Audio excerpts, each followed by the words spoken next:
The committee will come to order.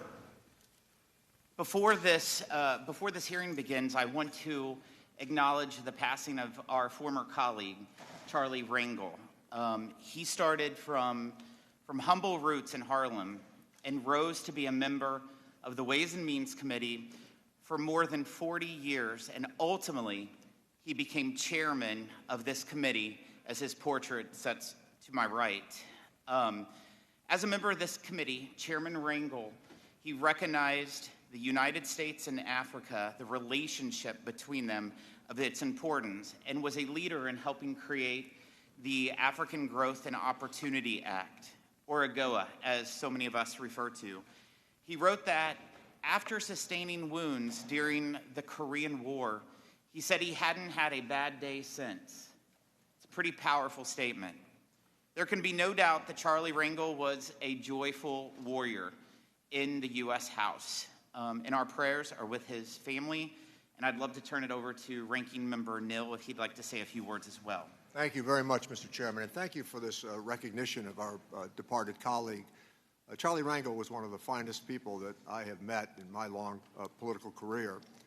Saw him as a mentor, saw him as a guide, but also saw him as an individual who overcame extraordinary odds in his own life. And he spoke of the anecdotes that should be powerful to all of us as we recall his contributions, including sitting in the chair when the Affordable Care Act was written. And I also think that despite whatever setbacks he had in a nation that was pretty segregated when he was growing up as a young man, he might have been a high school dropout. He might have been an individual who was pushing a cart at the Fulton Street Fish Market, but he also saw opportunity. And he always referred to America as this great country of ours. And I think that in his early days, there might have been reason for him not to think it was quite as great as the nation he came to serve as a war hero at the Yalu River. But it was also part of urban lore. It was part of the story of how we've all arrived here, and Charlie Rangel was a very important part of that mosaic. I will share one very funny story because his sense of humor was gratifying to all of us. He could take the steam out of an argument in 10 seconds after he listened very carefully to what somebody had to say. But I think meeting the Chinese government was one of the funniest moments that I had with him. We met in the Capitol, and at that time, the Chinese government, they had not really made the sort of reforms that many of us have come to see today. They were not dressed in Madison Avenue garb. At that time, they were dressed in military uniforms, men and women. And we were all wondering how Chairman Rangel would greet Madame Wu Yi and probably 25 members of the Chinese cabinet. And Charlie welcomed them by saying, I want to welcome all of you to the Capitol. The last time I was with all of you, you shot me. And recall that he was shot at the Yalu River, but he never forgot, as I said earlier, his reference to this great country of ours. So I appreciate the fact that you've offered us some time. I know that there will be a funeral mass at St. Patrick's Church tomorrow morning for him. He was a man of deep faith and abiding loyalty to this great country of ours. Thank you. Thank you, Ranking Member Nill. I want to start off first by thanking you, Secretary Bessent, for coming here straight from London. After fighting for America's interest in negotiations with China, I also want to thank you for your close collaboration and ongoing work with Congress to deliver the One Big Beautiful Bill to President Trump's desk as soon as possible. You have noted how the different parts of President Trump's economic agenda, tax relief, fair trade, and deregulation are working together to ignite a new era of American prosperity. Only 5 months into the Trump administration, Americans are already seeing real results from his agenda. Inflation is coming down. Just look at the price of eggs. They are down 61% since President Trump took office.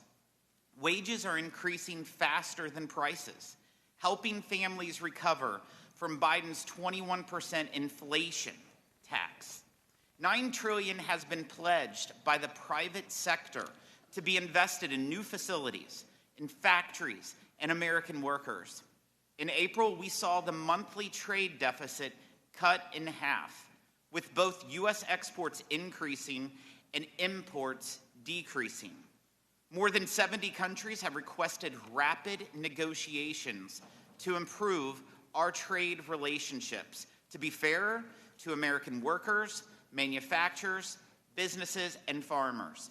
And we are creating new jobs in the private sector, rather than more federal taxpayer-funded bureaucrats. Democrats have tried to obstruct this success every step of the way. Just last month, they voted for the largest tax hike in American history in order to bring this progress to a screeching halt. Congress must pass the one big beautiful bill to save American families from a looming $1,700 tax increase and instead give Americans a $1,300 tax cut. 77 million Americans voted to make the 2017 Trump tax cuts permanent. No tax on tips, no tax on overtime, tax relief for seniors, and no tax on auto loan interest payments. Democrats fought each of these tooth and nail. 40 million families will benefit from the increased child tax credit. Millions of American children born each year will now have savings accounts started in their name. Democrats voted against both of those items. 91% of taxpayers who use the standard deduction will benefit from a doubled deduction that is made permanent and further increased. Democrats voted against that as well. Washington Democrats voted against cutting taxes for blue-collar families. They described these as tax cuts for millionaires. While people making over $1 million will pay an even greater share of the tax burden than today, while families making less than $100,000 get a 13% tax cut. Nearly 30 million small businesses will benefit from a pass-through deduction that is both expanded and made permanent. 2 million family farms and small businesses will benefit from a death tax exemption that is permanent, larger, and indexed to inflation. Democrats oppose this help for Main Street businesses and family-owned farms. The renewal of pro-growth tax policies will attract more investment, new plants, and facilities, save 1.1 million manufacturing jobs, and help boost America's GDP by over 3.5%. Democrats couldn't fulfill these goals and instead shoveled your tax dollars toward megabanks, China, and radical wealthy environmentalists. We're replacing that bad tax policy with good tax policy that broadly benefits workers, families, farmers, and small businesses. In fact, we are cutting spending by $1.6 trillion, the largest mandatory spending cut in U.S. history. Democrats brag about cutting spending under President Clinton, but he needed a Republican Congress to get it done. Illegal immigrants will no longer be eligible for refundable tax credits and other benefits.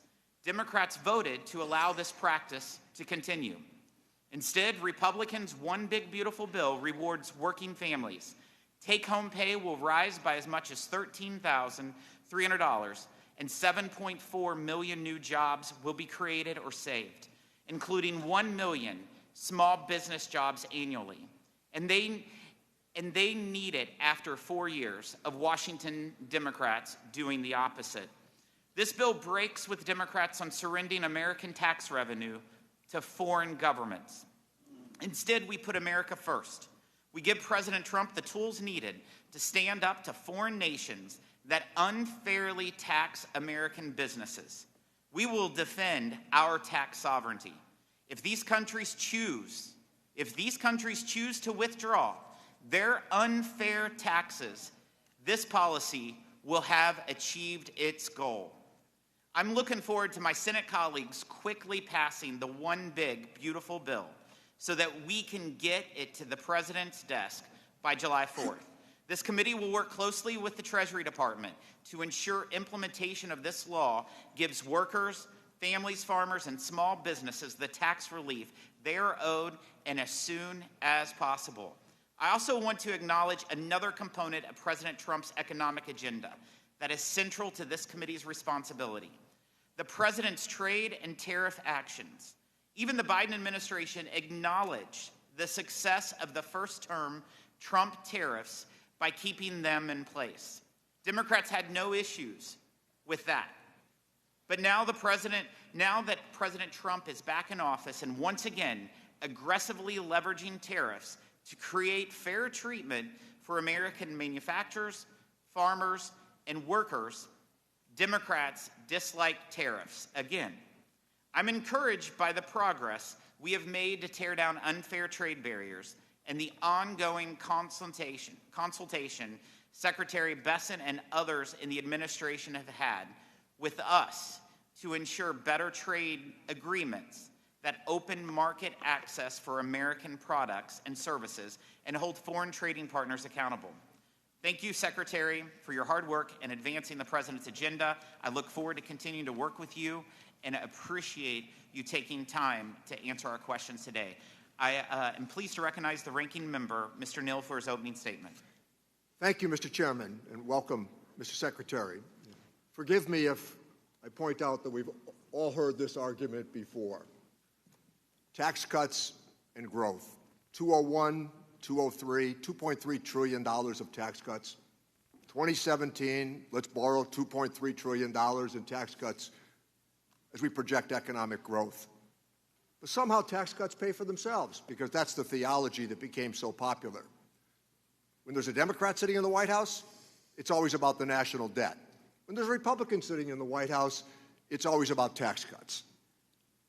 During our conversation that went pretty well, Mr. Secretary, I did remind you that you are a successor to Alexander Hamilton. I have known the men and women who have had the title that you have today.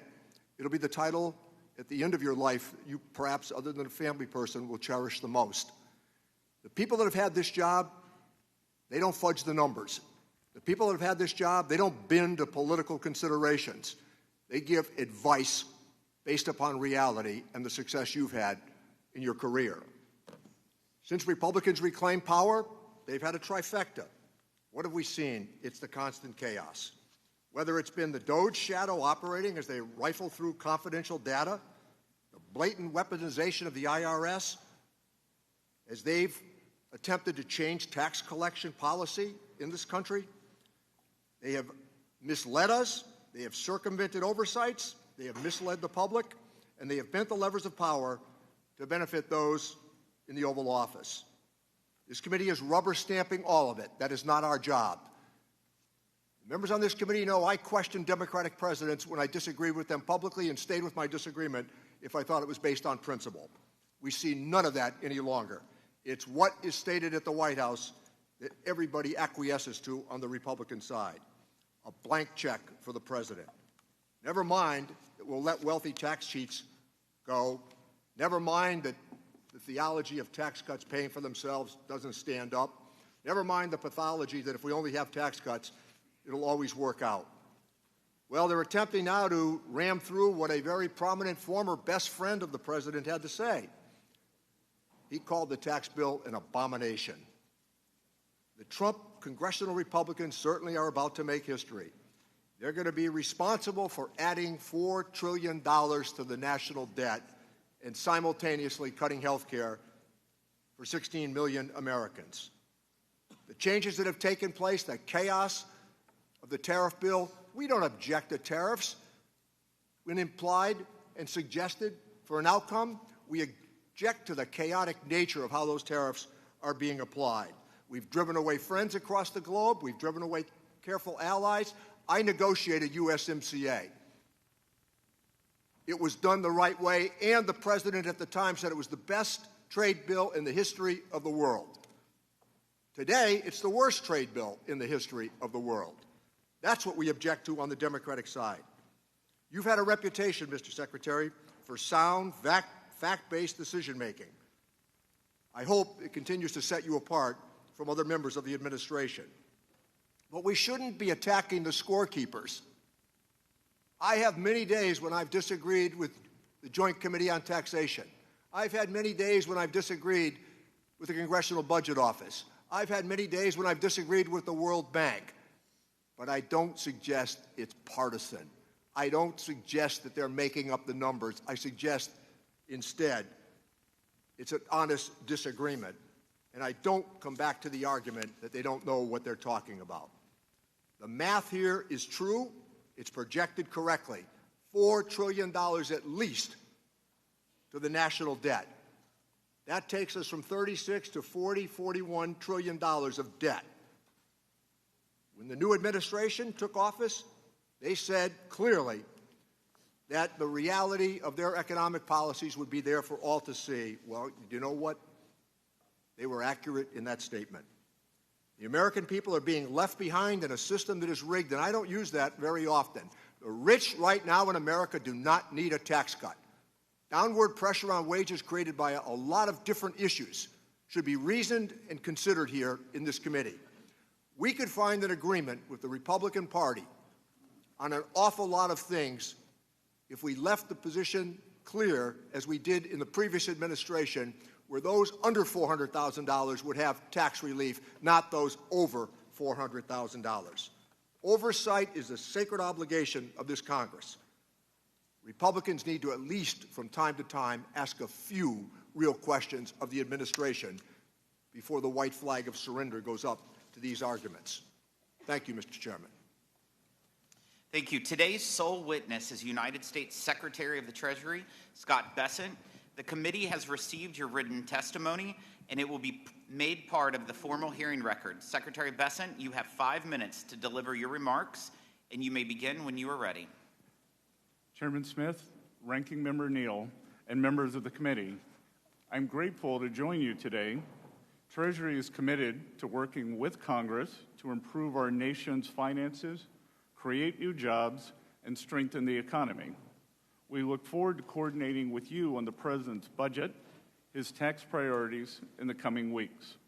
As part of this effort, I wish to highlight today the Treasury Department's efforts to advance President Trump's economic agenda on tax and trade. First, tax. I'm pleased to report that Treasury has just completed its most successful tax filing season in years, and we did so while improving efficiencies and cutting costs at the IRS. Critics of the President's efforts to modernize the IRS warned that the effort would result in a 10% shortfall in receipts. Instead, the opposite happened. April receipts this year were up 9.5% over the previous year, and receipts in May were up 14.7% over the previous year. Most remarkably, the President was able to achieve these results while reducing $2 billion in waste and planned IT spending at the IRS. This success has taken place against the backdrop of one of the most consequential tax proposals ever to come before Congress, the One Big Beautiful Bill Act, or as I will call it today, OBBB.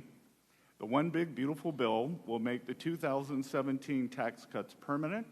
This will provide individuals and businesses with certainty and build economic momentum. The legislation is squarely aimed at boosting the working and middle class and reinvigorating American manufacturing. According to the Council of Economic Advisors, the One Big Beautiful Bill will raise take-home pay between $7,800 and $13,300 for the average family of four. It will increase wages between $6,100 to $11,600 for the average worker, and it will cement no tax on tips, no tax on overtime, and tax cuts for seniors. The One Big Beautiful Bill will also incentivize unprecedented investment in U.S. manufacturing. The legislation will provide 100% expensing for new factories, as well as existing factories that expand operations and support Made in America. It will streamline burdensome permitting processes that often stand in the way of new manufacturing projects. It's time for this country to start building things again, and the OBBB makes this possible. The administration is grateful for the leadership of this committee in shepherding the One Big Beautiful Bill through the House. We are working closely with members of the Senate to get this legislation to the President's desk. Trade is the second topic I wish to highlight. The progress we have made on tax issues over the last 4 months complements the significant progress we have made in rebalancing the global economy. Since I last testified before Congress in May, the President announced a historic U.S.-UK trade deal. This arrangement, which creates a $5 billion export opportunity for American ranchers, farmers, and manufacturers, is a preview of what's to come. Dozens of countries have engaged the administration thus far with offers to improve their trade relations with the United States. This includes China.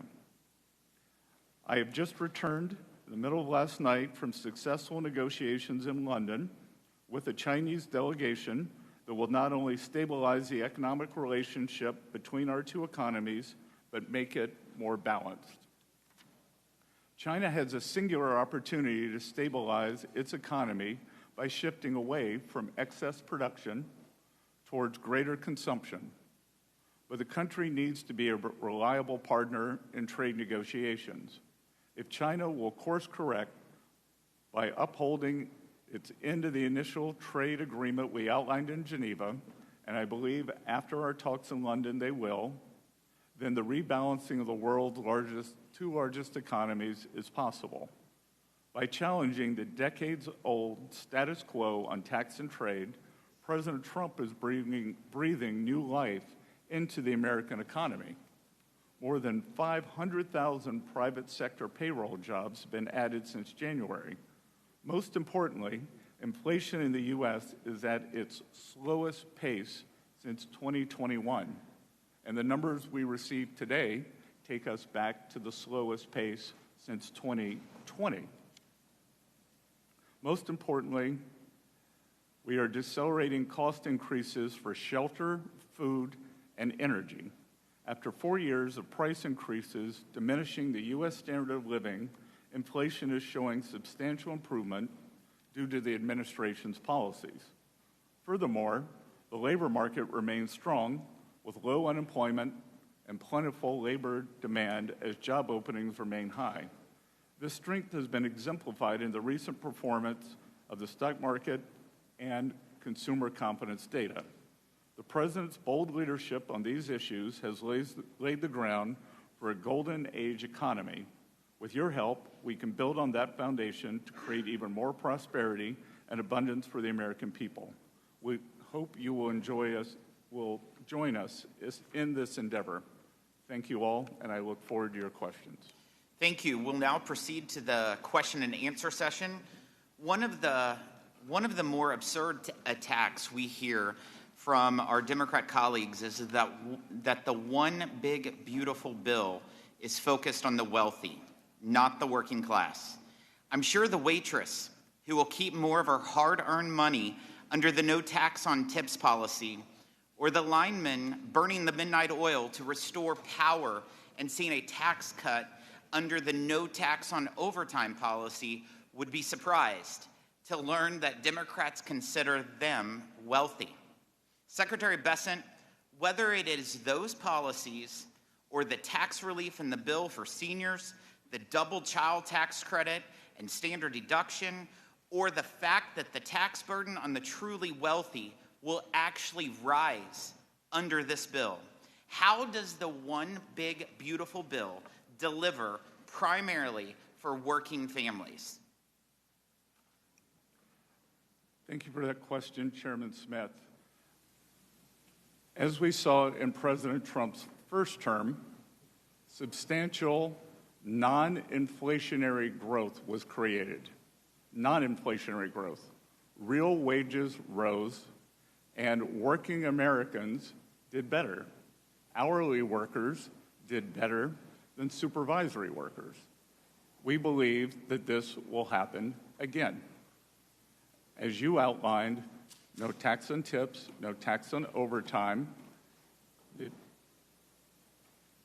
tax breaks for seniors on Social Security, and the ability to deduct auto loans on new cars made in America, as was available when I bought my first car in 1978, will be restored.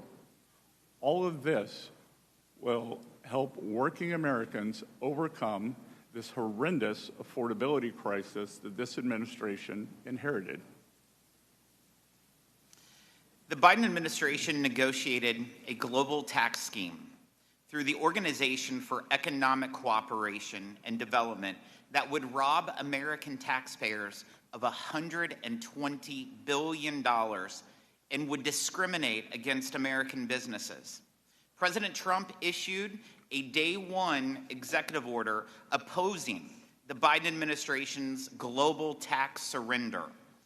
In the One Big Beautiful Bill, Congress provides the president, in line with that directive, specific targeted authorities to fight back in the event nations impose a discriminatory tax on American businesses, such as a UTPR. Last week, members of this committee met with an ambassador who was specifically concerned about how this provision would give the U.S. the ability to stand up for American businesses and respond to an unfair tax his country has imposed on American job creators. Secretary Bessent, why is it important for the Treasury Department and the President to have strong protective measures, like the one provided in the One Big Beautiful Bill, to fight against foreign taxes that discriminate against American companies? And how will the administration ensure that the use is targeted and in a manner to protect or replace U.S. tax revenue? Mr. Chairman, for whatever reason, the previous administration chose to outsource American sovereignty on tax matters, and the Trump administration believes that is unacceptable. Unacceptable. Many other countries would seek to pull in revenues from U.S. multinational corporations into their treasuries. And rest assured that the provisions in the One Big Beautiful Bill to combat this are a staking out of our fiscal sovereignty. The U.S. tax system will stand next to what is called Pillar 2, and other countries are welcome to relinquish their fiscal and tax sovereignty to other nations. The United States will not. So this bill will allow us to prevent our corporate revenues from being drained into foreign treasuries, and that is in the hundreds of billions of dollars. Thank you, Secretary. President Trump is also using tariffs to level the playing field and demand fair treatment for American workers, farmers, and manufacturers. Secretary, you are on the front lines of the president's economic policy agenda, including through your lead role in trade negotiations to demand fair treatment from China over the last couple days.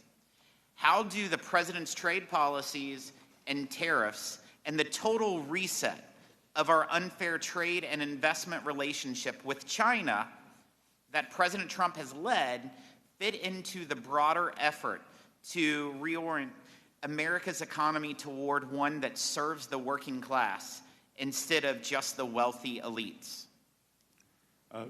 Mr. Chairman, China currently has the most imbalanced economy in the history of the world. They now have an approximate 30% share of global manufacturing, and they continually grow their manufacturing base.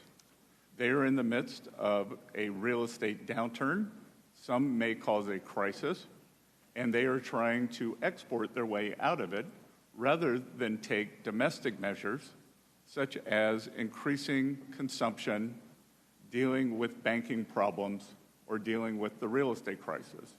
They cannot be allowed to export their way back to prosperity, which would mean substantial decreases in the standards of living, not only for the United States working Americans, but for working citizens across the world. Our negotiations with all countries seek to bring fairness. And I will echo President Trump's remarks.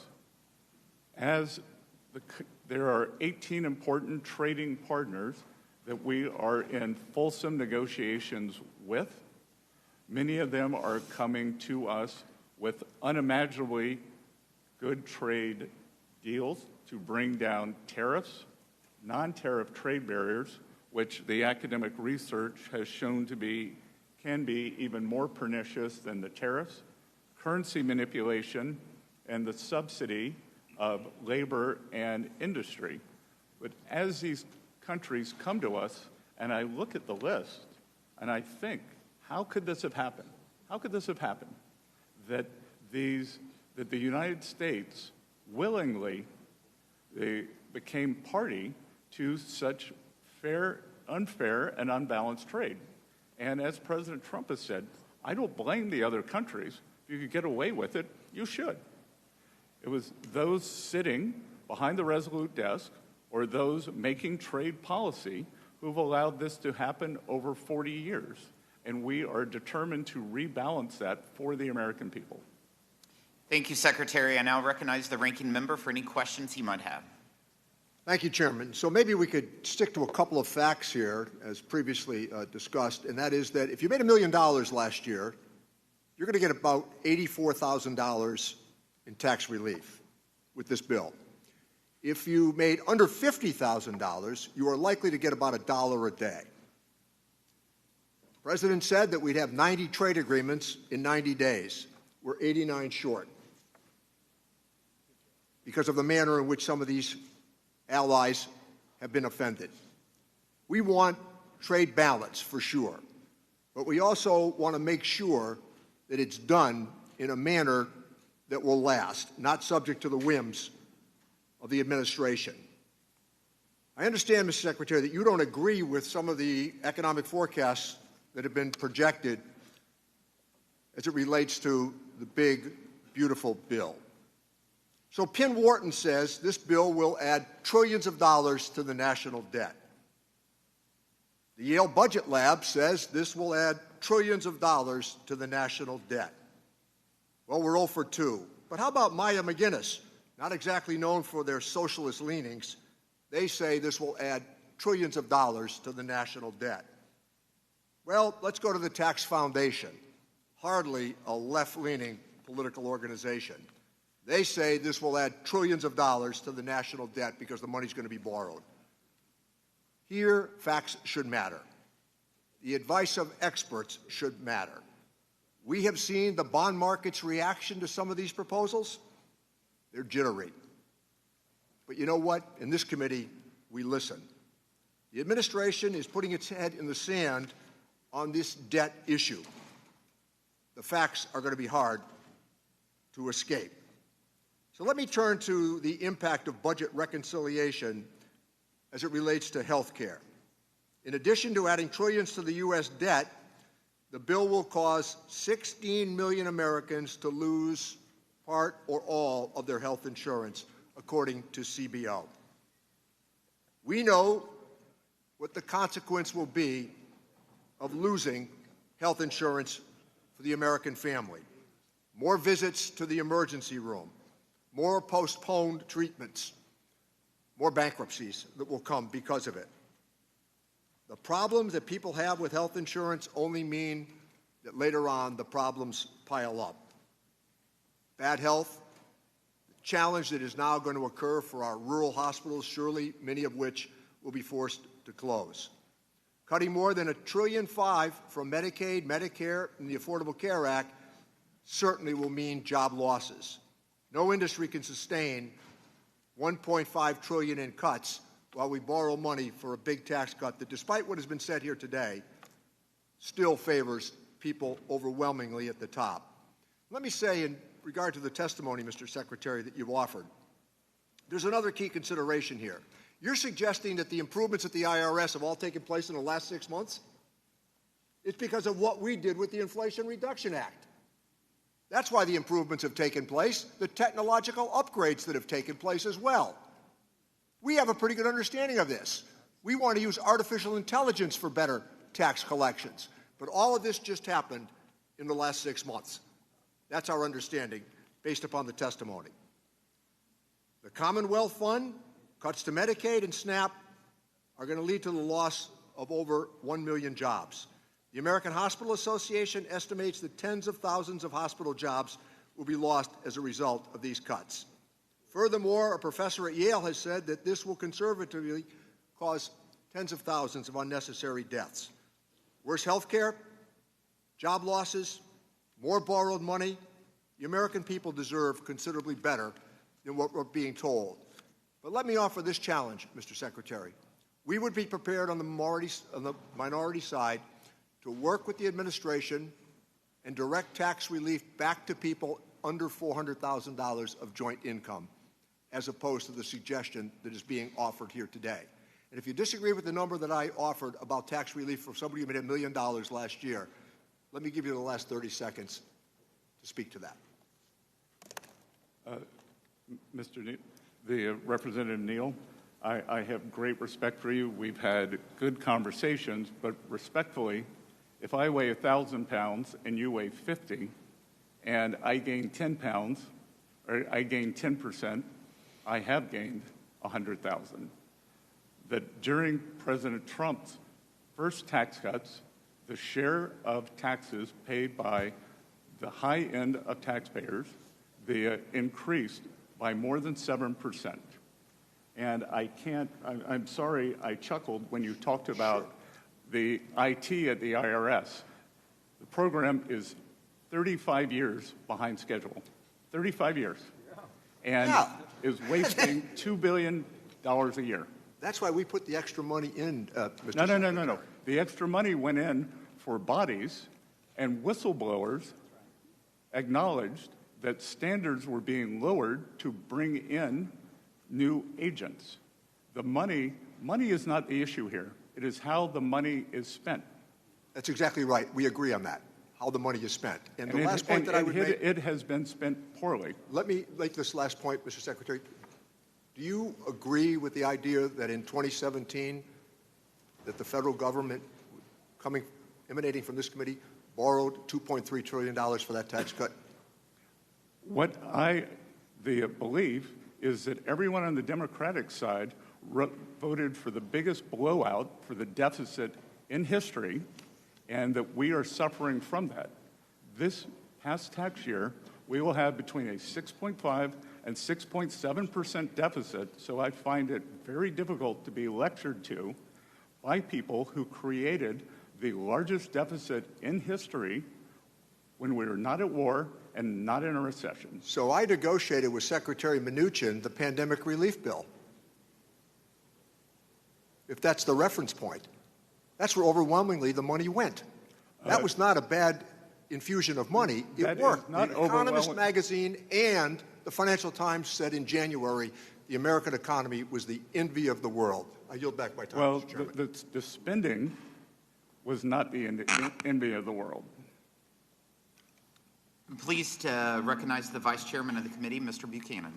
Mr. Secretary, thank you for being here today. There's no doubt that your knowledge of finance and global markets bring a unique and welcome perspective to the Treasury, and this country is fortunate to have your leadership. Since coming to Congress, I've seen administrations from both parties, I'll say that up front, in terms of what's happened with the debt deficit. I want to get your perspective. I mean, the reality is, last 20 years, over $20 trillion in additional debt. I remember in the 80s, frankly, where we had the junk bond markets. If I look at all these younger people out here, what we're leaving them is deplorable. And I just want to make sure that we're giving as much consideration as we can to that. 49 out of 50 governors have to balance the budget.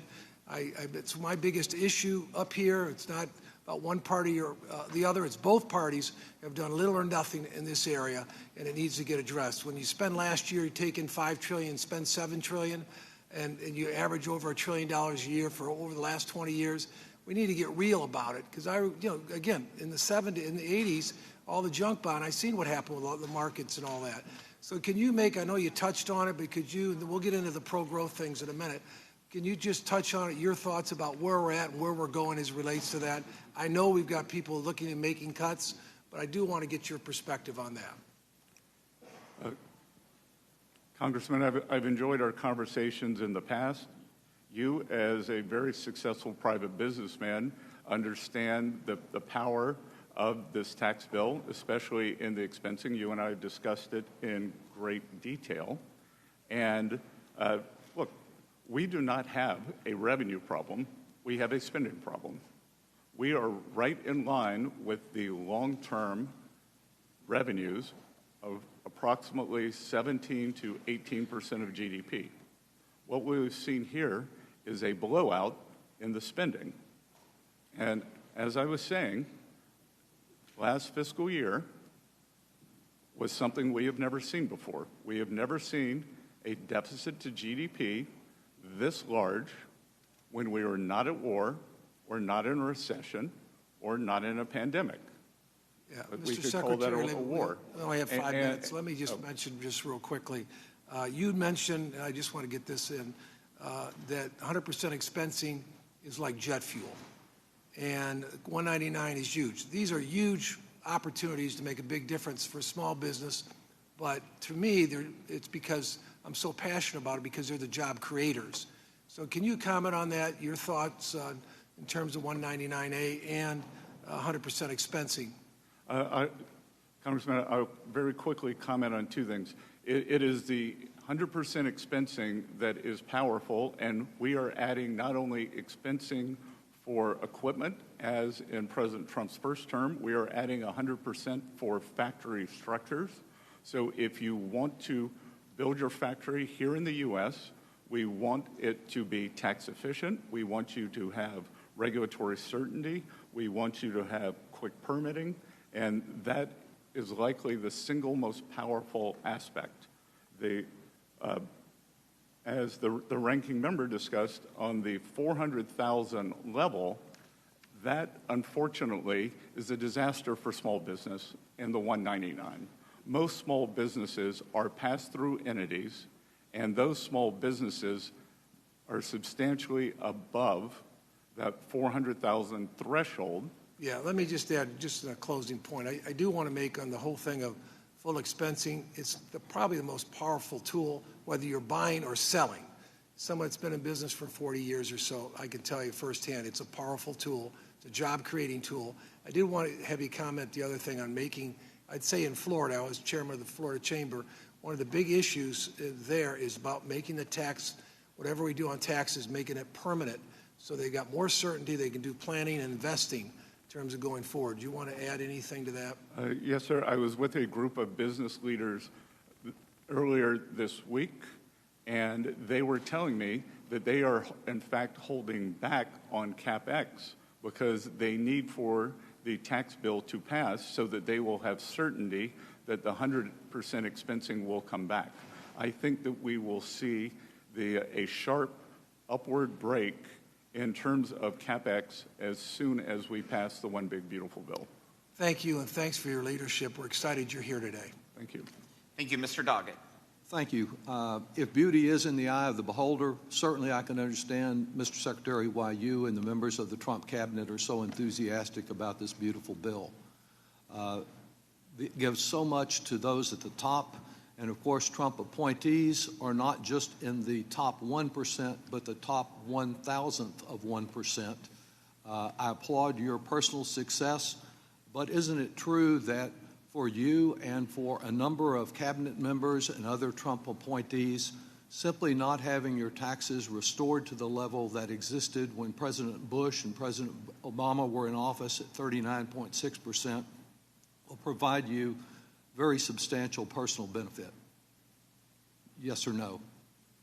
That is not a yes or no question, sir. All right, if you can't answer it. As many people Thank you. Reclaiming my time. If you can't answer. Have different tax reclaiming my arrangements. time, please, sir. And it is shown. Mr. Chairman, I don't want my time taken if the witness will not yield.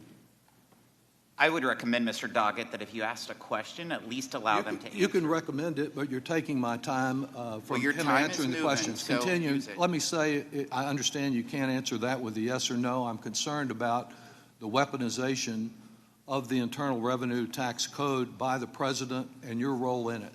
Section 7217 of the Internal Revenue Code makes it unlawful for the President and his partners like you requesting IRS to conduct or terminate an audit or other investigation of a particular taxpayer. Section 6103, as you're familiar, protects taxpayer privacy.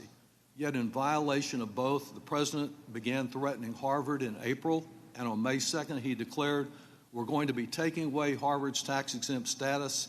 It's what they deserve." And you've been part of the we when you said on May 23rd that you publicly declared that you were moving forward on this, that there were a substantial number of rules that Harvard may have violated. Can you tell me, yes or no, whether you can pledge to avoid any interference in IRS audits or investigations of particular taxpayers? And if you can't answer that yes or no, just say so, and then I'll move on to the next question. Sir, that is without question that I will follow the law. All right, sir. Can you tell us whether, yes or no, you can report back to this committee in 30 days after investigating to assure us that there have not been any requests by the President, any political appointee, or any family member of the President to direct or influence the audit or termination of an audit or investigation of any taxpayer or entity? Well, Congressman, as you said, this is all private matters, so it would be out of line for me to report back on any of this. But I can assure you that I will follow the law and all proper procedures. Thank you. I'm just asking you whether you can report back in 30 days whether there has been any attempt, I'm not asking for the specifics of who was involved, by the President or any of the other people I mentioned, to influence or direct any audit or investigation of a taxpayer. Can you do that, sir? Well, I can report right here. I am not in the habit of repeating private conversations, but the President and I have never had a conversation on Harvard's tax status. So I will report that right here. We don't need 30 days. I'm not asking just about Harvard. If they can pick on Harvard, they can pick on anyone. And I'm just asking for a simple report on whether there have been any efforts of that, whether from the President or one of his associates. And it would seem to me that would be easy to do. But let me move also to the question of privacy as it relates to data sharing. Do you agree that there is no authorization for the IRS to share tax data broadly with DOJ or federal agencies for the general purpose of data consolidation? Section 6103 protects taxpayers' information. We have followed all proper procedures, and including in terms of the data sharing with the Department of Homeland Security. We are allowed to share taxpayers' information for those taxpayers who are believed to be criminals or have committed a crime. I'm asking you about DOJ and its apparent effort to have an omnibus information sharing agreement with agencies. Do you agree that you cannot share taxpayer data without statutory authorization from this Congress, and you don't have any for that purpose?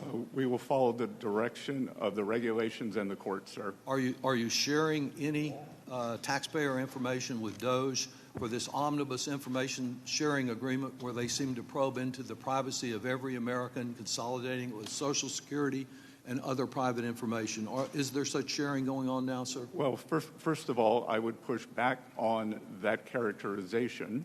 You can do so. And I just want to know if you're sharing in the time I will that tell you, remains. and there seems to be a misunderstanding among many people on your side of the aisle on what DOJ is. DOJ employees... I understand you had some misunderstanding about it, and Mr. Musk yourself, but let me ask you again, just simply on the question I'm asking, are you sharing any of this data with DOJ without congressional authorization? As I said, we are following all of the laws. Thank you. I would appreciate an answer to my question, but I will yield back since my time has expired. Mr. Smith is recognized.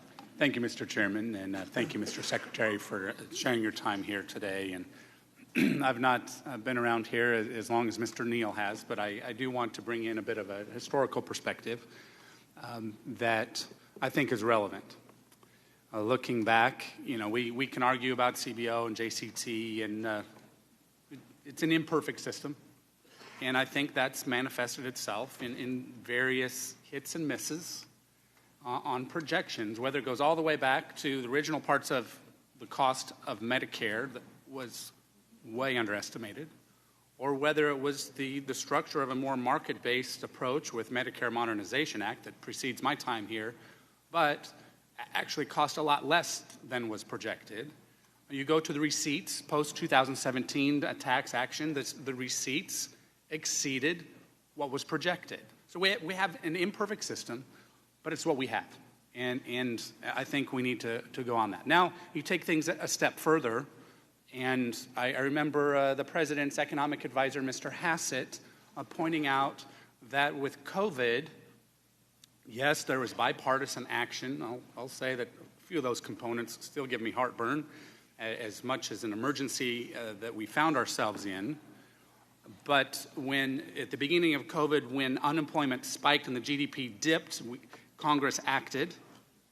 By the end of 2020, GDP was back to about even.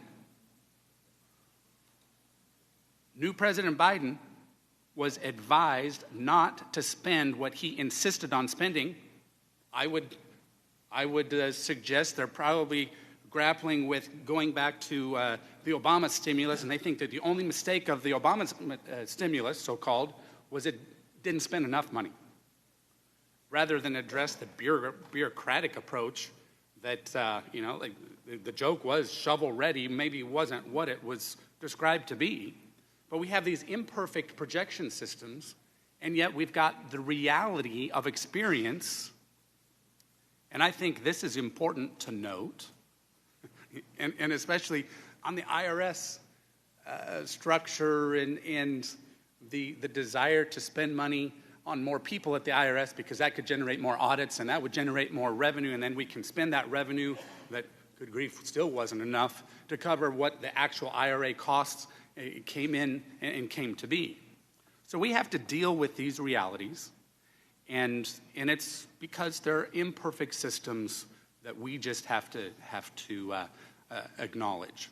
And that's why, Mr. Secretary, I had not heard the numbers on the IRS, and especially in these efforts most recently, that we were told that if we pushed back on the number of new IRS agents and auditors, we were going to undermine the revenues, and yet a different approach that focused more on technology, because there was a willingness to focus more on technology here on this side of the dais than there was with just hiring more people that actually, even in the best of scenarios, did not come to be. Thank goodness, I might add. But we are in a situation now where in 2017 we did what was right, and I'm glad that there was bipartisan support to extend a lot of what we did in 2017 that did not have bipartisan support then. Now, that didn't pass the Senate. We are where we are, and now heading into a situation where what we have at hand with this reconciliation bill is good for workers. It's good for workers. It's good for economic expansion and encouraging investment and increasing productivity so that we can grow the economy without triggering inflation. President Biden was warned not to push more spending by Democrats, I might add. I think of Mr. Summers, primarily, advising against that. Did it anyway. We are still paying the price. We're trying to dig out from a lot of that, and that's why we're doing the bill that we are. Gosh, I have other things that I'd love to ask questions on, but I think it's important to realize that we need to deal with reality here. That's what we are doing. And Mr. Secretary, thank you. I look forward to further conversations, whether it's trade, whether it's IRS, whether it's various things that we need to do to get our country to a better place, realizing that the solutions are really in the private sector and triggering everything we can on our side to encourage the private sector to provide more opportunity. Thank you. I yield back. Thank you, Mr. Thompson. Thank you, Mr. Chairman. Mr. Secretary, thank you for being here. You know, the economic outlook of the United States has soured a bit since President Trump assumed office. We've gone from record lows in unemployment, historic growth, and lowering inflation to unprecedented trade wars, volatile markets, and low consumer sentiment. And for the record, Mr. Chairman, I would like to enter surveys from consumers from the University of Michigan, a trade war impacting the shipping economy, and the OECD article on the downward turn in economic turn in the U.S. Without objection. Thank you. This is only made worse by the Republicans' big, ugly bill and the administration's proposed budget. I have a few items I want to raise with you, Mr. Secretary, but given our limited time, I want to focus on the projected impact of the reconciliation legislation. Economists from the CBO, the JCT, the University of Pennsylvania, Yale University, the Committee for Responsible Budget, and the Bipartisan Policy Center have all projected that this legislation will add trillions of dollars to our national debt. Experts have also projected that close to 16 million Americans will lose access to their health care, and 11 million Americans will lose access to nutrition benefits. These figures aren't coming from Democratic talking points. They're coming from economic experts with years of expertise.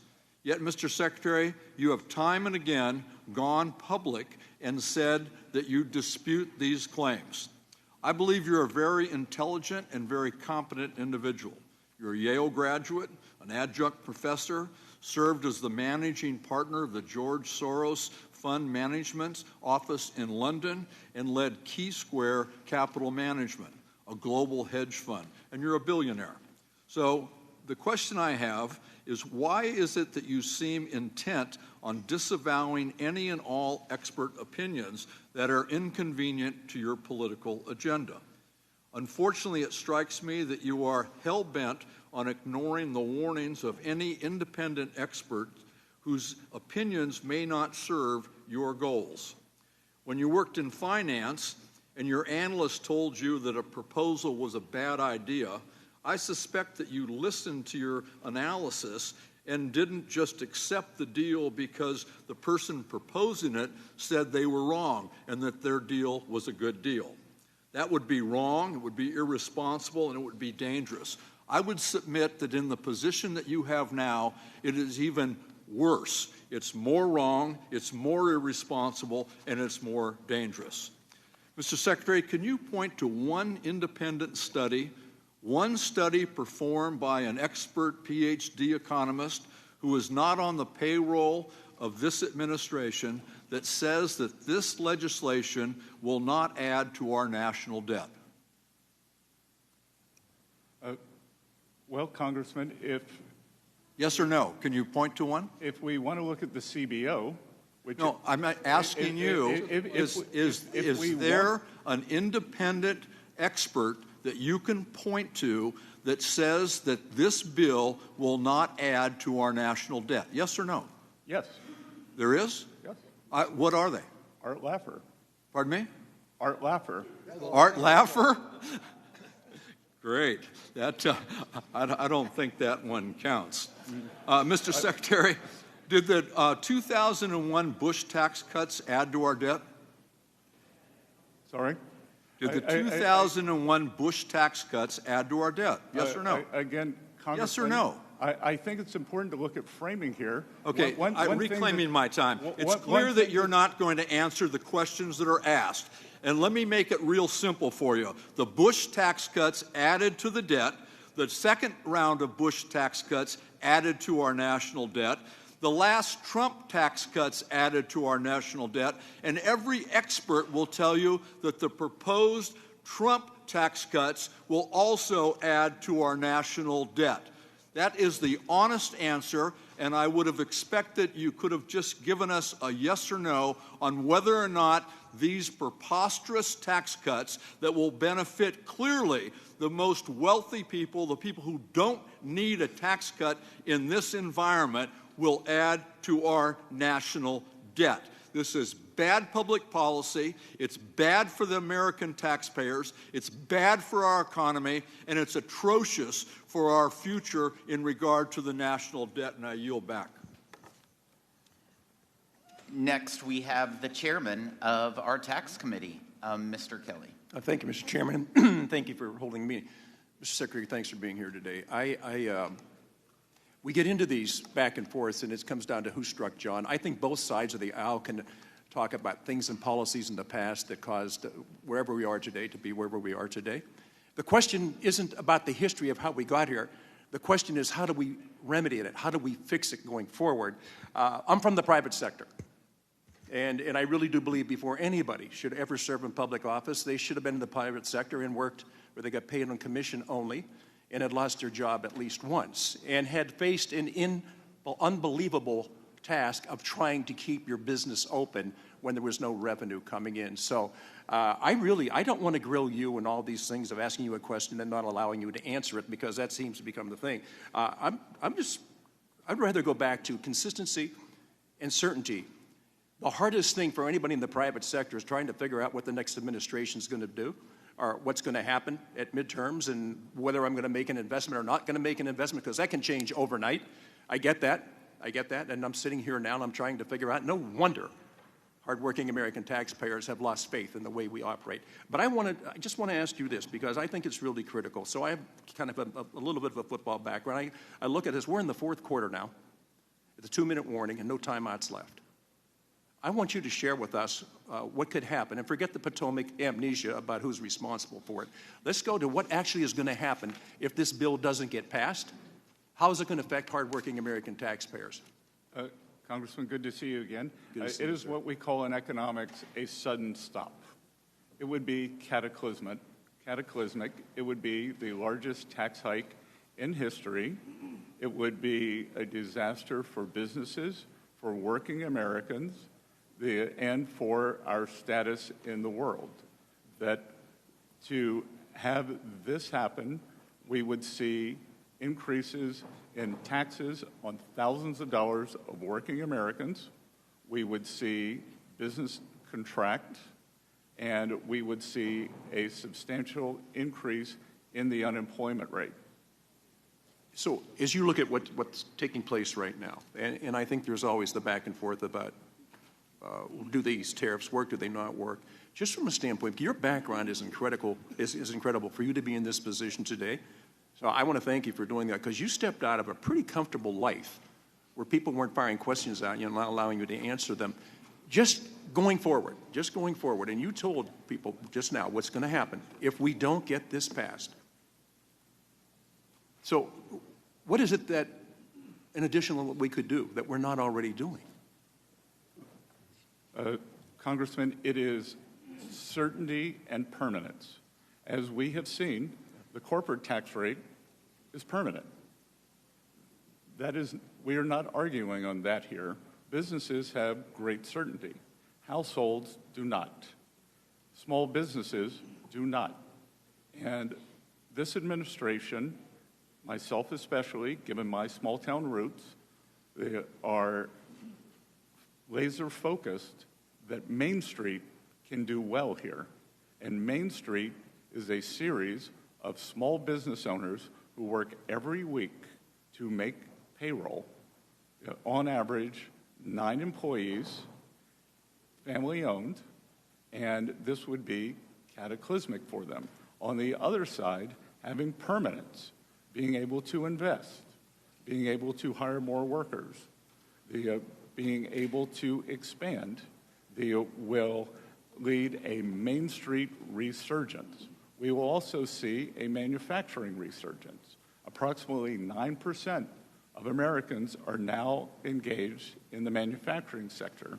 History has shown us that wage growth occurs more readily in the manufacturing sector for working class Americans than in the service sector.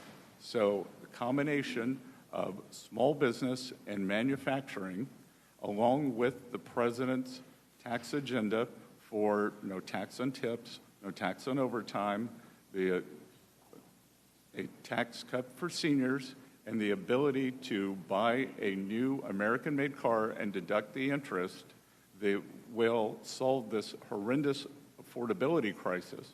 Because the way to think about it, Congressman, we are dealing with two things here. We are dealing with affordability, and we are dealing with inflation. Affordability is the stock of inflation, and we are working to pull that down. That can be pulled down two ways, through price levels or increase real wages.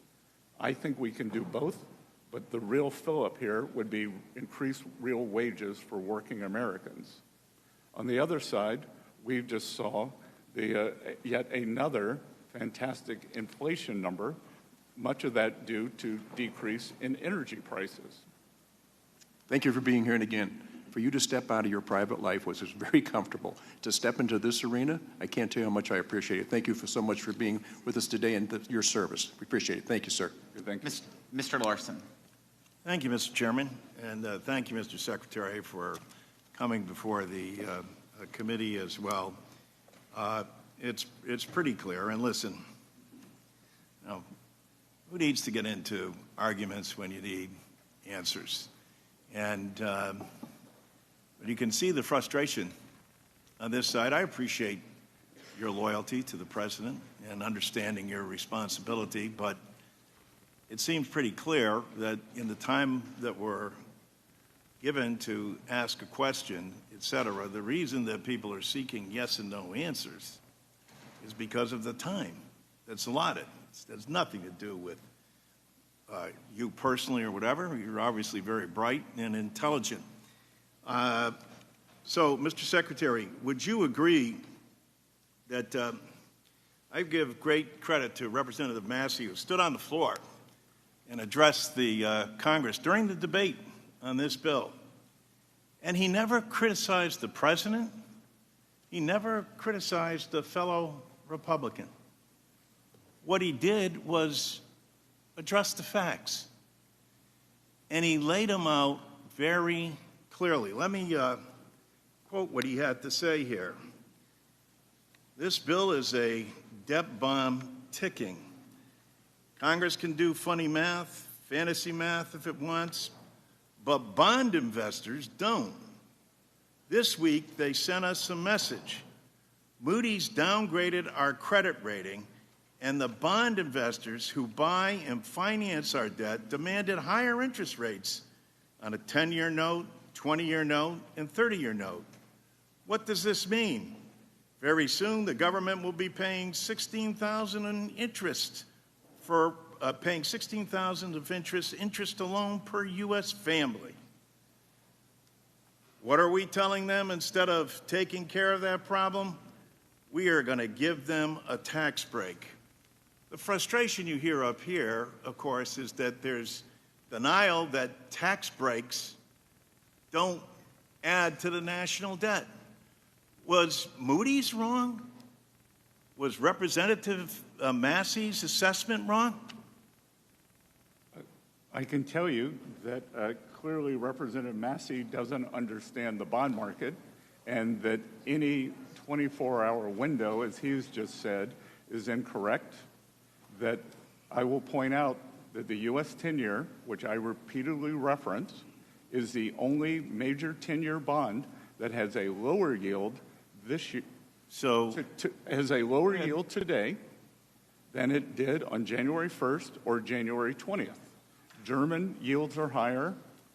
Japanese yields are substantially higher, but U.S. 10-year yields are lower. So I'm not sure what's on Representative Massey's mind. So Massey is wrong. And Moody's was wrong, too? Moody's, even the Democrats say that... What do you mean, even the Democrats? The last time that the U.S. I don't know. What do we have to do with Moody's? You know, in 2011, when the U.S. was downgraded, Larry Summers, then NEC head, called Moody's a lagging indicator. Is Moody's wrong or right? Yes or no? Moody's is a lagging indicator. Okay, and so anyone who you can understand the frustration, and I appreciate your Moody's intelligence and ability to talk over. But when we're addressing the American people and we're in a hearing like this, someone as bright and as capable as you are could explain to the American people and still remain loyal to the president, loyal to our colleagues on this dais who supported the bill. There is a strong difference of opinion. And that's what is being expressed here, opinion. There's no focus or dedication on the actual facts. We'll find that out, and people on this aisle are saying, well, don't worry, there's going to be no impact on kids not getting food, 16 million people being kicked off of their health insurance. That's some mirage. That's some fictitious notion that Democrats have made up. And this national debt stuff, well, whether it's Moody's, whoever it is who has come out, whether it's the Wharton School, they're all wrong or misguided or uninformed, as Secretary Massey was. I yield back. Mr. Schweikert. Thank you, Mr. Chairman. Mr. Secretary, how's the jet lag? Been better. Yeah, it's been better. Look, it's impressive, but I don't know if you get frequent flyer miles for all this traveling. No, but I take my responsibilities of reporting to Congress very seriously. No, we appreciate you making the effort to get here.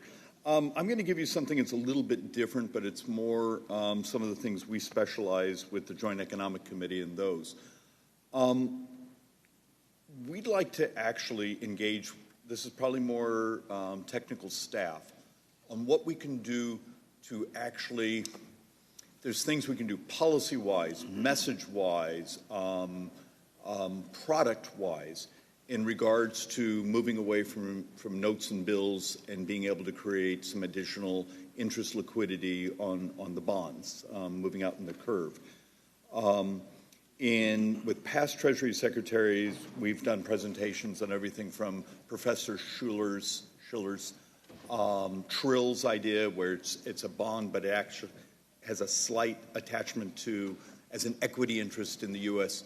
tax receipts, so therefore it's sympathetic with tax revenues, to things you've actually written about or your team around you have written about, certain gold indexes and other things for long-term debt. My interest is very much, and this is a intellectual conflict many of us in Congress have, the substantial portion of growth of debt is demographics. We don't like to tell people the truth, but we have a dramatic shortage of young people in the country. Today, compared to 20 years ago, we have double the number of people 65, but our 18-year-olds are exactly the same as 20 years ago. It's demographics. And we're going to try to make demographics partisan because that's what we do. How does someone like me work with your team to actually give you product ideas, messaging to the markets and liquidity that going along on the curve is stable, and we're going to be there to protect our full faith and credit? Congressman, you raise a very important issue, and what you're talking about is something called the dependency ratio. The U.S. is the only major industrialized economy where that ratio is roughly stable. It is in slight decline. Many other economies, Italy, Japan in particular, they are seeing the dependency ratio blow out, and hence their productive capability. We would welcome the opportunity to engage with you and your staff on any ideas that you may have. Right now, we are committed to the regular cadence of Treasury issuance as it is. I would add that in my lifetime, and I can't believe, to go back to experts, we always see, it's this industrial revolution, it's that industrial revolution. I'm not sure whether we're on the fourth or fifth, but I do believe that we are on an industrial revolution, an AI revolution that may lead to a productivity breakthrough that could be very important. Mr. Secretary, you're stealing one of my speeches, but synthetic biology, AI, automation, and that's actually it's a side conversation on reindustrialization and the actual statistical information of how much of that's going to be labor substitute by automation, and therefore we may not get the same wage growth in the economic literature. But that's going to geeking out a little bit. My great interest is I don't believe many of us on this committee have spent enough time, whether it be a Democrat in the White House, a Republican, on debt management and the fact we on this committee have the responsibility to work with you in Treasury to have as much stability in that model. Because today we borrow, what, about $72,000 a second? Outside the math for extraordinary measures. I haven't done it by second, but I think on a daily basis. But, Congressman, I can tell you the thing that would give us the greatest debt stability is the increasing the debt ceiling. No, because I don't disagree that with... is a cataclysmic outcome that we will never allow to happen. Mr. Secretary, absolutely agree. Visibility, capacity is important. But even your own numbers, in 9 years, we borrow about $100,000 a second, almost solely driven by demographics, health care, Medicare, and interest. I beg of you, it's hard to do in front of these microphones because it's uncomfortable to talk about, but it's math, and it's the reality of what we are as people. We need to work together to provide visibility to these debt markets. And with that, I yield back. Thank you. I now recognize Mr. Davis from Illinois. Thank you, Mr. Chairman, Mr. Secretary. Today, Secretary Bessent appears here to praise the Republican One Big Beautiful Bill. That is the most cruel, draconian, inhumane legislation that I've voted on since I've been here. Government, I seriously believe, should help people and not hurt them. I reject this bill that makes poor people poorer, sick people sicker, and hungry people hungrier. I reject this bill that rips health care from 16 million Americans, with over 498,000 Illinoisans expected to lose their health insurance, including 102,000 children and 27,000 seniors in my district alone. I reject this bill that threatens my constituent Deborah and her 2 children, whom she adopted from foster care. The picture behind me shows Deborah's children, who are medically fragile and rely solely on Medicaid for their health care. I reject this bill that will close hospitals in my district and kick people out of their nursing homes, not only in my district, but across the country, especially in urban inner city communities and rural communities for sure. I reject this bill that explodes poverty and suffering while giving wealthy trillions in tax cuts. And I reject this bill's irresponsible explosion of the deficit that triggers statutory cuts to critical programs supporting children and families. These pay-go reductions would eliminate funding for the maternal, infant, and early childhood home visiting program, known as MACV, that have proven to improve mother and child health, family safety, and child development. It would eliminate the guaranteed funding for the Mary Lee Allen Promoting Safe and Stable Families program that we know helps prevent child maltreatment and strengthen families. It would eradicate the social services block grant that provides substantial investment in child care, child welfare, and adult protective services. These egregious cuts alone will cost Illinoisans over $72 million and hurt Illinois children, seniors, and families. I reject this bill that gives tax cuts to the wealthy, paid for by denying and depriving low-income, poor people, senior citizens, sick people, unhealthy people, the health care, food assistance, housing assistance, and economic development opportunities that they need. This bill reminds me that there is something rotten in Denmark. There is something wrong with the thinking that puts such a bill in front of us. This bill is actually what we call the Robin Hood in reverse.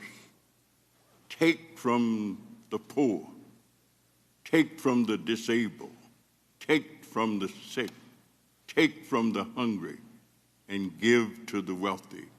It is not good. It is immoral. I reject it, and I yield back the balance of my time. The gentleman yields back. Mr. LaHood is recognized for 5 minutes. Thank you, Mr. Chairman. Mr. Secretary, thank you for being here. Thanks for your service to our country. I would argue, Mr. Secretary, that President Trump got elected last November on two issues, fixing the unmitigated disaster at our southern border and fixing the economy. And obviously you play a big role in fixing the economy and working with us on that. Go back a year ago, we had high inflation, high interest rates, unaffordable energy costs, supply chain frustrations. And that factored into people going to the polls and wanting a change on the economy. And as we think about the bill that we've put together, the One Big Beautiful Bill, there's lots of things in this bill that help this economy. But fundamental to that is making permanent things like 199A, bonus depreciation, research and development tax credit, the affordable housing tax credit, unleashing American energy, all included in this bill. And I think we predicate this bill on how do we have predictability and certainty long-term in this economy. And those investments that are made by small, medium, and large companies, whether you're a plumber in Peoria, Illinois, or you're a Fortune 100 company, you want predictability and certainty. And as been alluded to earlier, if we do nothing and this bill doesn't pass, you're going to have $4.5 trillion of tax increases. And if you think there's uncertainty in the economy now, wait until that happens. And so the other, I think, observation that's been made is there's a lot of money and resources sitting on the sidelines waiting to be invested. But we need that predictability and certainty. And I would argue we do that in this bill. I wanted to ask you if you can comment on what this bill will do to the economy and on predictability and certainty. Good, Congressman, thank you for that. And I would also like to talk about what this bill will not do to the economy. Because what we saw in the tax bill under the Biden administration, which I believe was immoral, was rampant inflation. Rampant inflation, which is the best way to steal from working Americans. And the basket of goods and services that working Americans require had a substantially higher inflation rate than the 21% reported by the Bureau of Statistics. So in excess of 30% of purchasing power was stolen from working families. We had, in the summer of 2024, we had a record amount of food bank usage in the United States of America at the same time that the previous administration's tax bill, we had a record number of trips to Europe. And that is not an America we want. Record trips to Europe, record food bank usage. So anyone who voted for that tax bill, that was the outcome. What we are doing is trying to get back, as you said, to President Trump's private sector job growth creation. And the tax bill will incentivize private sector growth. Equally important, this administration's economic plan is a three-legged stool. It is trade, it is taxes, and it is deregulation.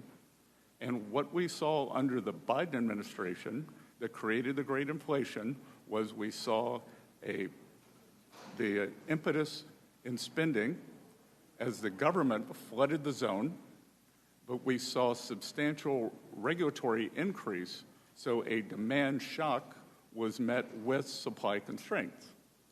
What we are doing, with the help of this committee and congressmen like you, we are creating a private sector demand shock that is going to be met with a deregulatory release. So we will go back to 2018 and 2019. We will have strong growth, and it will be non-inflationary. Thank you, Mr. Secretary. I yield back. Thank you. Ms. Sanchez is recognized for 5 minutes. Thank you, Mr. Chairman. Welcome, Mr. Secretary.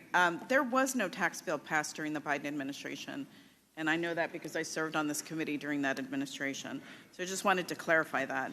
And in the interest of time, because our time here is limited, I'm going to ask you to please limit your answers to yes or no questions, and I'm going to jump straight into those questions. Mr. Secretary, do you still believe that the president's tariffs are going to be a one-time price adjustment for American families? If prices go up, they will be one time. Okay, well, unfortunately, you appear to be talking out of both sides of your mouth because you yourself have admitted, after conversations with Walmart, that some tariff costs are going to get passed on to consumers. And in fact, we've already seen that prices are rising on many everyday goods. Congresswoman, please don't interrupt me. We had the time is mine. The time is mine. Please don't interrupt me. I will ask you questions, and I will grant you an opportunity to answer them, but please don't interrupt me during my time. With pleasure. Okay, I know I'm a woman, but please try to limit yourself to answering my questions. No, I'm sorry, but we get talked over all the time, and I don't want that to happen at this hearing. I would remind members. The gentlelady is recognized. Please proceed. Thank you. The time is mine. Clothing is going up 20%. Shoe prices and canned goods like chicken noodle soup and canned fruit and microwave meals have gone up 15%. Toys are getting more expensive. Walmart just raised the prices of dinosaur action figures by 38% and baby-born dolls by 43%. Household goods like drills, toolkits, vacuums have also gone up. Stanley Black & Decker recently announced higher prices for all of their products, and these are just some of the products that are affected. On average, Trump's tariffs are estimated to cost households $3,000 more for the same goods than they would have last year. And that's money that could be going to... That's incorrect, and that is I'm not sure incorrect. who's estimated. The best estimates are that consumers will pay $3,000 more for the same goods and that estimate is from that whom? they did last year. That estimate's from whom, I will get you the estimates. Right, because but that's money that could be going to paying goods or paying rent and groceries. And it's clear that Trump's trade wars are hurting American families. Yet all we have to show for the economic pain are news reports of these flimsy trade deals. And I understand, Mr. Secretary, that you are co-leading the China trade negotiations. Do you think that China is a reliable trading partner? I think we will see. Well, pardon me for being skeptical of this administration's ability to get anything meaningful out of trade negotiations with China, because this administration is too swamped with trying to negotiate with 90 countries around the world. And to me, a poorly negotiated trade deal with China is probably not worth the paper that it's written on, because this is China's China's track record. These are facts. In the Trump administration's Phase 1 trade deal, China promised to increase purchases of U.S. goods and services by $200 billion over 2 years. Countless reports, and you yourself, have noted that China has failed to meet these purchase commitments. Those were purchase commitments that were negotiated by Trump in his first administration. They met their agreements under President Trump in 2020, and President Biden did not enforce them, and the Chinese delegation told me that they did not believe they needed to adhere to them. I'm reclaiming my time. That's incorrect. China has also not made the structural reforms that they promised Trump that they would. Many U.S. companies still reported widespread intellectual property theft and counterfeiting. So excuse me if the last attempt by the Trump administration to secure meaningful change from China doesn't exactly inspire any confidence in the current negotiations. And, you know, quite frankly, negotiating trade agreements with China requires more time and effort than this administration has given so far. And that's why I was alarmed to hear this morning that Trump said that the U.S.-China deal was done after just 2 days of talks in London. Mr. Secretary, the press release on this so-called deal looks more like a framework. Congress, who has the constitutional authority over trade, needs the details of this supposed deal. So I'm asking if you will provide this committee with the actual details of this deal, because there has been, unlike what was said earlier, there has been no consultation with our side of the aisle, at least, on the China negotiation. Will you commit to giving us the specifics of that deal, the details? Congresswoman, I flew back at 4 a.m. this morning to be here this morning, and we are... It's a simple yes or no question. No, it is not a simple yes or no question. We are in the midst of constructing it, and back to your question, China has proven an unreliable partner in strategic... Will you commit to consulting with us on trade deal with China? Gentlewoman's time has expired. I would ask that the witness be allowed to answer that last Gentlewoman's question. time has expired. It's a yes or no question. It's very simple. Representative, I raised many of your concerns to the Chinese delegation, and it will be a longer process. The trade deal today, or last night, was for a specific goal, and it will be a much longer process. And I will note that the previous administration did nothing. But excuse me, the Mr. question Arrington was is whether now or not you recognized. would The consult gentlewoman's with time has members of expired. Congress. Mr. Arrington's time It's my time is now. now Mr. Arrington's time, 5 minutes. Mr. Secretary, thank you for your service. I think my best contribution now in 5 minutes is to separate fact from fiction and help debunk some of these tired, old, baseless, and false claims from my Democrat colleagues. Let's start with Ms. Sanchez and her claim that they didn't pass the tax bill. That's not wrong. That is completely false. The Inflation Reduction Act was a tax and spending bill. They levied taxes on corporations. They increased taxes on stock buybacks. It was a tax and spend bill. We marked it up in the tax committee. What you won't find, though, Mr. Secretary, is a tax increase on the billionaires. You won't find a tax increase in their tax bill on millionaires. They didn't raise the tax rate for the top 10%, the top 20%, the top 30%. They didn't raise taxes on their millionaires. They didn't create the wealth tax that they're going to criticize us for. In fact, we're preventing all marginal rates from increasing by extending the Tax Cuts and Jobs Act, and including the top rate from going to 39% from 37%. They didn't increase it from 37% to 39%. They had total Democrat control, and they didn't do it.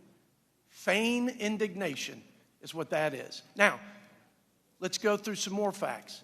If we don't pass the Tax Cuts and Jobs Act because they're successful in stopping it, there'll be a 22% on average tax increase for all Americans. Is that true or false?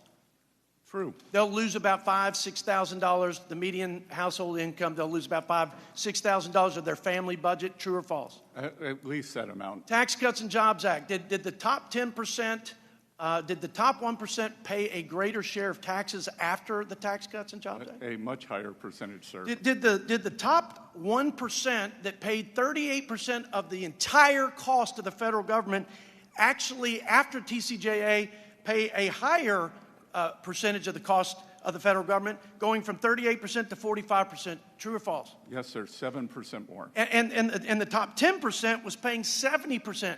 Top 10% earners in this country pay 70% of the freight of the federal government. After the Tax Cuts and Jobs Act, they are now paying 75%. Is that true or false? It is correct.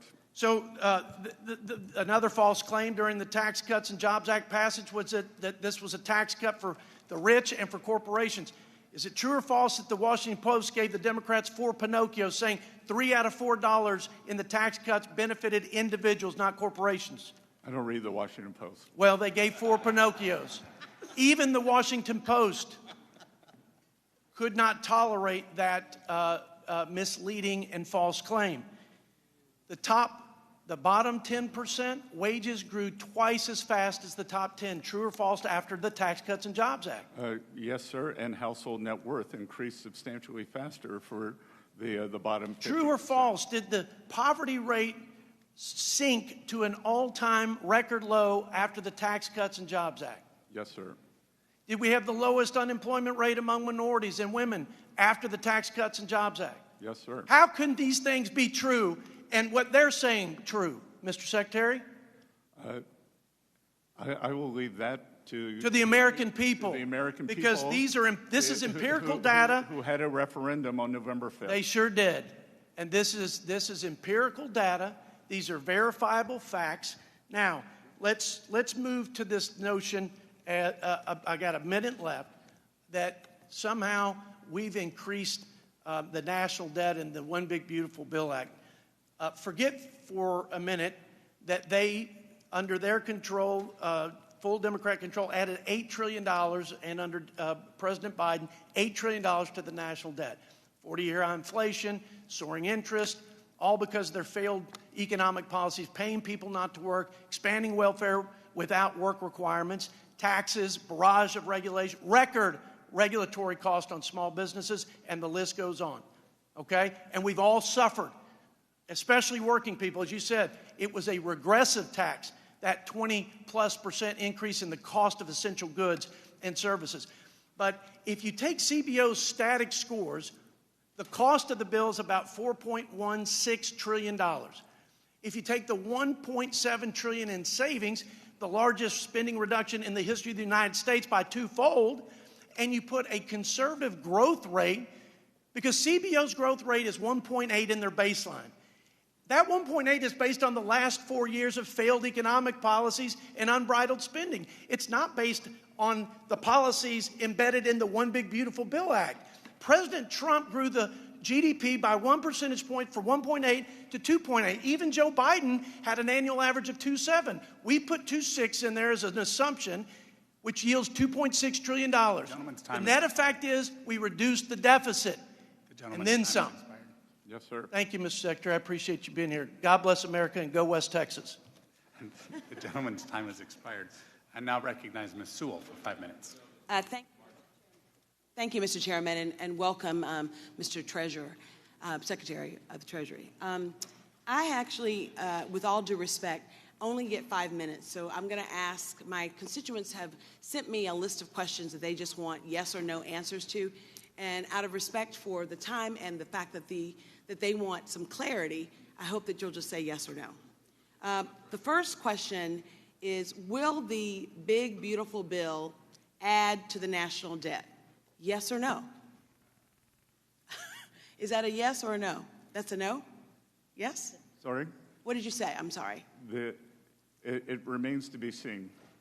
Well, I mean, look, the CBO, the Congressional Budget Office, official score of this bill says that it increases the federal deficit by $2.4 trillion. Sorry to interrupt, Congresswoman. The CBO also said that tariff income over the 10-year window would be $2.8 trillion. You know, so that would be you want to talk about dynamic scoring and all that stuff. There's nothing dynamic about that. You're quoting the CBO. I'm quoting the CBO. So let's level set.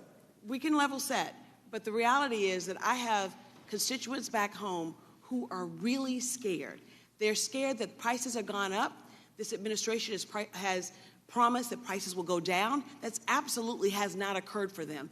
And every time they hear the word tariff, they think of the fact that it's another tax on them that will be passed on to them for goods and services.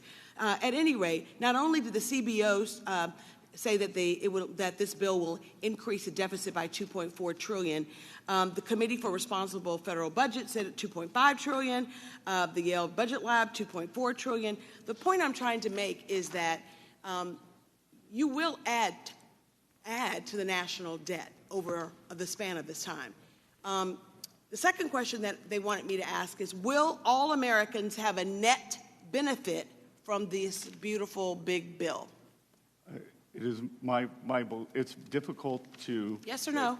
Again, it's impossible to say all Americans. It is ridiculous for me to give an answer for 337 million. Well, I can people. tell you what a lot of I can say the balance of probability is that Americans will get a substantial increase, especially if you're referring to working people in your district. Yep.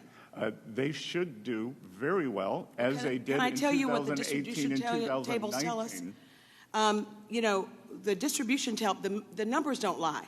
The average tax cut in 2027 for people in this bill making $1 million is about $81,500. So someone who makes $1 million, and no one in my district makes $1 million, to my knowledge, will get a tax increase, will get a tax benefit of $81,000. That's $223 a day. Now, the average tax rate in 2027 for people making under $50,000, which in my district is about 63% of the people that I represent, they will only get a tax break or tax increase of $265, which is 73 cents per day. That's pittance. When you think about the fact that the IRS, which this administration has decimated, closing field offices everywhere, laying off or dismissing thousands of workers from the IRS. The folks in my district often get, bombarded with inquiries about their earned income tax credits, and billionaires that are going to get $81,500 more don't. So, I mean, the point that I'm trying to make is that not all Americans will benefit the same. We know that because people make different things. But the fact of the matter is, if you're only saving me $268 and you're taking away my health care, which 16 million Americans will have no health care, will lose their health care, and they have to lose their health care in order for you guys to actually pay for your bill. I mean, to pay for your bill by kicking people off health insurance and giving them no health care, to me, is immoral and not fair. The last question that I was asked to ask you was, when will we hit the debt ceiling? I know that this big, beautiful bill also means a increase in the debt ceiling, and frankly, I heard you say that is something that's an imperative. I would agree with that. When do we foresee us hitting the debt ceiling? Congresswoman, I want to congratulate you. You have a very sophisticated constituency to ask questions like this. That the so-called X date is a... With all due respect, just because you're poor doesn't mean you're ignorant. As I said, very sophisticated. Yeah. Can you answer the question? I'm in the habit of I'd like to know whether or not... I'm in the habit of saying thank you to compliments. That the so-called X date is a moving target. So when do you you're the Secretary of Treasury, so tell me, when do you predict, given where we are right now, will we hit the ceiling? Some point in the middle to late summer. Is that August, July? Again, it is imprecise. Well, sir, I just think that it is an abomination that we are actually giving bigger tax cuts to the wealthiest Americans who don't need a tax cut. Gentleman's time has Meanwhile, expired. we're taking away food assistance and health care from people who desperately need it. Gentlewoman's time has expired. I now recognize Mr. Estes for 5 minutes. Well, thank you, Mr. Chairman, and Secretary Bessent. Thank you for being here. I know you have been very busy in the last 2 days, and appreciate you coming back with struggling through the jet lag that you're obviously feeling. I just want to. I have some remarks here. I just want to throw out a couple of comments that have been talked about. I mean, and I believe you mentioned this earlier, is that after the Tax Cuts and Jobs Act, the top 1% went from paying only 40% of the tax burden to now paying over 46% of the tax burden. So as we've put in this good Tax Cuts and Jobs Act, the top 1% are actually paying more. And I know a lot of questions from the other side of the aisle talked a lot about the deficit. And as you mentioned in your earlier remarks, the country's been fairly consistent in maintaining tax revenue at about a 17 to 18% of GDP. Unfortunately, the problem we're dealing with now is spending has ballooned up to roughly 23% or 24% of GDP, which is creating that problem that we have an imbalance. So I have several things I want to cover. First, I want to talk a little bit about Section 899. It's a common sense provision that's based on two bills that Chairman Smith and I introduced. It's not new. It's not revenge, as some in the media have been proclaiming and wailing about the last few weeks. It's a reasonable approach to make sure that foreign countries don't pilfer the U.S. Treasury with UTPRs or DSTs. And the fact is, if we do nothing, we're ceding our tax authority to other countries. And the JCT is warning us that we will lose $122 billion in tax revenue over the next 10 years. Ways and Means could have responded with much more severity in terms of the bill that we looked at. We took a measured approach that maintains our tax sovereignty and that either discourages our allies from moving forward with these discriminatory taxes, or will raise our tax revenues by $116 billion over the next 10 years. I'd like to submit, Mr. Chairman, for the record, an op-ed from Bloomberg that covered this topic. Mr. Chairman. Without objection, so ordered. Thank you. Secretary Bessent, are the fears that Wall Street has over the 899 grounded in truth, and what's behind the stir, and why wasn't there outcry from the Wall Street and economists during the last administration working with OECD in a manner that put America last? Sir, I believe that there is quite a bit of misinformation on 899, and I also believe that if businesses came back, took a deep breath, and much of the pushback is coming from overseas companies, and overseas companies are worried that their countries may try to usurp U.S. authority. So if a European country, they tried to unfairly tax a U.S. company or take money away from the U.S. Treasury, then it would fall perhaps on that corporate. So they should look to their own capitals. This is a fiscal bill, not a revenge bill. Right, I agree with that. I think that some of these companies need to be lobbying their own government instead of trying to lobby 100%, Congressman. Administration. Something else that I've been pushing over the last 6 years has been research and development expensing.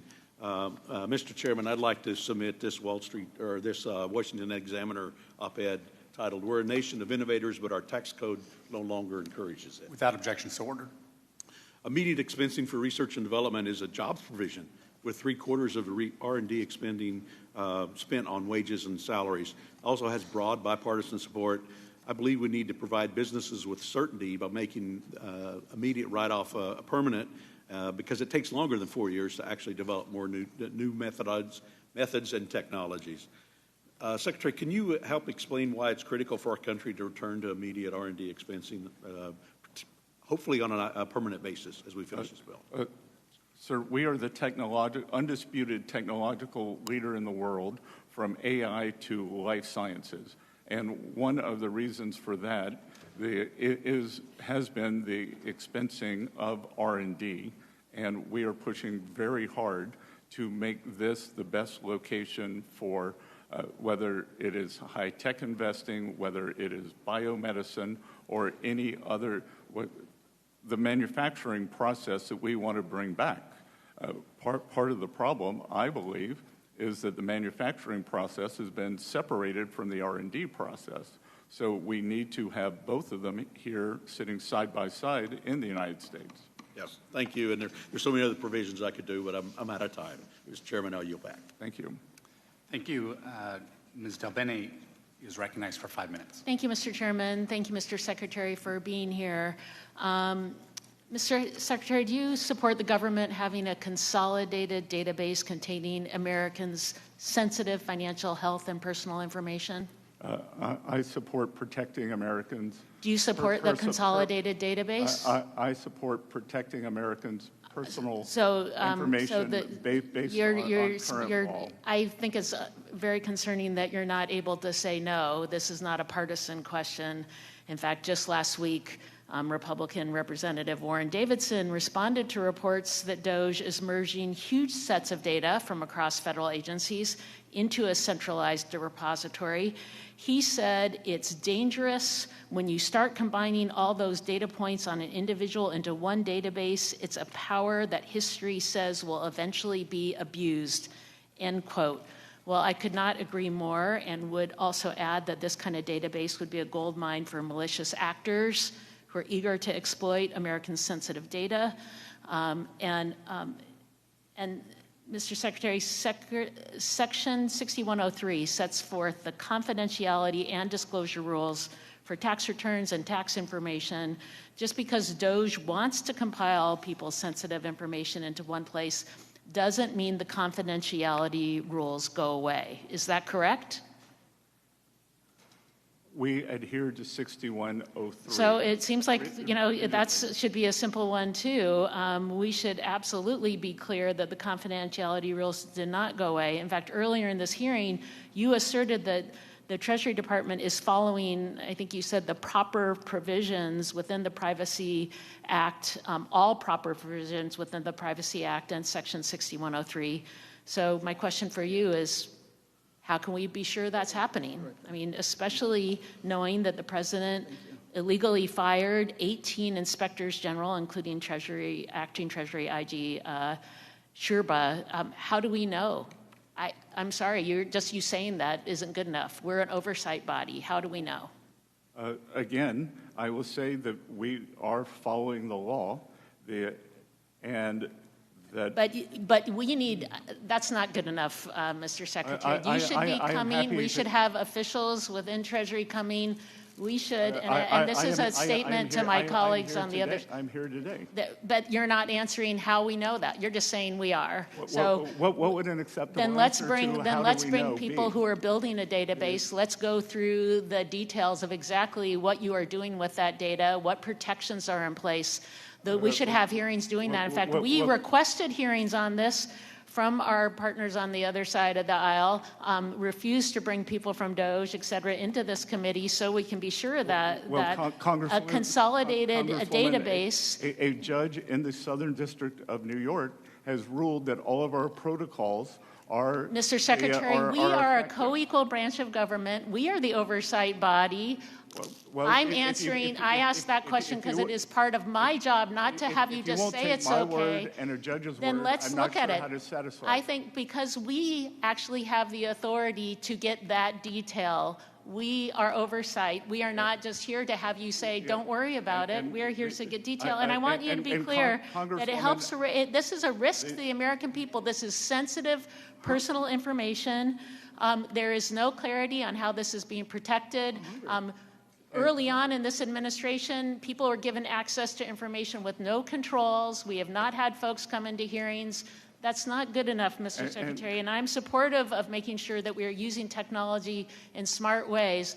I'm also very supportive of making sure that we are protecting people's personal information and we are following the law. 6103 is clear, and there is no, and now this consolidation, there's no approval on how this consolidation takes place, and you can't even be clear to me that you're about where you stand in terms of making that happening. So I don't think we're getting the information. Maybe it did not filter up to you, but we provided a staff-level briefing several weeks ago. Then let's bring folks. I want to ask the questions. Frankly, it's not about whether or not you had a staff-level briefing. Let's bring experts to answer detailed questions in this body so that we get those answers. I have a technology background. I'm happy to have those detailed conversations of exactly who's given access, how that access is given, and how we are making sure that information is protected. We absolutely have to make sure that there are no violations, that there are the right protocols put in place. We have no data to say that. We just have, you'd say, just trust me, it's okay. That's not good enough. And Mr. Chairman, gentlewoman's time has expired. Mr. Chairman, I yield back. I now recognize Mr. Smucker for 5 minutes. Thank you, Mr. Chairman, and thank you, Secretary, for being with us. And congratulations on what appears to be a great deal with China potentially, and a reset of our relationship, and a deal that'll be great for American business, it's an American excellent workers. start, Congressman, but a start. Yeah, I'm really continue to be proud of the work that we've done with the Tax Cuts and Jobs Act, the impact that it had on my constituents, where average families in my district saw an increase of about $6,000 in their wages in the years following that. Inflation was low.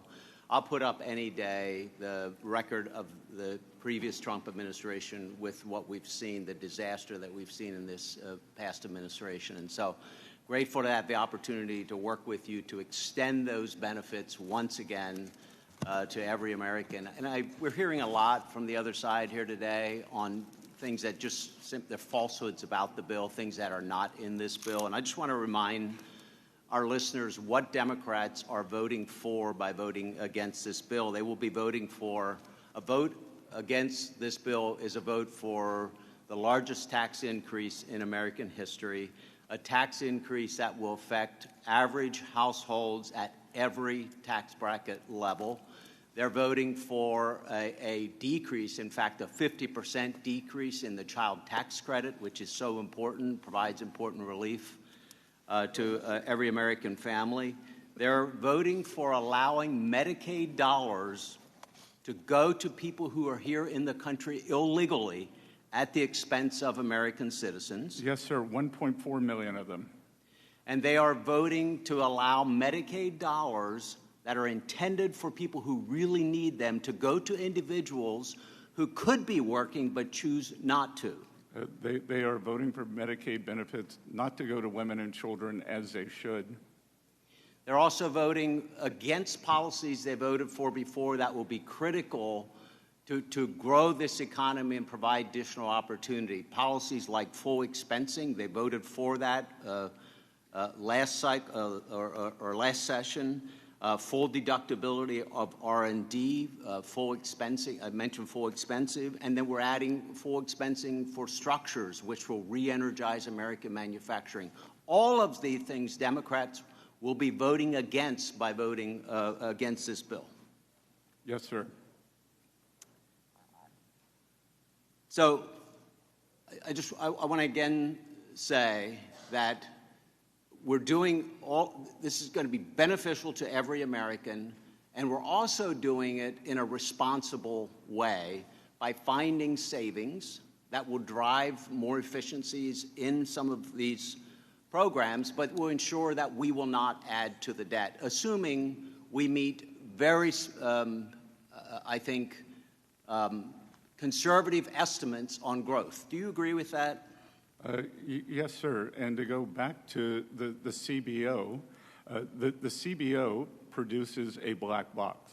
And that black box says the growth is 1.7 or 1.8%, whether we make the TCJA permanent and continue, and that permanence causes stimulus, or, as you said, whether we have the largest tax cut in history, which would be cataclysmic, obviously, but it also assumes no change in growth. So obviously, both cannot be true. Exactly right. So we're going to do this in a fiscal responsible way. Now, I do have one question for you, and I only have a minute left. One of the things that I was impressed with when during your confirmation hearings and leading up to your appointment as secretary was your 333 plan. And particularly in the short amount of time I have, you have a stated goal at that time, at least, of getting to the deficit at being at 3% of GDP, which I know how much you're concerned about the debt. The Democrats today are raising concerns about the debt. I share those concerns. I think that's a great goal. Do you still hope to achieve that 3% debt to GDP, deficit to GDP by the end of Trump's term? Yes, sir. It's a deficit to GDP, which the other side of the aisle doesn't seem to want to talk about, or the total debt to GDP, which Secretary Yellen and I agree on. It is those two numbers that matter. The absolute number, while daunting, those two ratios are much more important. And I said that we would like to have a 3 in front of the deficit to GDP by 2028, the end of President Trump's term, which is the long-term average. And I think this sets, Gentleman's time has expired. This sets the basis for being able to achieve that. There's going to be a lot more work to do, and I look forward to working with you to achieve that goal. Thank you. Gentleman's time has expired. I now recognize Ms. Chu for 5 minutes. Secretary Bessent, my constituents are sick with worry about losing their health care coverage. The nonpartisan Congressional Budget Office just determined that more people will lose their coverage. 16 million people will lose their coverage as a result of this big, ugly bill, which will be the largest loss of health care coverage for people in American history. Now, Republicans are saying that this will all be accomplished by cutting out waste, fraud, and abuse. But we should not be fooled. This is accomplished by 30 different measures, including increasing the amount of red tape that people will have to go through just to stay on Medicaid and on the Affordable Care Act, or the ACA. In addition, the CBO says that this bill will cost Medicare over $500 billion. I think of the many grandmothers and grandfathers who need nursing facilities as they face various illnesses like dementia or Alzheimer's. In my district, 62% of them rely on Medicaid to get any kind of care. But this bill requires all kinds of new paperwork to stay on these programs, including paperwork for seniors seeking to dually enroll in Medicaid and Medicare. Where will these seniors go if they lose their Medicaid because they didn't file yet another form, all while having dementia? This is a life or death situation.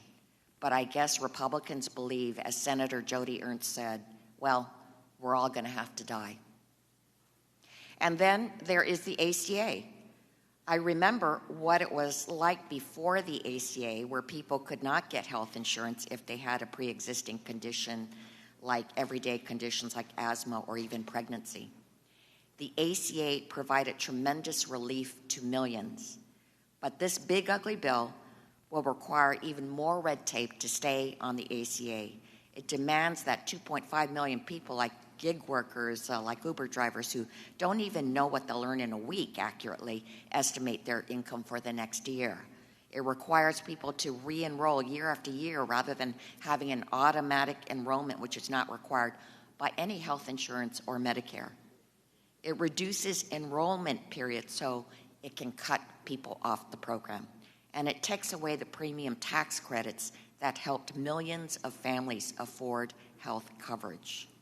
And that is why at the hearing for this bill, I introduced an amendment to strike the provisions that undermine the coverage of the ACA. Every single Republican on this committee voted no. So, Secretary Bessent, I'm asking you a question in which I only want a yes or no answer. How would you have voted on my amendment to protect the ACA and keep millions on their health insurance? No. Okay, that makes it clear. And Secretary Bessent, I'd like to address the reason that 16 million people are going to lose their health care coverage. It's so that millionaires and billionaires can get big tax giveaways and become even richer. The nonpartisan Joint Committee on Taxation just this week found that if this bill becomes law, the richest 5% of taxpayers in this country will get a bigger tax cut than the bottom 80% of taxpayers combined. To put dollar amounts on it, someone earning $1 million will get a tax giveaway of $81,500 in just 1 year, while someone earning less than $50,000 can only expect $265 in 1 year, which is only 73 cents a day. That millionaire will get a tax cut in 1 day that's almost as big as what the middle-class person will get over the entire year.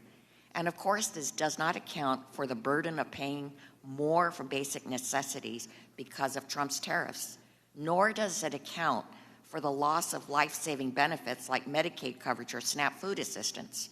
When the University of Pennsylvania included the benefit cuts into their analysis, they found that the poorest 20% of households in this country will lose $30,000 over their lifetime if this bill gets signed into law. It's quite literally a reverse Robin Hood scheme, taking from the poor and giving to the ultra-rich. That's why I had an amendment that said there should not be tax giveaways for those earning more than $10 million per year.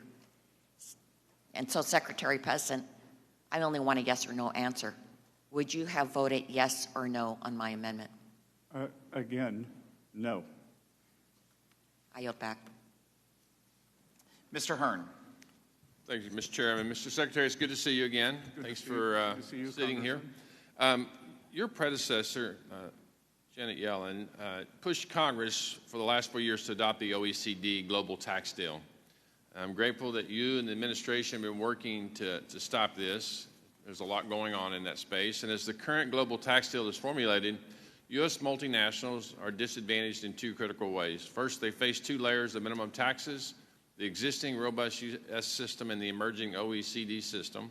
And two, their traditional income-based tax incentives face stricter scrutiny against the corporate welfare regimes in China and the EU. The global tax deal fosters a kind of a Hunger Games style race for government handouts, cash subsidies, and refundable tax credits. The system rewards political connections and authoritarian regimes over innovation. And Mr. Secretary, as you know, countries are pressuring the U.S. to sign on to the global tax deal and want to push subsidies out of the income tax system into the hands of bureaucrats, distorting markets, picking winners and losers, and leaving their taxpayers footing the bill for political pet projects with dismal economic results. If other nations want to tie their economies in knots with that nonsense, that's their funeral. The U.S. should not play the role of global nanny, dictating domestic policy to sovereign states.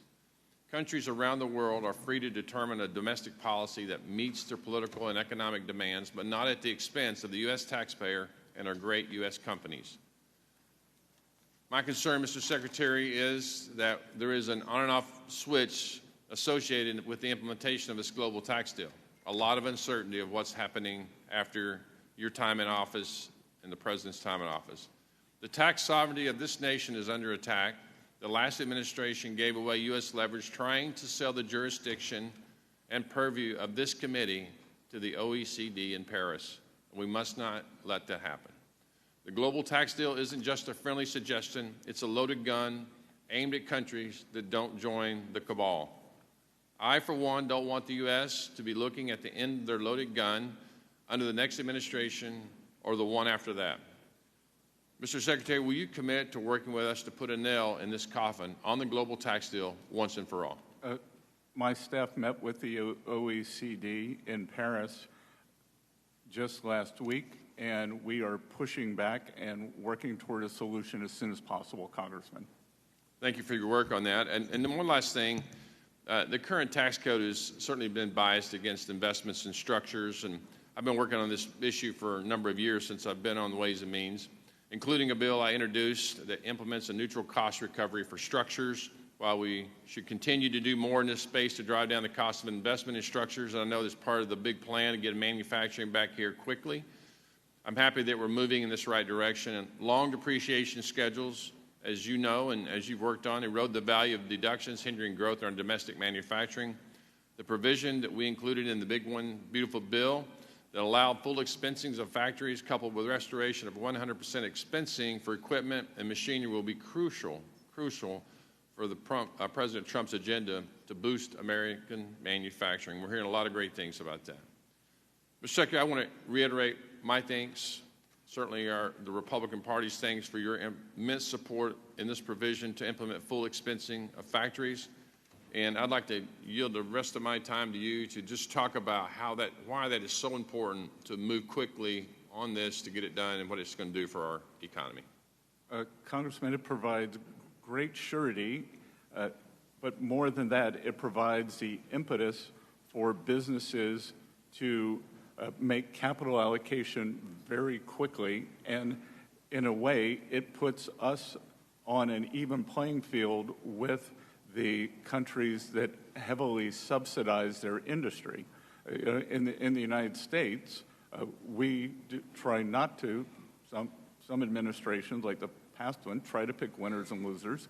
We do not. We try to set the best playing field and create the best environment. So the surety of immediate expensing is very powerful in terms of after-tax return on capital. After-tax return on capital is what drives this economy, it is what drives productivity, and it is what makes the United States the greatest economy in the world. Mr. Secretary, again, thank you for being here. Appreciate your words, and I yield back. Ms. Moore. Thank you so much, Mr. Chairman. I'd like to yield 5 seconds to the gentlelady from California, Ms. Sanchez. Thank you, Ms. Moore. I would ask unanimous consent to enter into the record the nonpartisan policy research Yale Budget Lab analysis, which shows that $3,000 cut to household income because of Trump's tariffs. Without objection. Thank you. I yield back to Ms. Moore. The Yale Budget Lab is staffed by Thank you. This is my time, former sir. Biden officials. Where's the gavel, Mr. Chairman? He's taking up my time. Proceed. The clock's moving, Ms. Moore. Thank you. I want to join my colleagues on a bipartisan basis in regaling the life and times of Charlie Rangel. And actually, Mr. Chairman, were he alive today, today would be his 95th birthday. And you know, even if it weren't his birthday, I would have to have thought of Charlie Rangel at this moment and the last real close personal conversation that I had with him when I considered your testimony here today, Mr. Secretary, and some of the other sorts of inquiries and comments of my colleagues here when they talked about the averages. The average taxpayer is going to receive this or that. It's sort of like the example that you almost gave here. You know, one taxpayer gets $1 million tax refund, another one gets a $1 tax refund, and then the average tax refund is $500,050. I had a Jesuit education, so we learned about the tyranny of averages. You ignore the distribution and outliers. You mask variations and inequalities. It's asymmetrically distributed. It's skewed. Because you have heard my colleagues talk about the real impact. Somebody under $50,000 a year is going to get $265 versus others that get millions. That is not a question. That was my comment. Okay, so you and Doge were focused on eliminating waste, fraud, and abuse. So let me just sort of outline some of the waste, fraud, and abuse that you found and tell me yes or no, was this what you found? $641 billion in subsidies for the ACA, $764 billion in Medicaid cuts, $300 billion in SNAP cuts, and then triggering $500 billion in Medicare cuts. Was that all waste, fraud, and abuse? Yes or no? Again, ma'am, it's very, very difficult to give a yes those are the cuts. Okay, I'll move on. You're not going to answer. Very difficult. What I'd like to know is the $2.4 billion in debt and the tax increases of $4.5 trillion. Is that not spending? Are tax cuts spending and creating, especially, not just adding to the debt, but the interest rates on the debt? Is that or is that not spending, yes or no? Are tax cuts, if I give you a tax cut, am I spending out of the Treasury to do that? Yes or no? Not if we, Mr. Secretary. Not if we create more income Okay, than the nature of we're the talking about a gambler's fallacy with projecting growth that's never been proven by anybody, anything. So I will move on because I see my time is waning. Let me ask you some more questions. Do you think that a problem we have in our tax code is that we have $700 billion a year in a tax gap because the very wealthy are evading illegally their tax responsibilities? Is that or is that not waste, fraud, and abuse? Would you characterize that as waste, fraud, and abuse? Represent my... I'm just a simple question. Is that waste, fraud, and abuse. My priorities are collection, privacy, and customer Okay, service. so but you at the didn't. IRS. We're not collecting that, and you cut 31% of the budget from the IRS that would have actually, processed these claims. The largest budget cut was in the IT department that began the modernization in 1990. Okay, the and true has spent cost more- of has spent economic more than security $50 billion. Has determined that 50% of Americans are financially insecure. 50% of Americans. So do you think that any of them are going to suffer from the cuts in Medicaid, SNAP, and ACA not to have these resources available to them? Yes or no? I believe that they will be better off under without these under resources. this tax bill, just as they were under President Trump's last term, as opposed to the ravages of inflation under President Biden's term. Well, let me just ask this. Why is this bill designed to take away some of the benefits that you claim people are going to have? They expire, like the senior tax credit expires, all of these things that these families are supposed to get. If you're so into uplifting their needs, why do they expire? No tax on tips. No tax on tips expires. Sorry? It expires. And it's not really a decrease on tax on tips. If you would like to join me and making it permanent and have your Democratic you're colleagues the secretary. You're the secretary, sir. You wrote the budget. We would welcome you to join us. Excuse me? We would welcome you to join us. I'm ready to join you right now. Are you going to accept an amendment? Time has expired, Ms. Moore, by over a minute. I was very generous, but way too Mr. Chairman, you are always very generous. Let's be clear. I yield back. Thank you, Ms. Moore. The chair would like to inform the members that the committee will stand in recess for 10 minutes following Ms. Miller's time. Ms. Miller. Thank you, Mr. Chairman. I'm from West Virginia, and I'm going to give you a little Southern love. I graduated from Columbia College. My husband graduated from the Citadel. So we've got some roots in common there. Thank you for being here today. You know, after 4 years of inflation and unmonitored spending and non-existent trade negotiations under the previous administration, I'm thrilled to have you and President Trump back at the helm to deliver on America First policies. Having businessmen rather than career politicians running the country is already making a huge difference.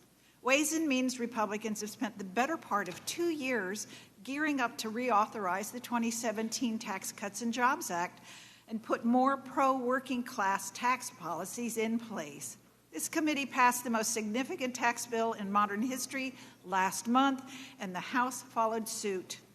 It is now time for the Senate to do their job and get this big, beautiful bill to the President's desk. I want to talk about 1099-K. One of my top priorities in the tax package is to repeal the Democrats' absurd 1099-K threshold. Under the Biden administration, Democrats changed the time-tested standard of $20,000 in 200 transactions to $600 when determining whether a taxpayer receives a 1099-K or not. Before this committee, your predecessor acknowledged that this new threshold would be difficult to administer and to lead to the taxpayers' confusion. So instead of working with us to fix it, the Biden Treasury unconstitutionally delayed implementation and then changed the threshold to try and ease the taxpayers' confusion in the election year. Unfortunately, there are still millions more 1099-K forms that were sent out, and Republicans have worked to restore the 1099-K threshold to the time-tested standard of $20,000 in 200 transactions by including my Saving Gig Economy Taxpayer Act in the One Big Beautiful Bill. Can you shed some light on how this policy and others being produced from your department will make life easier for our taxpayers? Representative, thank you for discussing these very important issues. As I said, I believe the underappreciated part of President Trump's economic plan is the deregulation. And what you were describing, the cutting back on paperwork, that putting thresholds at proper level is indeed deregulation, lower paperwork. And I think you correctly pointed out that the previous administration, I'm not sure that anyone ever signed the front of a paycheck or the back of a paycheck. I think they mostly received direct deposit from the U.S. government because they're always government employees. So if you have never made payroll, if you are not processing paperwork, you don't understand the costs that are inherent in this. If you are a small business person, if you are someone with a lawn care business, if you are someone, as you said, we have a completely new economy today with the gig economy. Whether it is Uber drivers, delivery people, the contract workers who work from home, in programming fields. So I think that it was tone deaf, completely tone deaf, for the nature of the new economy. You are so right. And I also want to voice my support for the ongoing trade negotiations that the President and you are working on. For too long, our trusted trade partners have quietly taken advantage of the United States. And I'm a firm believer that trade truly is the great equalizer and a powerful tool to bring the world together. However, sometimes the tool can be used effectively and not always with fairness. I'm particularly interested in the domestic steel industry. From West Virginia, we've been producing quality steel for decades, and some in my hometown in Huntington and my district is currently ramping up more steel production even further with new mills in Mason County. So I'm supportive of the Section 232 tariffs on steel that the President has pursued, and I'm eager to work together with the administration to ensure that a level playing field is also applied to the U.S.-UK economic prosperity deal. The UK has a history of subsidizing its steel industry, which in turn often undercuts our domestic steel producers. Can you commit to continuing working on securing fairness for our domestic steel industry across trade deals? Representative Miller, I had the privilege of being with the President at the U.S. Steel factory in Pittsburgh a week ago Friday. And I can tell you that the President's commitment to the U.S. steel industry is unwavering, that we are bringing back domestic production, and what we have seen, and one of the previous questions about is China a reliable partner, what we have seen during COVID since then is that there are strategic industries in the United States where we must have an industrial base. And I would put steel in the top 3. Thank you. Mr. Chairman, I yield back. Thank you. The committee will stand in recess for exactly 10 minutes.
questioning, Mr. Boyle.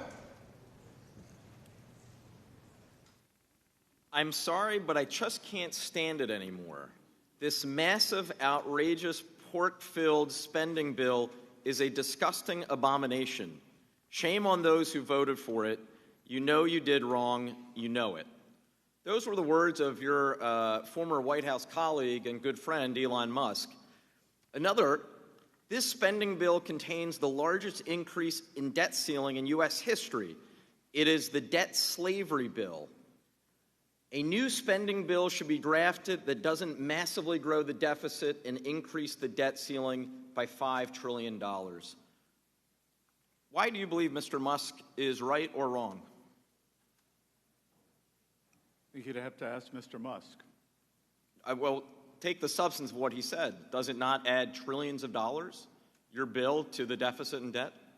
It's not my belief that it does. It may be his. He could speak for himself. But of course, it's not just Mr. Musk. It is the Congressional Budget Office. It is conservative-leaning groups like Tax Foundation, Cato, left-leaning groups, and nonpartisan groups like CBO and JCT. So this bill has actually united the left, the right, and the center, all saying it massively increases deficit and debt. But they're all wrong and you're right? Congressman, I think that there are a range of outcomes that I think that many do not include the pro-growth measures, just as they were wrong with the original TCJA, and that has proven to be a resounding success. Just as I don't know if you were here to vote for the IRA, the CBO scoring on that, it has been 3 to 4 times more expensive. So it's curious to me because you spent decades as an executive at George Soros' hedge fund, being very successful, making billions of dollars. Back then, you would always rail against deficit and debt. What's happened? Again, that it is smart spending. That what are we spending for? Are we tax cuts that mostly go to billionaires such as yourself? While throwing 16 million people off their health care coverage. Well, I would dispute that 16 million. I think you're conflating a lot of numbers. No, it's the, excuse me, reclaiming my time. Those aren't my numbers, just to be clear. As you know, it's the Congressional Budget Office projection. I think you're adding up a lot of numbers that shouldn't be added. Excuse me, I am adding 2 specific numbers. The cuts CBO found coming to Medicaid. No, if we're entitled to our own opinions, but not our own facts and not our own numbers. The CBO shows that 10.9 million will lose their health care coverage from the Medicaid cuts, and another 5.1 million will lose their health care coverage due to the ACA cuts. 10.9 plus 5.1 is 16 million. So you are adding numbers. 1.4 million. Yes, correctly. Do you support Medicaid for illegal aliens? 1.4 I am asking the questions, not you. Although you'll be happy to know that in my Commonwealth, home state, Commonwealth of Pennsylvania, actually they check your citizenship status before you can enroll in Medicaid. But I understand why you're wanting to divert and change the subject. Let me move, since we've taken up already most of my time. The World Bank yesterday had a shocking growth projection. They slashed their growth projection for the United States by upwards of 40%. I'm just curious, do you agree or do you think they're wrong as well? Because they specifically cited the trade uncertainty caused by your administration, the administration that you serve as Secretary of the Treasury, as being the primary reason why they've had to slash their growth projection to the lowest since 2008. Congressman, you kindly cited the success that I may or may not have had in my previous career, but I could tell you I would not have had it if I followed World Bank projections. So it is interesting that you believe all of these groups are wrong, from your former colleague Elon Musk, to left-leaning groups, to right-leaning groups, to center groups, to the World Bank. Everything is going hunky-dory. The reality is, I can see why you would have that opinion. You, as a billionaire, will reap the rewards of this tax cut, while 16 million Americans will lose their health coverage.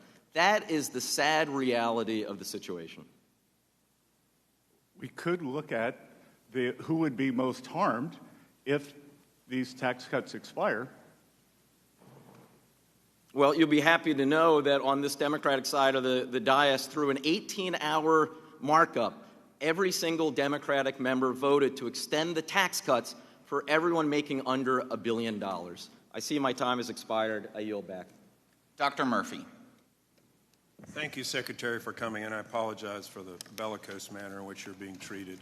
I think if we all want respectful parlay and we actually want to learn things, we do it respectfully. You know, I'm just going to take a side. I am a physician in healthcare. I always want everybody to be able to access healthcare.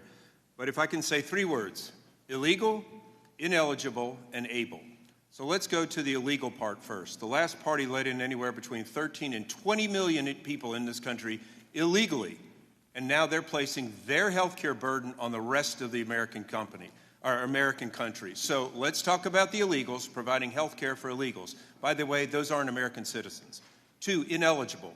Last administration did not allow states to audit their Medicaid rolls. Guess what you're supposed to do? You're supposed to say, hey, you're still fit eligibility, you're an impoverished child, you're a pregnant woman, you're a disabled person, you're an impoverished senior citizen, you are eligible. But if you're not, you are not eligible for Medicaid. Period. Able-bodied. Who can be against able-bodied individuals working to get health care? I mean, my gosh. So I'm hearing this ridiculous statistic of 16 million people who should not be eligible, who are not eligible. It is just embarrassing every time they bring this thing up. So anyway, you know, I do want to get back to the fact that our nation now, and this is blames on Republicans and Democrats, has gone far too long as far as where our economy is. We become a service economy. We become a government employment economy. We make some things, we assemble other things, but we don't manufacture things. We've talked about this. I look at this of what's happened in North Carolina, the drying up of cities, especially in the East. I want to talk a little bit about tariffs, and this is a difficult discussion. I'm hearing more and more from manufacturers in North Carolina that the tariffs in the short term are harming them. Specifically, tariffs on inputs used in manufacturing, driving up costs and making products uncompetitive when exporting to third country markets. These export markets are highly competitive, and U.S. companies have to compete with the EU, with China, other countries to be able to offer their products cheaper. Who can offer their products cheaper than U.S.? I really just would like to know how we're going to navigate this. I really believe our tariff policy was necessary. You can only affect economic policy by one of 2 ways: militarily, which no one wants, or by tariffs. And to get our country reversed back on a path it should be, we have to do this. But help me understand how the U.S. is going to help our companies in this difficult time remain their competitiveness. Well, Congressman, as I discussed earlier, the most powerful thing we're going to do is give them great certainty and permanence in this tax bill. We will also allow 100% expensing, both for the new equipment and for factory structures, and that will provide a substantial savings and impetus. So I believe that that will aid in the manufacturing here. We are also working with industry, and again, it is across a wide range that we will see. Some companies will make less, some will make more. Right. I appreciate that. You know, I love to see our growth in our manufacturing. During the last administration, we had 3 to 7 million individuals who are able-bodied adult of working age come off of the workforce. We need workers. And guess what? Some of those people will come off Medicaid and actually get insurance by their jobs. So, again, just a little bit of truth. Real quickly. And Congressman, as I said earlier, that we have approximately 9% of the workforce that is in manufacturing. Historically, real wage increases accrue to manufacturing workers faster than lower-end service economy workers. So I think we could still see real wage growth there also. Right. Facts matter. Quickly, I'd like to talk to you about transshipment. Transshipment by Chinese companies have undermined President Trump's Section 301 tariffs, and the problem seems to be getting worse. Can you elaborate by any chance if any discussion with China was done about transshipment, or is that in order? Is that going to be discussed? Well, as you can imagine, they pushed back on the de minimis exemption, which we have gotten rid of, and we are going to, we are tariffing all the de minimis imports, we are going to set a level, and it will be a global level, not only for Chinese imports, although China floods the zone, because that is their business model, is to export their deflationary impulse, which is unacceptable to the rest of the world, especially for U.S. citizens. So we are going to set a global level for these de minimis imports. Thank you. It's nice to see an administration actually do something on trade. We did nothing in the last 4 years, and I'm sorry if it hurts people's feelings that they've tariffed against us and we're retaliating, trying to do things better for the American people. Support what you do, and thank you very much. Thank you. Mr. Kustoff. Thank you, Mr. Chairman, and thank you, Mr. Secretary, for being here today and after your long days of travel. So thank you very much for being here. If I could ask you, Mr. Secretary, there's been a lot of attention lately and a lot of conversation around the bond markets and rising yields for U.S. Treasuries. If I could get you to address that, maybe some reassurance. Maybe a couple of questions. First of all, what is your current assessment of the bond markets and your view of the upward pressure on Treasury yields recently? Congressman, if I could break that down into three pieces. One is the smooth functioning of the bond market. So even during the April high volume, high volatility period, the bond markets functioned very well, trades cleared. There was never a question of financial stability. Two, at Treasury, our bond issuance is going quite well. We are actually seeing an uptick in primary purchasers as opposed to, so these are the end users who would hold it as opposed to dealers or flippers. And then three, as I said earlier, the United States 10-year is the only major 10-year yield in the world that is down on the year. So for all the sky is falling and cries of what's happening, or that a crisis is inevitable, the U.S. continues to be the most stable bond market. You've had a lot of questions today about the One Big Beautiful Bill, and a lot of questions, very detailed questions. What would happen to the economy if Congress were to fail to pass the One Big Beautiful Bill and the majority of the tax cuts from 2017 were to expire? Well, again, Congressman, there are two parts there. So one, the OBBB, as I call it, contains the debt ceiling raise and extension. So that cannot happen. That must be raised and extended. And so we will not even talk about the ramifications of that because it will never happen. Two, as I said, it would be an economic sudden stop where we would see a cataclysmic event for working Americans, for job creation, for the financial system. So it's unthinkable that this could happen. It would be the largest tax increase in history.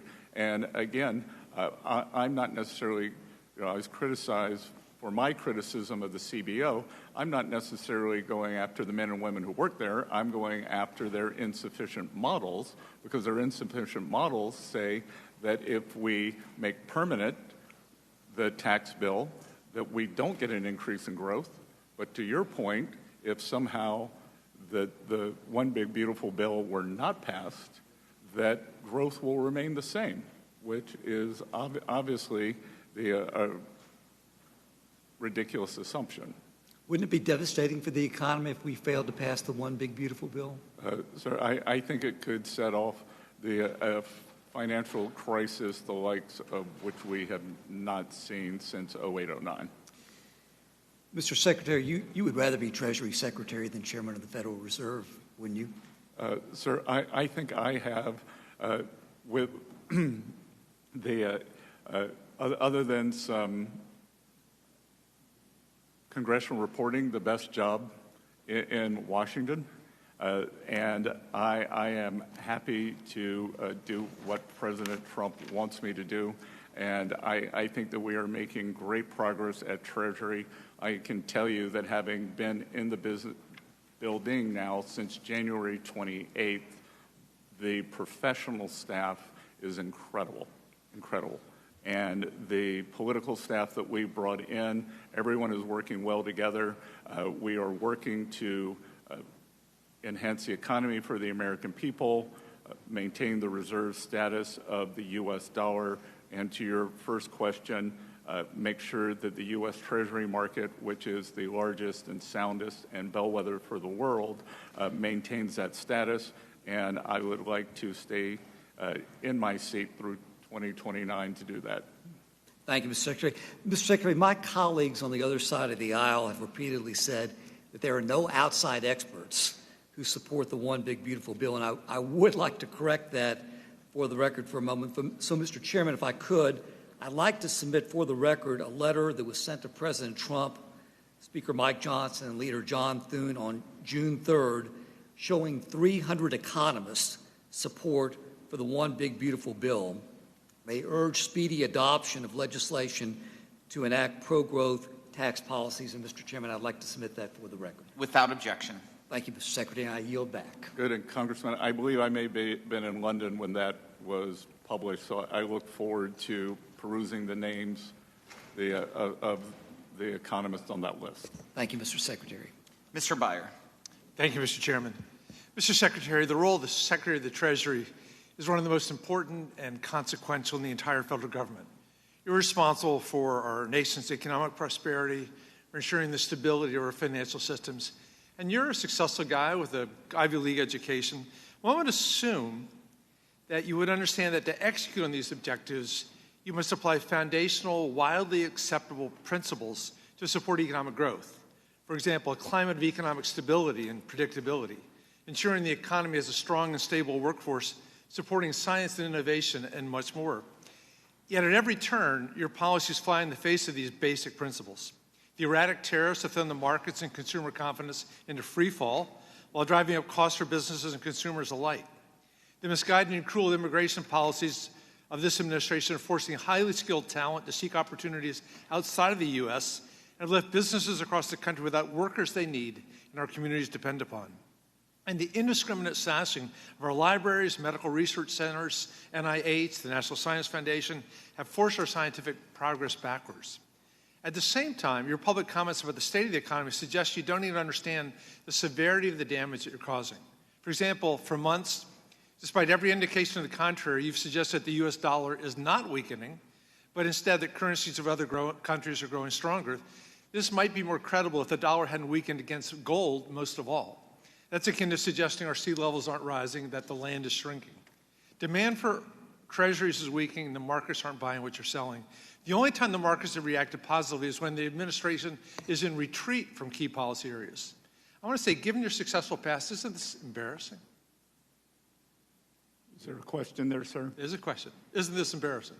Oh, is it embarrassing? Well, I'm sorry, Congressman, but you seem not to have seen the economic data. The GDP growth has been quite substantial. Job growth is solid. GDP growth is half what it was last year, sir. The job growth is solid, and we had job growth is a third what it was all last year, sir. No. And private sector job growth especially. And if you'd like to talk about inflation, would you? The inflation has been coming down. Just the inflation is good so far. We will see every economic thing I read, which is much every day, suggests the impact of the tariffs is not hit yet. Well, why don't we look at the data rather than the hysteria, which is how I made my career. Let me move on. You like to use the phrase strategic uncertainty as a justification for the tariff mess, pretending that the erratic policies have been the result of a clever, thoughtful plan, which is impossible to believe. There's a common assertion with these tariffs that I'm struggling to understand.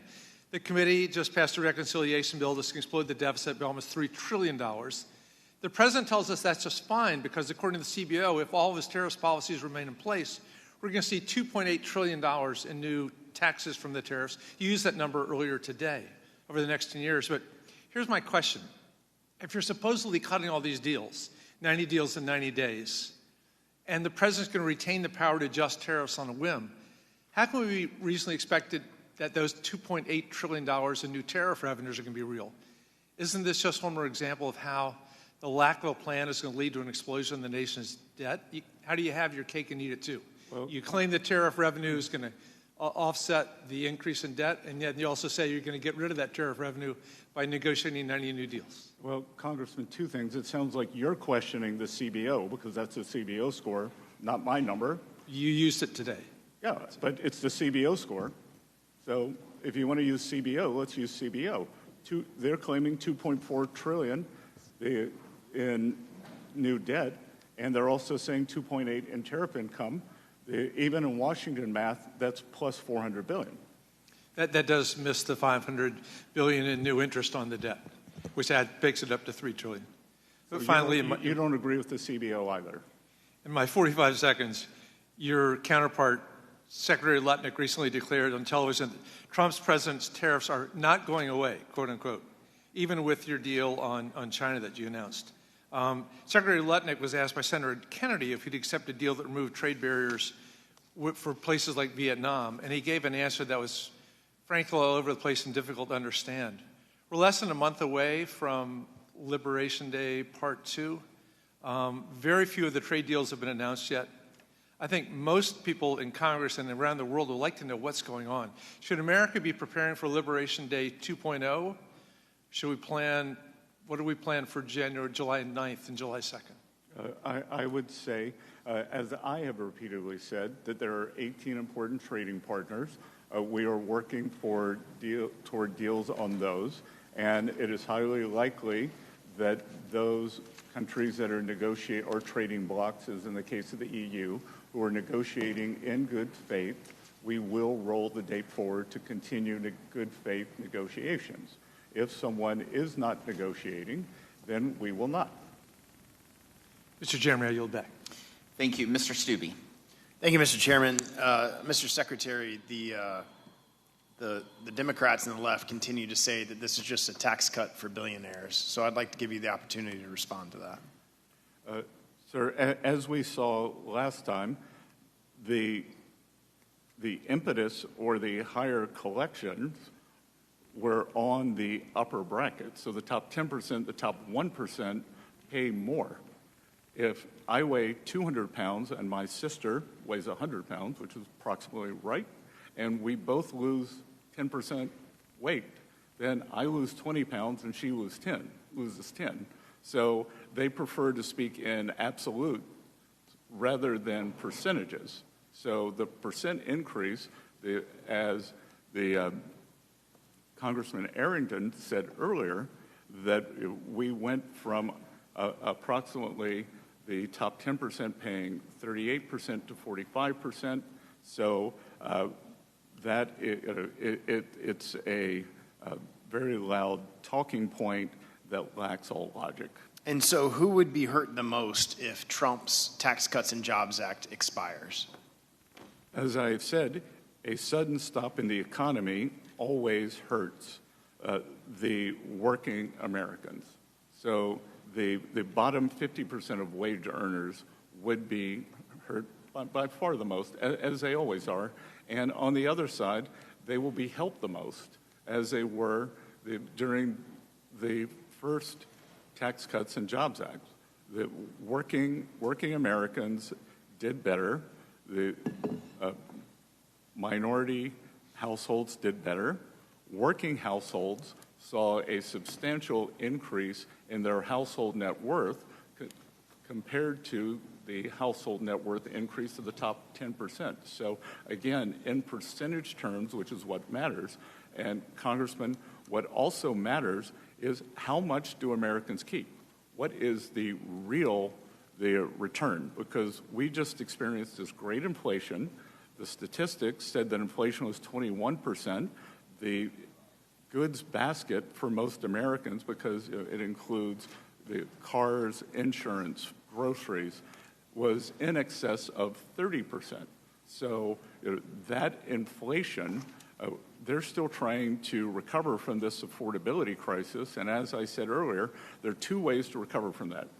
Lower the prices, which we're working hard to do, gasoline prices are down substantially, or have real wage increases, which we believe that this bill will drive. Well, that's not even touching on if we did not pass this bill, the increase on small businesses by the 199A deduction going up by almost 20%, the impact that would have on small businesses in our country.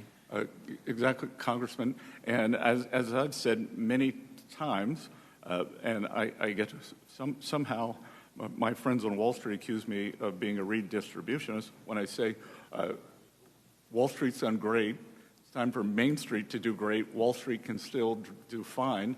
Both can do well together, but it is Main Street's time. Main Street is driven by small business. We are working on regulations. I have probably met, including conferences, over 300 small and community bankers to try to stop this regulatory noose that is around them so that they can grow the economy. So the One Big Beautiful Bill had strong language blocking the use of ESG metrics in federal contracting and finance. How is Treasury ensuring that woke corporate activism is no longer subsidized or promoted with taxpayer dollars? We have taken out all language at Treasury. We are looking at it in all contracts, and we are looking for the best outcomes. I think if you were to look at the CHIPS Act, which the Democrats thought was a great success, that there were so many woke bells and whistles in that it was impossible to get the money out the door by the Commerce Department during the tenure of the Biden administration. In the little time I have left, President Trump has made clear that U.S. trade policy must put America workers first. How is Treasury working with USTR and other agencies to ensure that financial and trade policy is aligned with the America First agenda? We work every day on that, and we are trying to, these trade deals or this trade situation did not happen overnight. It's happened over 20 or 40 years. As I said earlier, I agree with President Trump that I'm not blaming the countries. They got away with it. It was the administration, Congress, who let them get away with it. So we are pushing back on high tariff countries, non-tariff trade barriers, which could include things like local content requirements, currency manipulation, and then, as in the case of China and many other countries, subsidies to industry and labor. Thank you for your time today. I yield back. Mr. Fitzpatrick. Thank you, Mr. Chairman. Mr. Secretary, thank you for joining us today. I want to begin by discussing a bill which I've introduced here in the House, Lindsey Graham in the Senate, the Sanctioning Russia Act. As you know, Mr. Secretary, this legislation requires sweeping sanctions on all those individuals, financial institutions, and other entities affiliated with the Russian invasion of Ukraine. It establishes a 500% tariff on all imports from Russia to the United States, as well as on products from any nation which continues to enable this war through the purchase of Russian origin oil and natural gas. Mr. Secretary, this committee and this Congress have an obligation to provide the administration with the tools necessary to deliver lasting peace through strength. The Sanctioning Russia Act has strong support from many on this dais and in the House, and has 84 out of 100 U.S. senators currently signing on as co-sponsors. So my first question, Mr. Secretary, how well is the Department of Treasury ready and able to implement legislation of this scope should it become law? Good. Thank you for this very important point. So economic tools remain an important facet of the administration's strategy to end the conflict. All the options are on the table.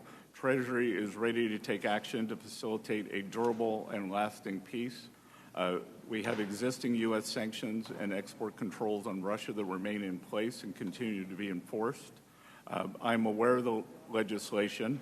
I would encourage Congress to continue to let this administration have flexibility to support the negotiations. We should be aware of unintended consequences. Specifically, what resources does OFAC require to ensure that the sanctions are executed swiftly as intended? We have all the resources that we need, sir.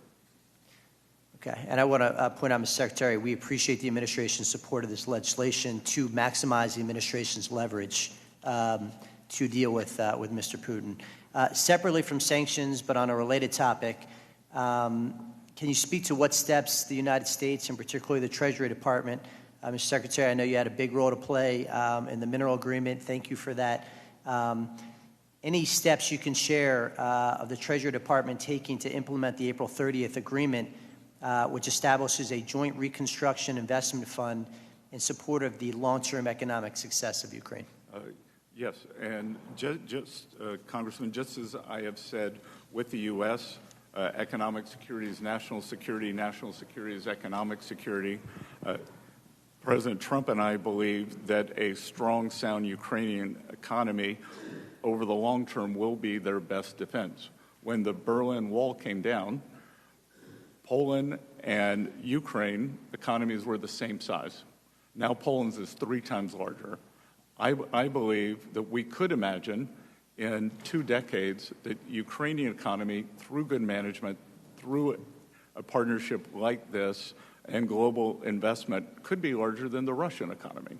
And I think that that would provide a very prove an extreme deterrent for whomever is running Russia then. I would say this partnership, we are working on operationalizing it quickly.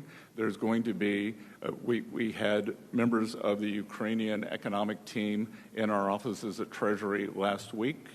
There's going to be a big conference in Rome about rebuilding Ukraine. We are urging the World Bank to focus on this.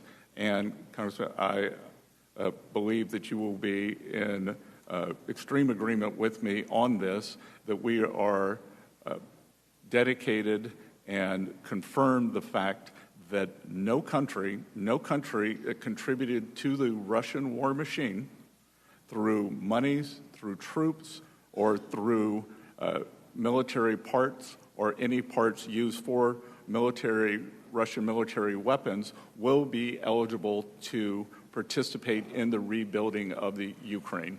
You do not get to destroy a country, destroy people, ruin lives, and then get paid to rebuild it. Thank you for that, sir. Just very quickly revisiting, you said you wanted flexibility. This legislation is designed to give the administration maximum flexibility and pressure to end this conflict. It's got a ton of co-sponsors in the House, 84 out of 100 U.S. senators. Is there any changes specifically you'd like to see made to that legislation? I'm happy to have my staff work with you on that, and it is good to see that some things can get done on a bipartisan basis. Thank you, sir. I yield back. Thank you, Mr. Evans. Thank you, Mr. Chairman. During this hearing, we have been hearing about the ways that the Trump administration claims it will help working people. However, the data shows that policies will do the opposite. The Trump administration wants to help the rich, not the poor. However, the Democrats on this committee are committed to helping the poor and the working class families. That is why we have protected legislation to protect affordable health care, increase the child tax credit, and make sure the rich pay their fair share. I've also introduced legislation called the Tax the Workers Act. It is important to understand that where we are today, that workers are demanding help and support. Workers should be able to keep more of their paycheck. Both younger and older workers will qualify. The Earned Income Tax Credit is one of the most effective tools to bust poverty. Congress should work on these type of measures to help needed assistance, not people who want favors from this corrupt administration. I encourage my colleagues in this administration to reconsider their approach to governance and work with us to make this country better. stop stealing from. It's important to make sure that we make sure that people in the poor, not just the rich, that we have an opportunity here to really send a collective message. And I hope, Mr. Secretary, that we will take advantage of that. I yield back the balance of my time. Ms. Tinney. Thank you, Mr. Chairman. And I just want to say thank you to the Secretary for your remarkable testimony. I don't know if I've seen better testimony in my short number of years in Congress, but I will say I've continued to be impressed. And in honor of today's baseball game, President Trump's appointment with you, he definitely hit this one out of the park. So congratulations on your great work. I would just say it's on 3 hours sleep. So. That's even more incredible. I know the feeling of jet lag for sure. And just wanted to talk to you about a couple things. And I'm a small business owner. I have a district that my entire northern border is Canada, and they're a very important trading partner on so many levels. And we are, I was one of the people that was here in President Trump's first term and voted for the Tax Cuts and Jobs Act.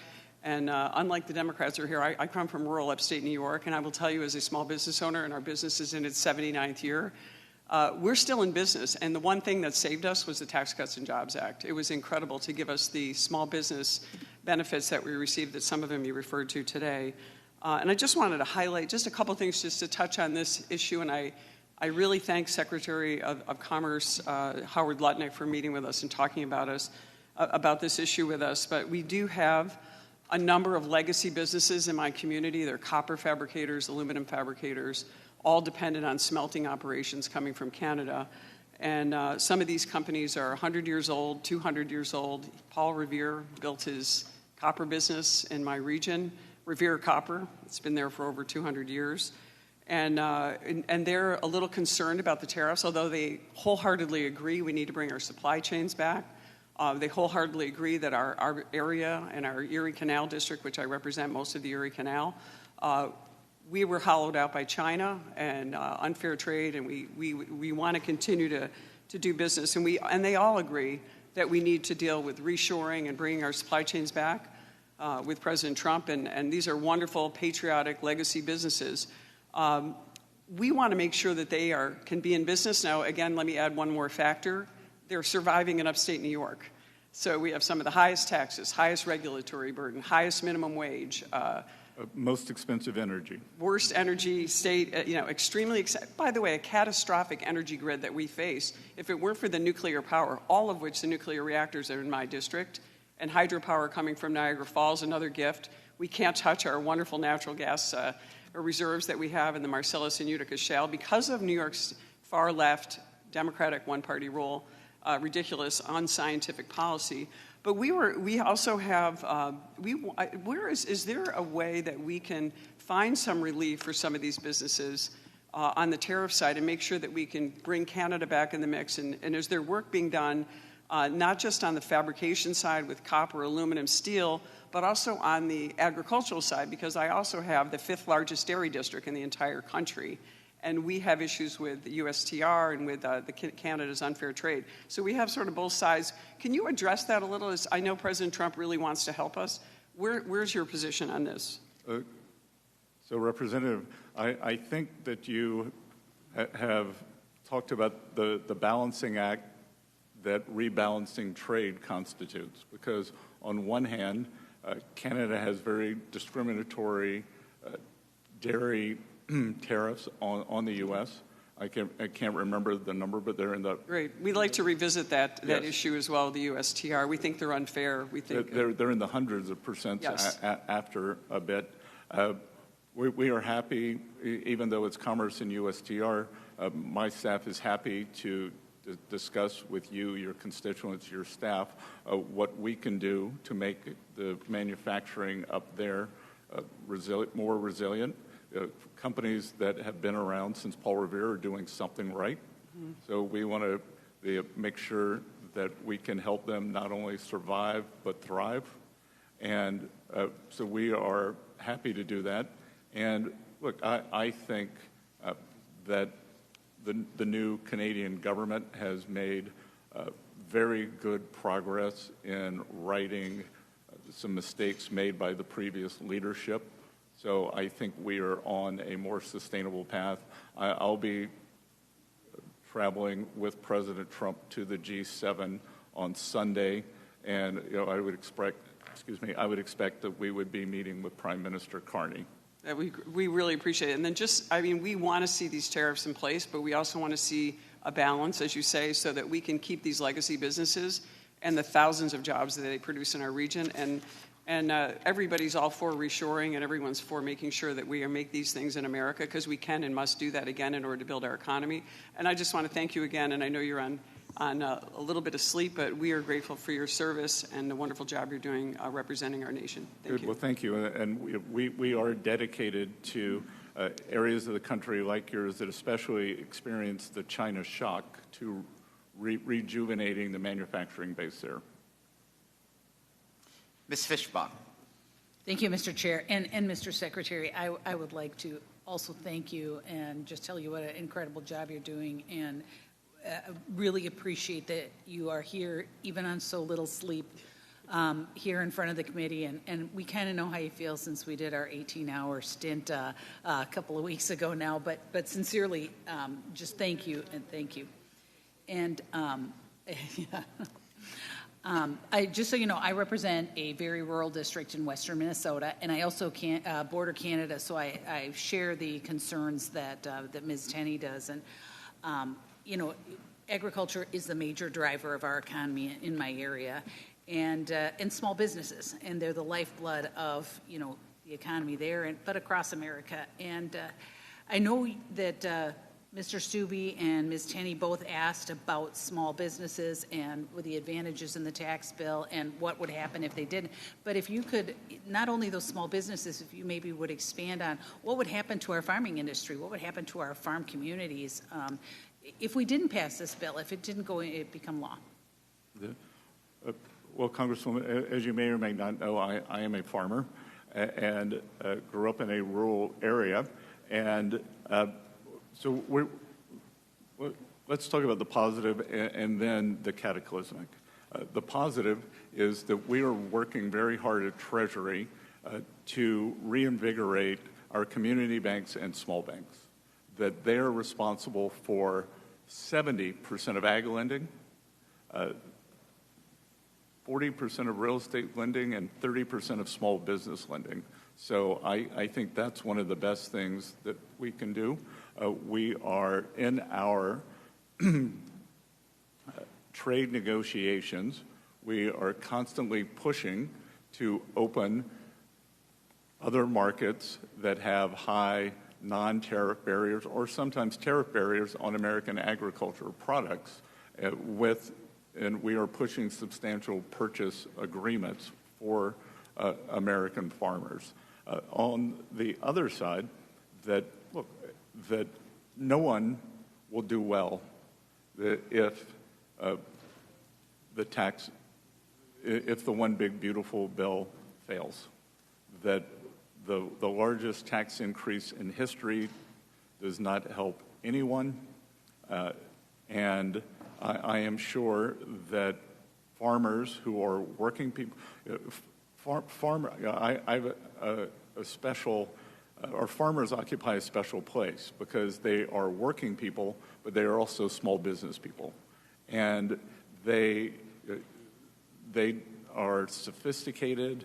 They have large equipment needs, so the immediate expensing for new equipment. I had some business people tell me earlier this week that they were waiting for the tax bill. They know that they're going to be able to get 100% expensing for the tax bill.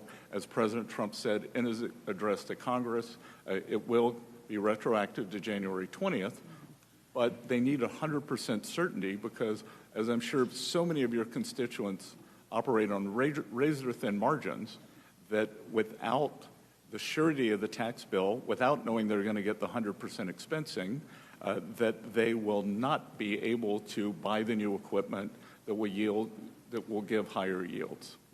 Well, and thank you, Mr. Secretary, and I appreciate your comments on capital, because that is one of the challenges, not just for the ag community, but the communities in general, is that capital expenditure. There's not as much available in rural areas, and so I appreciate your work with those smaller banks and trying to open markets. But just one other thing I wanted to ask about, the Biden administration and, the 45Z provision in the reconciliation bill. And the Biden administration failed to finalize guidance on 45Z, and it's created, serious issues and uncertainty in the biofuels industry. And, you mentioned the uncertainty, and we're feeling the uncertainty of that with the biofuel plants. And so can I get a commitment from you to expedite the process of finalizing the guidance for 45Z?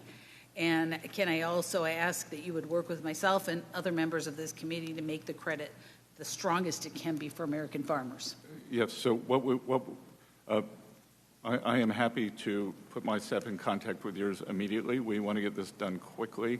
What we are trying to do is to make sure that 45C is more of a North American product, and that there are not overseas actors, specifically Chinese companies, that backdoor into it through Mexico. Well, so we will work quickly with your staff on that. Absolutely, and I would love to be part of that process, because we need to do this for our farmers. And I am over time. With that, I yield back, Mr. Chair. Thank you. Mr. Schneider, you are recognized. Thank you, Mr. Chairman. Mr. Secretary, you come to this historic committee with both the honor and the responsibility to uphold the proud legacy of your predecessors, starting with Alexander Hamilton. As Mr. Neal earlier noted, it's a fair expectation that when you come here, you don't, quote, fudge the numbers. Mr. Secretary, I'm disappointed that so much of what you have said today has stretched the truth, ignored the facts, and avoided directly answering our questions. But that really shouldn't surprise anyone, as in your relatively short tenure as Secretary, you've established quite a record of dissembling, deflecting, and too many times just simply highlighting. I'm going to highlight just a few. On June 1st, on Face the Nation, you said, thus far there have been no price increases because of the Trump tariffs. Simply not true. In fact, many companies have expressly stated that they've been forced to raise prices, and others expect to do so. Public companies have noticed this in their, as required by law, reports to their investors. I ask unanimous consent to submit to the record an article published by CNBC titled, "Here are the retailers raising prices as Trump tariffs take hold." Without objection.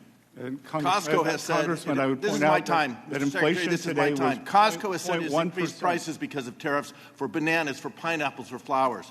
Best Buy has raised prices, and those changes took effect in May. Shark Ninja has raised prices for coffee machines. Newell Brands, Graco has said it has raised prices on baby gear by 20%. I ask unanimous consent to submit the entire May issue of Musical Merchandise Review, the cover titled, "How Tariffs Are Already Impacting and Will Continue to Threaten the Music Industry," just as an example. I also had a constituent visiting this morning who manufactures here in the United States with U.S. employees using U.S.-produced aluminum, selling to U.S. consumers. He shared with me that the price of aluminum, what's known as the Midwest Premium, rose 30 cents a pound after President doubled the tariffs on aluminum. Reuters reported on June 9th that the Midwest Premium hit a record 62.5 cents per pound, and that since Mr. Trump was elected, the price has risen nearly 190%. Another example, on May 18th, you said gasoline prices have collapsed under President Trump. According to AAA, when President Trump took office in January, the average price per gallon was $3.23. Prices have gone up and down, but last month, the Bureau of Transportation Statistics said that prices were actually higher. This week, AAA has the average current price at $3.12. None of this reflects a collapse in prices. And on March 7th, you said, there's nothing I'm going to do to hurt collections at the IRS. Yet immediately after the end of this year's tax season, an internal IRS memo indicated you intend to cut 40% of the IRS workforce. You stated that the systems at IRS are grossly outdated. Your predecessor, Charles Rettig, sat in that chair. He was appointed by President Trump, and he testified that we have a potentially $1 trillion annual tax gap. He said then, and I believe now, that better systems and more people working in compliance will help close that tax gap. And yet you are trying to stop the investments in new technology and cutting 40% of the workforce. Mr. Secretary, I frankly wonder if we and the American people should believe anything you say. But let me shift topics. Is there a question, Mr. Secretary, I am sure you saw the World Bank's forecast released yesterday that economic growth in the United States this year will drop by half as a result of the president's tariff policies. It also lowered its forecast for global economic growth because of Mr. Trump's tariffs, and warned that if they increase further, the slowdown will be even more severe. I ask unanimous consent to insert into the record an article from the Wall Street Journal entitled "World Bank Sees U.S. Growth Rate Halving as Tariffs Slow Global Economy." Without objection, if so ordered. So let me now turn to investment in the U.S. Mr. Secretary, the U.S. is the world's first choice for foreign direct investment, or FDI. Yes or no, is it good that foreign companies and foreign investors want to invest in the U.S.? Always. FDI has grown every year since at least 2018. Mr. Secretary, is it good or bad to see that FDI grow in the U.S. economy? Good. More than 8 million American workers work for companies with foreign ownership. Mr. Secretary, isn't part of what President Trump and you are trying to do is provide incentives for foreign companies to bring jobs back to the U.S.? We're providing all companies bring jobs back to the U.S. Great. So now let's discuss Section 899, which my Republican colleagues passed in this House. It's a new set of taxes applying punitive taxes on investors, on individuals, and on companies that are domiciled in countries that levy unfair foreign taxes. They include many of our allies, members of the European Union, the UK, Australia, Canada, and others.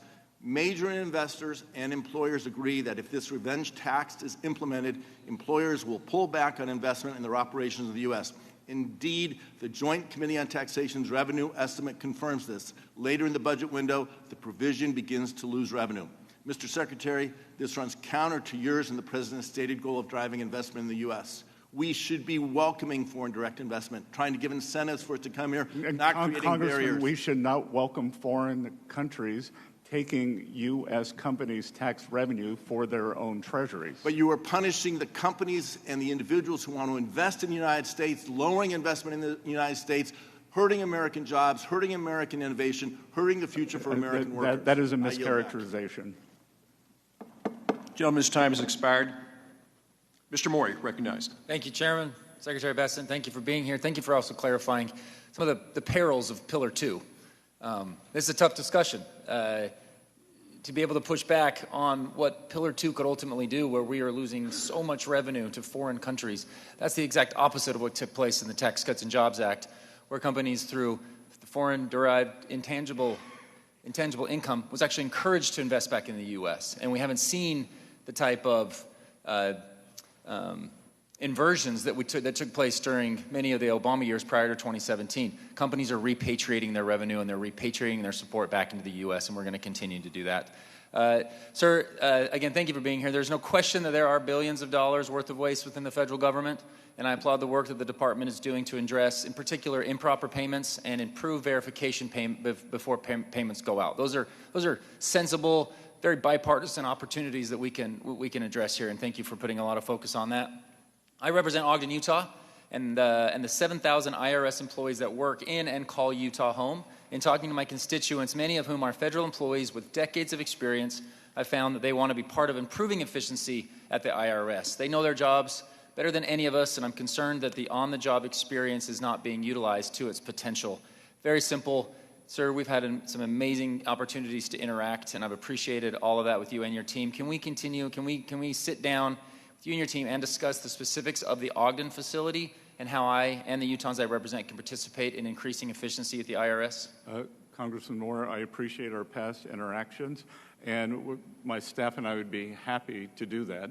And what I will tell you is that we are aiming for a culture change at the IRS. We have empowered, we are cutting waste. There is a 35-year-old, maybe close to your age. I wish. The tech update where we are spending $3.5 billion per year, which is 10 times more than a private sector bank would spend for the equivalent payments. And what we are finding is that the hardworking people, as you described in Ogden, are feeling empowered, and that's what we want them to do. We want them to provide the solutions, not for the solutions to be provided from up high. I've walked through the systems with them, taken tours and stuff. They're excited about the particular technological improvements that we can make, and your investment and your focus on that is much appreciated. So, okay, with my remaining few minutes, let's try to correct some of the fallacies we've been hearing about the One Big Beautiful Bill and its effect, in particular, on national debt, something that I'm very passionate about. Correct me if I'm wrong on any of these statistics. Since World War II, the average annual real GDP growth rate sits at approximately 3.15%. In the last 10 years, even with COVID, the average is still at approximately 2.5%. Yes, sir. Those are the facts that I have here. The bill that the House Republicans passed assumes a 2.6% growth rate, and that would generate $2.6 trillion over the next 10 years. With the spending cuts, historic spending cuts that we've done, ranging in about 1.6 cuts and other offsets, that assumed growth rate is enough to offset the tax cuts provided to the middle class through this bill. In fact, it will actually reduce the deficit by an assumed $184 billion. Some quick yes or no's on those numbers. Do you think that with President Trump's deregulatory policies coupled with the tax policies of the One Big Beautiful Bill, that this 2.6% growth rate is possible to achieve? I think it is possible, and we achieved it under President Trump's first term, and I think we could easily see it over the 10-year window at an average. And do you think it's possible that we could actually exceed a conservative 2.6% rate? Yes, sir. I believe that given this gigantic AI spend that we're seeing, that the productivity increases from that may hit the U.S. economy within the next 12 to 24 months and could accelerate our GDP growth. Accelerated GDP growth, and do you think that my colleagues from the minority party are correct when they say that the bill will add trillions of dollars to the national debt? I believe that they are mistaken. Just to close here, it is not unfair for my colleagues on the Democrat side to use CBO scoring in any type of criticism. I did it with the CBO scoring of the American Rescue Plan. I just wish we could keep the argument to where it should be. We are assuming what I believe is a reasonable 2.6% growth rate. The CBO's taking a lower percent. That's great. I think they're wrong in this case. And I think they always undervalue the potential that we have and the reality that we have from this type of economic growth policies. We have not seen revenues tank or dip since 2017 when we enacted these. We have an opportunity here to create a strong GDP, and that is the most important factor to being able to go and get after our debt-to-GDP ratio. Sir, thank you so much for the clarifications, and I yield back. Ms. Van Dyne, you're recognized for 5 minutes. Thank you very much, Chairman. If my colleague Linda Sanchez is true as it implies that women are constantly interrupted, you must be having a gender identity crisis today, because you have not been allowed to finish a single sentence from my Democrat colleagues on the other side of the aisle. I want to allow you to have an opportunity to speak because you've got a lot to say. I mean, over the last 4 years, we've seen working families and small businesses have been sidelined, while green corporate welfare has soared and the IRS has turned into a political weapon, targeting audits instead of actually offering assistance. But now, thanks to President Trump's decisive leadership and your work at the Treasury, we're finally seeing a course correction. This committee's Republicans have been proud to partner with the administration and with your office on the One Big Beautiful Bill. Legislation that delivers exactly what Americans have demanded: permanent tax relief, higher wages, stronger supply chains, and a laser focus on working families. And this bill ends tax on tips and overtime, slashes wasteful green energy giveaways to China, and it puts America, not global climate conferences, at the center of our economic policy. And unlike the so-called Inflation Reduction Act, which sent billions overseas and destabilized our energy grid, this is about made-in-America investments and letting working people keep more of what they earn. We're also seeing tariffs properly applied, bringing adversaries to the table, reopening trade talks, and resetting unfair terms that have hurt U.S. workers for decades. That's leverage. That's leadership. And finally, let's talk about the IRS.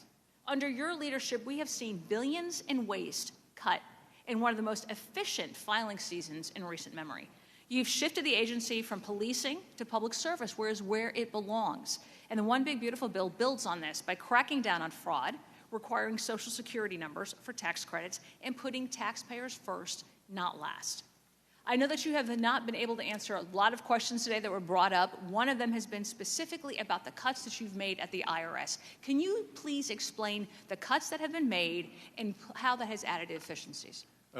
So I would categorize the cuts in two areas. And to be clear, some of them were not cuts. Some of them were voluntary retirements, people who wanted to move on. But a large portion, the IRA bill swelled the ranks of the collection agents, and because the Democrats did that, because it gave them a good score. That the CBO said, if you hire more bodies, then there should be more collections. Data, I believe, has shown that that is not true. It would be like saying, oh, if we draft Scott Bessent and we have him play against LeBron James, he will do fine. That these new auditors are not equipped to audit sophisticated taxpayers. They would undoubtedly be unleashed against working Americans. We saw from a whistleblower in the Atlanta IRS that qualifications were lowered to bring in these new agents. So we have just gone back to... So we were filling bodies. We weren't actually filling the places with workers. And so we've just gone back to the 2020 level, and the IRS collected taxes very well for hundreds of years before that. Secondly, the tech upgrade has been a disaster. It began in 1990. It is still ongoing. We have taken a look at that, and we were able to save what we believe will be $2 billion a year on that and end up with a better system. And that's great. We actually have some bills that we've introduced here that we're hoping to be able to supply help on the tech side. Yeah, and that 35-year upgrade will be finished by the end of President Trump's term, and I think it will align with my policies of collection, privacy, customer service. Excellent. I want to give you a chance to answer the last question about the foreign direct investment.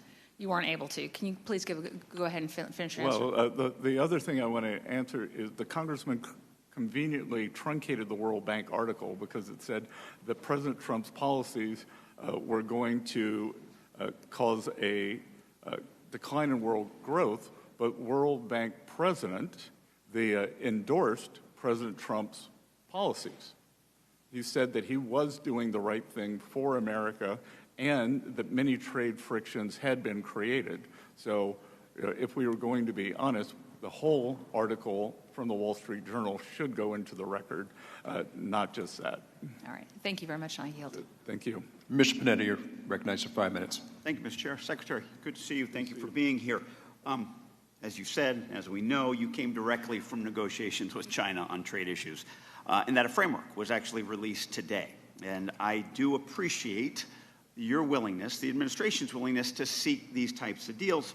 However, I got to tell you, I'm really, really concerned about the sustainability of any agreement given the lack of congressional involvement and the use of this administration's tariffs under IEEPA.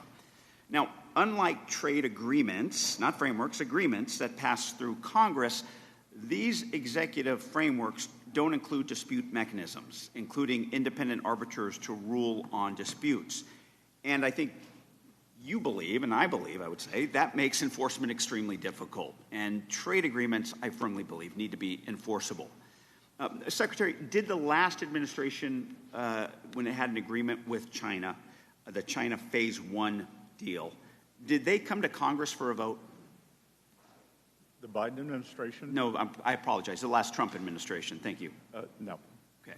And what happened was that China failed to meet all of its obligations under that Phase 1 agreement. And although it committed to increasing its imports from the U.S. by $200 billion from 20 to 21, it only followed through with 58% of its promised purchases. Now, under Trump's China Phase 1 agreement, did companies have access to any neutral dispute resolution process or panel when those obligations were not met? I would have to. I'm not USTR, so I'd have to get back to you. Okay, thank you. I would always. Thank you. I would also say the Biden administration failed to. No, enforce, I'm reclaiming my time as I got to do. It didn't. Okay, so this administration has tried these types of agreements before, and it led to unenforceable agreements. Now, look, learn from Biden, learn from Trump. I get it. I'm with you. Frameworks, when it comes to trade, as I say, and my colleagues have heard me say, is like a hamburger without the meat. Okay, you need agreements. You need Congress involved, and that's what I'd ask that you please change track towards these more sustainable, comprehensive free trade agreements, and please get us involved. Use Congress. Help us use our authority. And I know we need to do more of that as well. Trust me. Secretary, the national debt is $36 trillion, correct? Approximately, yes. $29 trillion of that debt is held by the public, correct? Approximately, yes. And I think that number is relevant. Is relevant for assessing the debt, as the rest of the debt is in intergovernmental holdings or money the government owes itself. And I believe it's more helpful to look at the debt held by the public as a share of the U.S. economy. At the beginning of this year, the ratio stood at nearly 97% of the GDP. I mean, that's not far off its peak of 106% of GDP after World War II. However, at that time, debt to GDP was on a downward trajectory. Now, from the end of World War II up until about 2008, the debt averaged only 40% of GDP, which was pretty manageable. But since 2008, that debt has jumped from 40 to 100% of GDP. And with this reconciliation bill that you're supporting, combined with other costs, such as Social Security and Medicare, we are heading to a 250 to 300% of GDP debt within 30 years. That is a point that would cause economic calamity. Now, it's no wonder that Moody's downgraded the U.S. credit score, citing the large annual fiscal deficits and growing interest cost. The budget deficit shows how quickly the problem is getting worse as well. The deficit was $1.8 trillion last fiscal year. But this reconciliation bill is set to increase that to over $4 trillion by the end of the decade. And it could send interest costs higher than $2 trillion by 2034. This would consume nearly 1/3 of all government revenue. The CBO said the reconciliation bill would increase the deficit by $3 trillion. A reasonable Federal Budget Committee estimates $5 trillion. Penn Wharton estimates $5.8 trillion. I get the warnings of rising debt and rising debt eventually causing an economic calamity, but it's already hurting the economy now, as we're seeing higher interest rates, higher mortgage rates, and we very well may see elevated inflation and a drag on economic growth. Now, under the current debt trends, real income growth is projected to slow by 10% in the next 30 years. But if the debt rapidly rises, income growth could decline by 30%. Secretary, in your confirmation testimony, you stated that we must get our fiscal house in order. And you've talked about the national debt as a security problem in the past. Is this still your view? Congressman, could I ask where those numbers came from? I will get that to you, but I have those in my preparation. Okay, I'm happy to get those to you. Because once again, I hope it is still your view. I'm out of time, but I really hope it is still your view. And I hope that you not only support trade deals that deal with Congress, I hope that you support a bipartisan fiscal commission where Democrats and Republicans can actually come together, sit at the table, and actually work together on reducing our debt and deficit. Thank you, Mr. Secretary. I yield back. You know what, Mr. Secretary, I'm going to give you some opportunity to answer the question. Which question? Yeah, well, I still... I know you're wondering where the figures came from. You need to know where the figures came from. As I've said before, when I look in the mirror in the morning, I see a deficit hawk, and I support everything to consolidate this debt, stabilize the debt to GDP, and bring down that ratio in a controlled manner. We didn't get here overnight. We're not going to fix it overnight. I would like to fix it by the end of President Trump's term. Thank you, sir. Mr. Feenstra, you're recognized for 5 minutes. Thank you, Mr. Chair. Secretary Bessent, thank you for being in front of us today, Ways and Means. I consider myself a novice in economics. I love to read it and work through it, even teach it once in a while. And I appreciate all that you've done under this administration. I live in rural Iowa. You live, I think, in rural South Carolina, and we love our areas that we live in.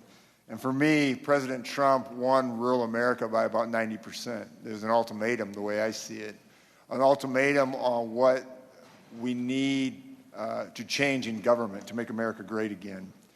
And I'd like to talk about that as we look forward and as you're in your role and we have this big, beautiful bill that's coming out. Can you talk a little bit about, for Iowa or South Carolina, how this bill will grow our states economically? And I think about, immediate expensing, things like this. Can you just tell the public saying, all right, this is how this is going to be economics on steroids? With pleasure. So, and I think it's a multi-pronged approach. I would go back to the small and community banks because, as I said, small and community banks finance 70% of ag loans, so we are working to stabilize and unshackle them. The tax bill, farm structures would count for immediate expensing in the tax bill, as would any farm equipment that would increase the efficiencies. 179 depreciation, you name it. And as you know, most farms are set up as pass-through corporations. Right. And again, these people, I think, do not consider themselves rich. They are not the ones being stereotyped and lampooned by the other side of the aisle here. These are hardworking people who they do manual labor, they keep their books, they buy equipment, they make business decisions, and I think that the certainty and the permanence here is going to be very, very important. It's invaluable to know that it is going to be there. And as I said, many business owners with whom I've spoken are holding back on the expenditures. Right. And I'm glad you mentioned 90% of the farmers who supported President Trump. I actually, within the past 48 hours with my Chinese counterpart, I told the vice premier that you did not make good on your ag purchases, and President Trump's number one constituency, they are our farmers, and we expect that will be made good. Thank you, Secretary Bessent. Thank you. I mean that. I mean, our commodity prices, soybeans and corn, we rely on these export markets. And if Brazil and Argentina takes over these markets, we're in deep trouble. So I'm very grateful for that. And just talking about tariffs a little bit, we've been taken advantage of for decades. So now as we move forward, we're trying to create a level playing field. And you talked about certainty. Can you just extrapolate on that just a little bit so for small business or large manufacturers or whatever, they just want certainty. How does this project out over the next 6 to 12 months? So I think, as I've said many times, this administration's economic program is a three-legged stool: trade, tax, and deregulation. Yep. The trade has moved faster because the president has used IEPA, an emergency power. Tax, I congratulate everyone in the Republican side of moving the one big beautiful bill through the House with Speaker Johnson's leadership. And we are working with your Senate colleagues. Senator Thune has given the date of July 4th. We'll see. And then deregulation, I think, is both the regulation of the Biden administration acted as a tax, and it acted as an expense on the American people per household, and it slowed economic growth. Yes. And I believe that as these regulations come off, whether it is permitting, whether it for ag, whether it is water usage, whether it is the environmental, that those will kick in the third, fourth quarter, and by 2026 will really take off. So I think on trade we want to move quickly, but these are big issues, and we want to do it right. Yep. And as I said, there are 18 important trading partners. We will get those, and I think we can have certainty there, but the real certainty we need is this tax bill. Yep. Thank you, Secretary Bessent, and thank you and Trump for all you do. This is incredible, and we're going to have a great economic future as we move forward. Thank you very much. Thank you. Thank you, Ms. Malliotakis. Thank you, Mr. Chairman. Thank you, Mr. Secretary, for being here. Under the previous Biden administration, we had 0 trade deals.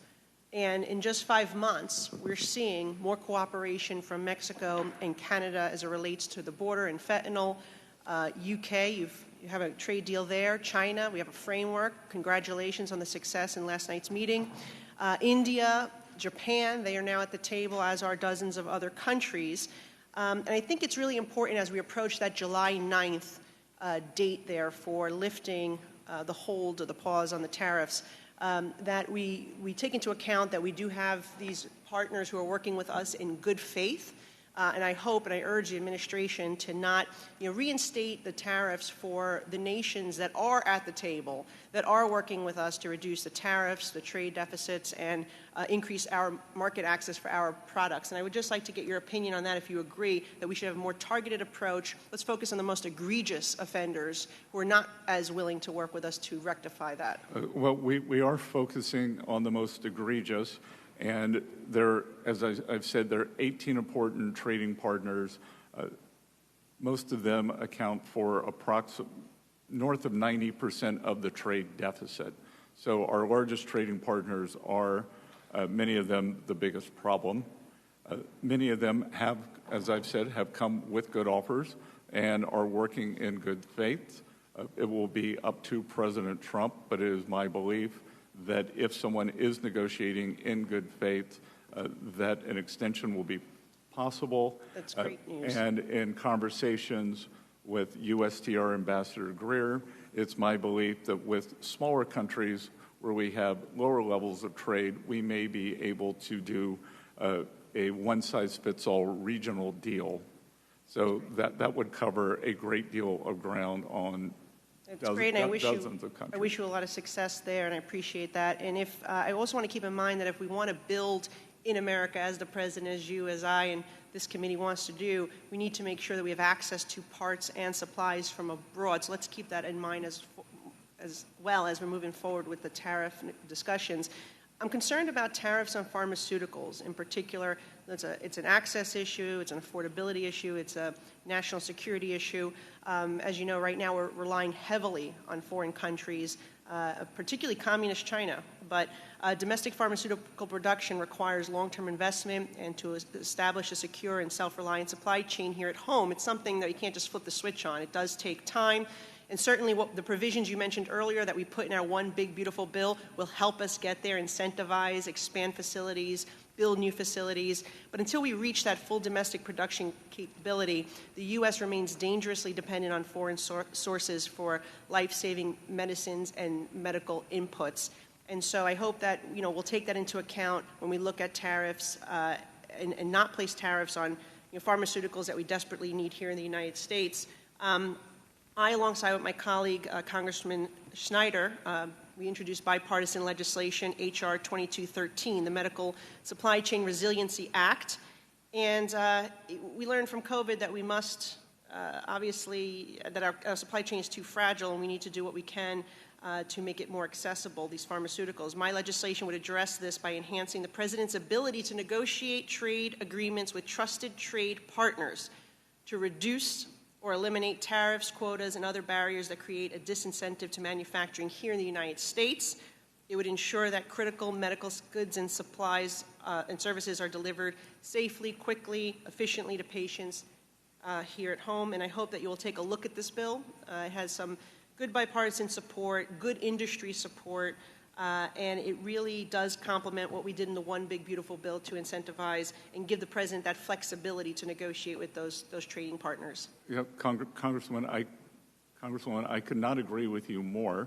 The only good outcome from COVID was it showed us our strategic deficiencies in areas like semiconductors and especially pharma. As you mentioned, a large part of our pharma does come from the PRC. That actually gives them negotiating leverage. I think it would be a tragic mistake if they were ever to flip off that switch, but it's always there. They could. They flipped up other switches. India, who is a more reliable, durable partner, is also a large supplier, but we do need to bring that home. Well, great. I look forward to working with you on that, and an endorsement from you of my legislation would be very welcome. Good. Thank you for your leadership on that. Thank you very much. Mr. Horsford. Thank you, Chairman Smith, and to the ranking member. Mr. Secretary, good afternoon. Does taking health care away from 16 million Americans lower prices for working families, yes or no? I'm not sure what that question means. The bill, the big, beautiful bill that was passed by this committee and the majority of the Republicans in the House would eliminate health care for 16 million Americans. I'm asking, does that lower the cost for working families? Yes or no? Again, which cost?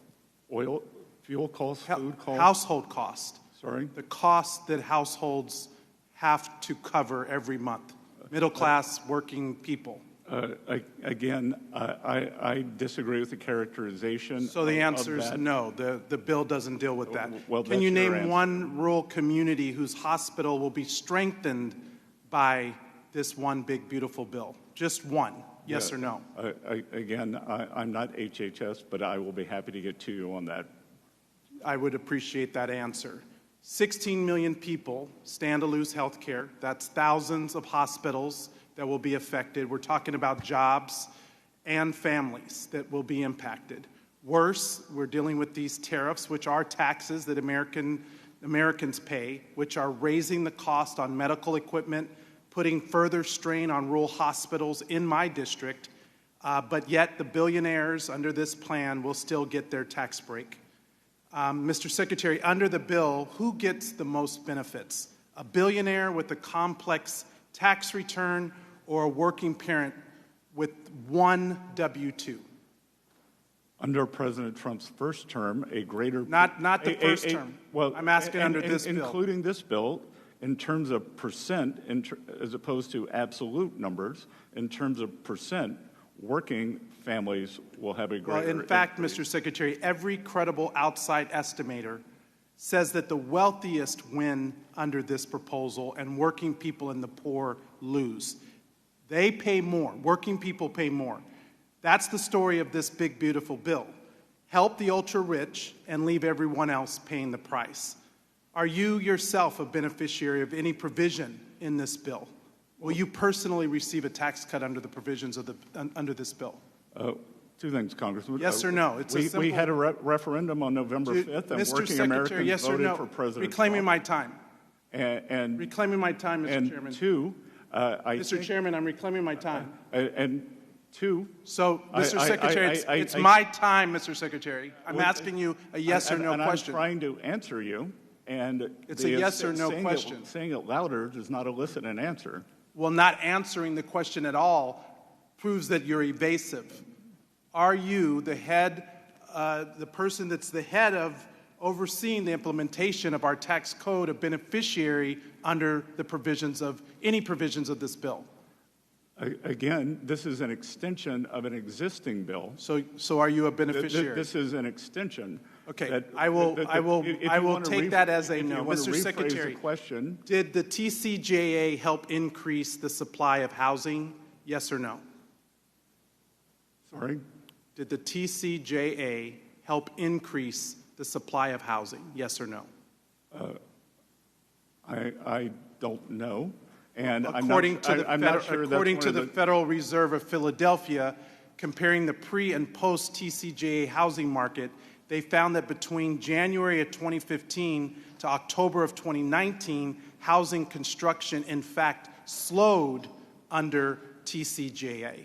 So, Mr. Secretary, do tariffs on steel, aluminum, and lumber raise the cost of construction? Yes or no?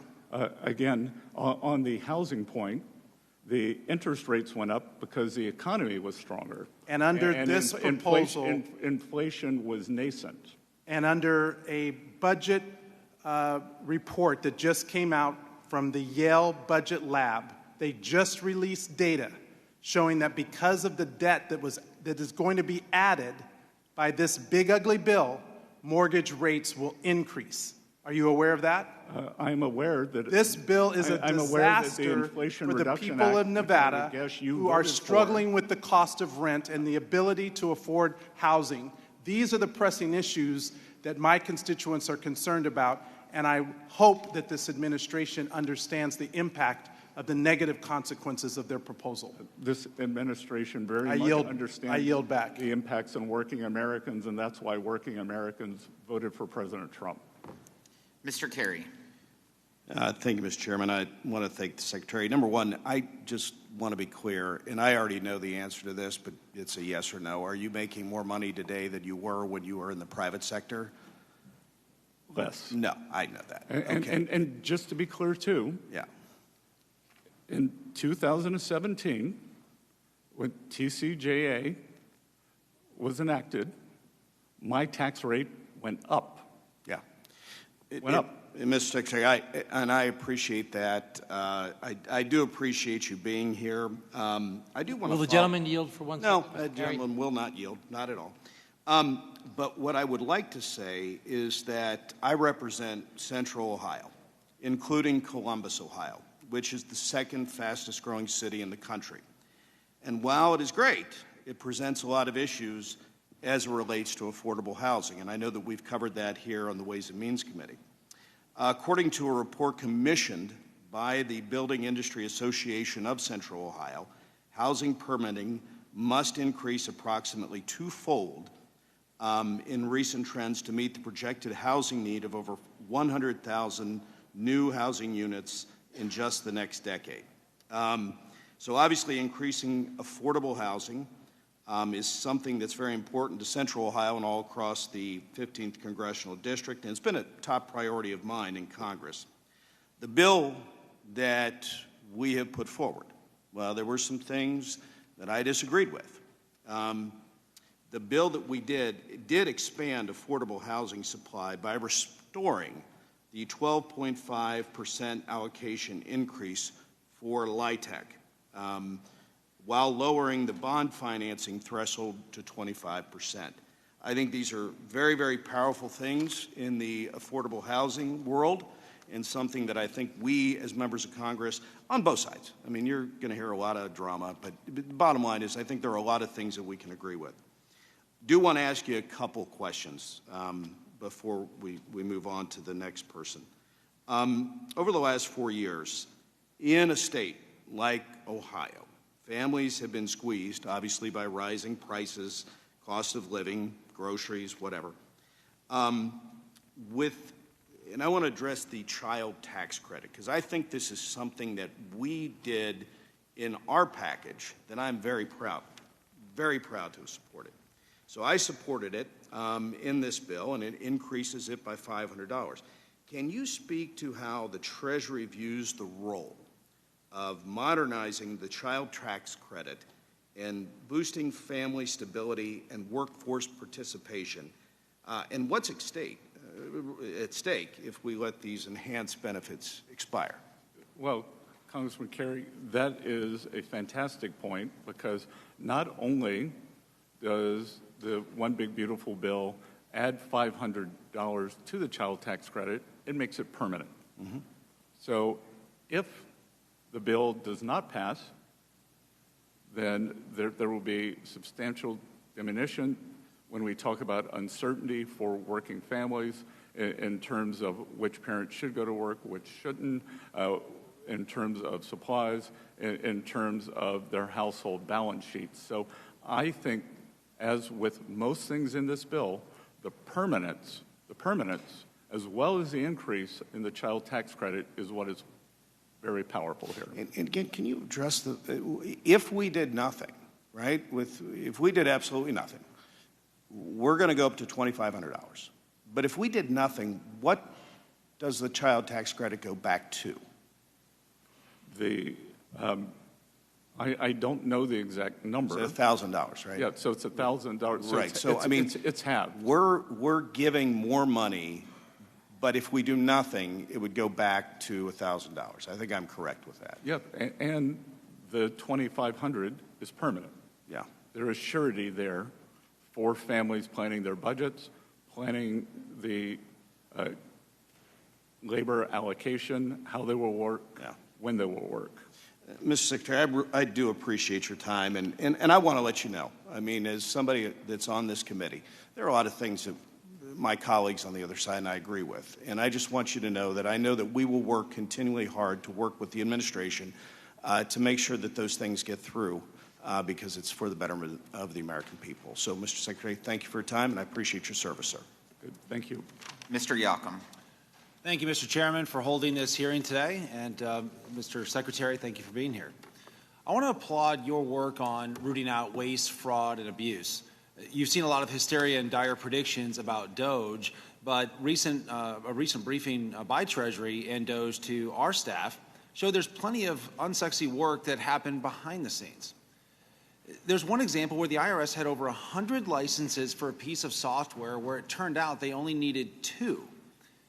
There's a saying that character is what you're doing when no one's looking. The same applies to government spending. I appreciate your work in going line by line within your budget to find unnecessary spending and things like this that we can root out. One area of spending that I do think is well worth the investment is our taxpayer advocate service, which helps our caseworkers navigate the IRS bureaucracy that our constituents often face.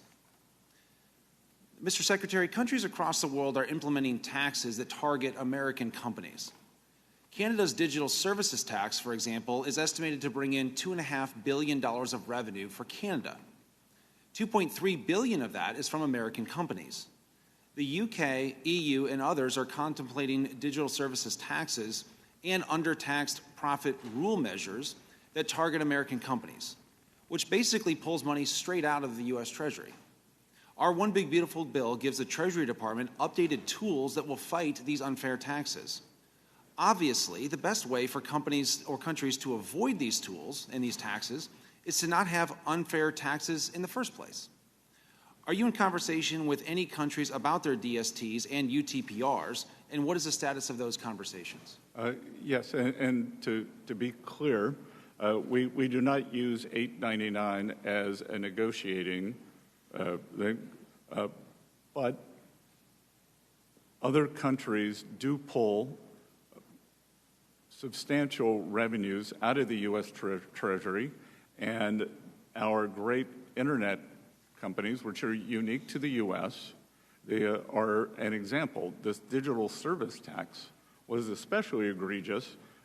Look, Canada is a close ally, but like, say, one's neighbor on a block, sometimes your neighbor can take things for granted, and they have put in a digital service tax, and they are taking taxes retroactively.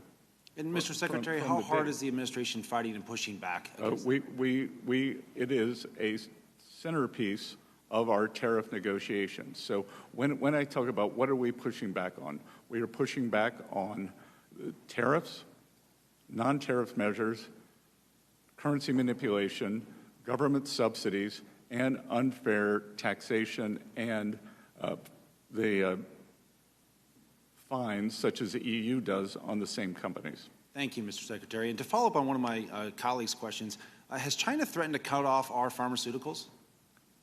No. Thank you. Speaking of China, China has plowed nearly $2 trillion over the last 4 years into increasing factory production and construction. But those factories aren't just churning out gizmos and gadgets for domestic consumption. It's doubling down on their overcapacity, and the numbers bear that out.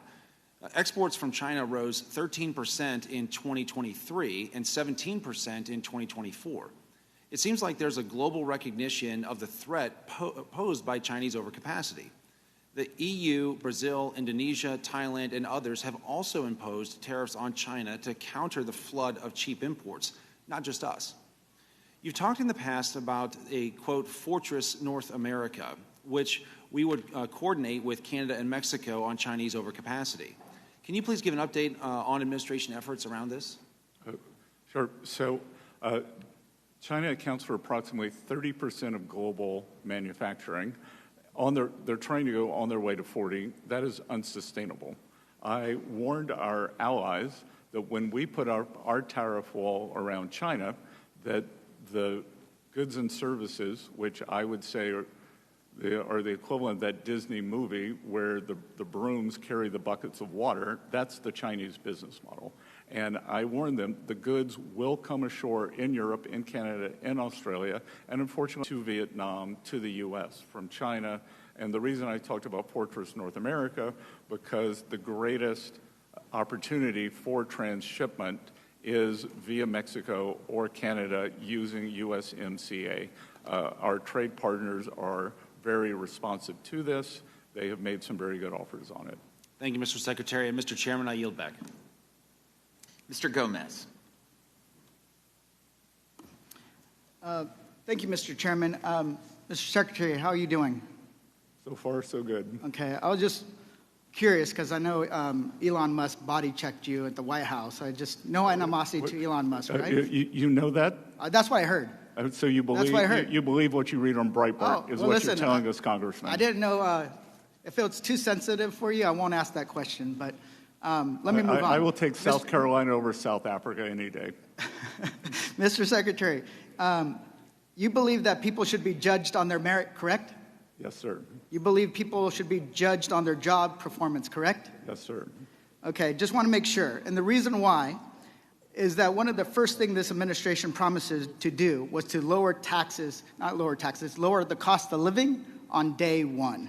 So let's get into that. On June 1st, Mr. Secretary, you said in regards to tariffs that there have been no significant price increases and concerns are overstated. Listen, I get it. For somebody that's worth $521 million, no significant tariffs are not going to impact you. But I want to talk about working class people in my district and across the country that are impacted by tariffs. Do you know what percentage of shoes are actually that are sold in the United States are made here? I do not know that, but what I know is... let me reclaim my time. And the reason why... The inflation number... Let me tell you why. Because 1% of the shoes sold in the United States are made here. 1%. That means 99% of the shoes are made somewhere else. As a dad of a toddler who's growing and growing and growing, we have to buy him a lot of shoes. So that's what we know, that the prices are increasing on shoes. We also know that under the most favorite nation tariff rate, that amount is about 20%. Then you add an additional 10% across the board that you guys have placed, we're going to see people, working people, paying more for shoes, paying more for their clothes, paying more for essentials, and it's going to go up. And I get it. You're worth $521 million. I know that the president's a billionaire. I know Elon Musk. Most of the cabinet members are billionaires. And I know that you're on the lower end of that economic ladder in the White House. But for somebody that's making $30,000 or less a year, it's significant. I worked minimum wage jobs growing up. My parents worked 4 to 5 jobs a week to make ends meet. That's most people in this country. And one of the things that we know is this big billionaire bill is going to increase taxes on working class people. We know that most of the benefits go to the higher income folks. People that are making less than $30,000 a year, according to the Joint Committee on Taxation, will be paying an additional $20 billion over 10 years. $20 billion. $20 billion over 10 years. Just want to make sure that that is clear. And if we can avoid doing that, would you support an amendment to the bill that ensures people making under $30,000 don't see any tax increase? Congressman, I started my first job when I was 9. I found my first W-2, which was $37 a week. And I will point out that today's inflation number was 0.1%. 0.1. Let me reclaim my time. So that's a simple answer, simple question. Will you support an amendment that makes sure that people making $30,000 a year don't pay more? I will support working Americans. Let me go on, because I know you're not really answering that question. Let's go on to your 3-3-3 plan. Your 3-3-3 plan, which you doubled down on it today. 3% growth, 3% deficit to GDP, 3% million barrels of oil of domestic oil produced a year. Okay, earlier this hearing, you doubled down on those targets. And we agreed earlier when I first asked you, merit, based on job performance. So will you resign if the targets aren't reached? Those were all for the end of President Trump's administration. Well, you said... I plan on leaving then. Okay, well, how about we make a little wager, $50? You know, I'll be around. Would you make... Will you make a wager? Come on. If it can go to charity, if it can go to charity, okay, with pleasure. Let's make a wager. $50 to charity. To charity. Okay. And here's the why: because most economists don't think that you're going to hit those targets. CBO actually thinks this budget bill is going to grow the deficit to 7% of GDP. If you might not be willing to put your job on the line because you'll be gone by the time that the mess actually explodes. I get it. I mean, Schweikert on this committee didn't even want to vote on this damn bill because he's a deficit hawk. So the American people need a little bit clearer answers. They are struggling. They're trying to make ends meet. Rent is going up. Food costs are going up. Everything's going up. And the bill, the big billionaire bill, because it benefits mainly billionaires at the expense of working people. You're cutting their health care. You're making sure that they're going to be paying more than $20 billion over the next 10 years if you're making $30,000 or less. And you guys don't care. And I think you don't care because your net worth is $521 million. Okay, your time has expired. That would be a false assumption. Thank you, Mr. Chairman. I yield back. That would be a false assumption. I think the people who didn't care were the Biden administration, who wiped out working families and lost in a massive referendum on November 5th. I would like to remind the committee that this is the Ways and Means Committee, and have discussions on policies, not personalities. And don't call another member out by their name. If you're referring to another member, you say what state they're from. That is the rules of this committee. Thank you. Mr. Miller. Wow. Thanks, Mr. Chairman. Mr. Secretary, how you doing? Good to see you. Good to see you, Congressman. You as well. I got to tell you, if I had to hang my hat in credibility on the Congressional Budget Office, man, I would be pretty embarrassed. Let's go through that just a little bit, and I'll dive into my remarks here. The Congressional Budget Office is as credible as the Central Broadcasting Organization, which went bankrupt. Last time they did an assessment on the 2017 TCJA, they were off by, gosh, what was it? The number was so small. It was around $1.2 trillion that the CBO is off. I'll let that speak for itself. Thank you for being here, Mr. Secretary. And Congressman, I would point out that they were wrong. The IRA cost thus far has been more than 3x their projection. Oh, as I said it, Mr. Secretary. Well, the green subsidies in the IRA. If I had to hang my hat and my credibility on the CBO, I would be embarrassed, and that is all we're hearing. So let me get into the remarks, and thank you for being here. Over the past few years, we've seen the rapid rise of digital assets across the financial landscape. More and more Americans, from everyday investors to institutional asset managers, are engaging with these technologies, and not just for speculation, but as a part of broader shift toward more accessible, decentralized financial tools. And it's not just individuals. Increasingly, United States businesses are integrating cryptocurrencies into their corporate strategies. This trend is unfolding across industries, but it's not without risk, as we know. Without clear accounting and tax guidance, these decisions introduce new layers of market exposure, not just for shareholders, but for the financial system as a whole. It has never been more evident we need clarity and parity within the tax code. First question I have, Mr. Secretary. Experts estimate that enacting a clear federal stablecoin framework could unlock up to $2 trillion in new demand for U.S. Treasuries, largely from institutional and global buyers seeking high-quality collateral.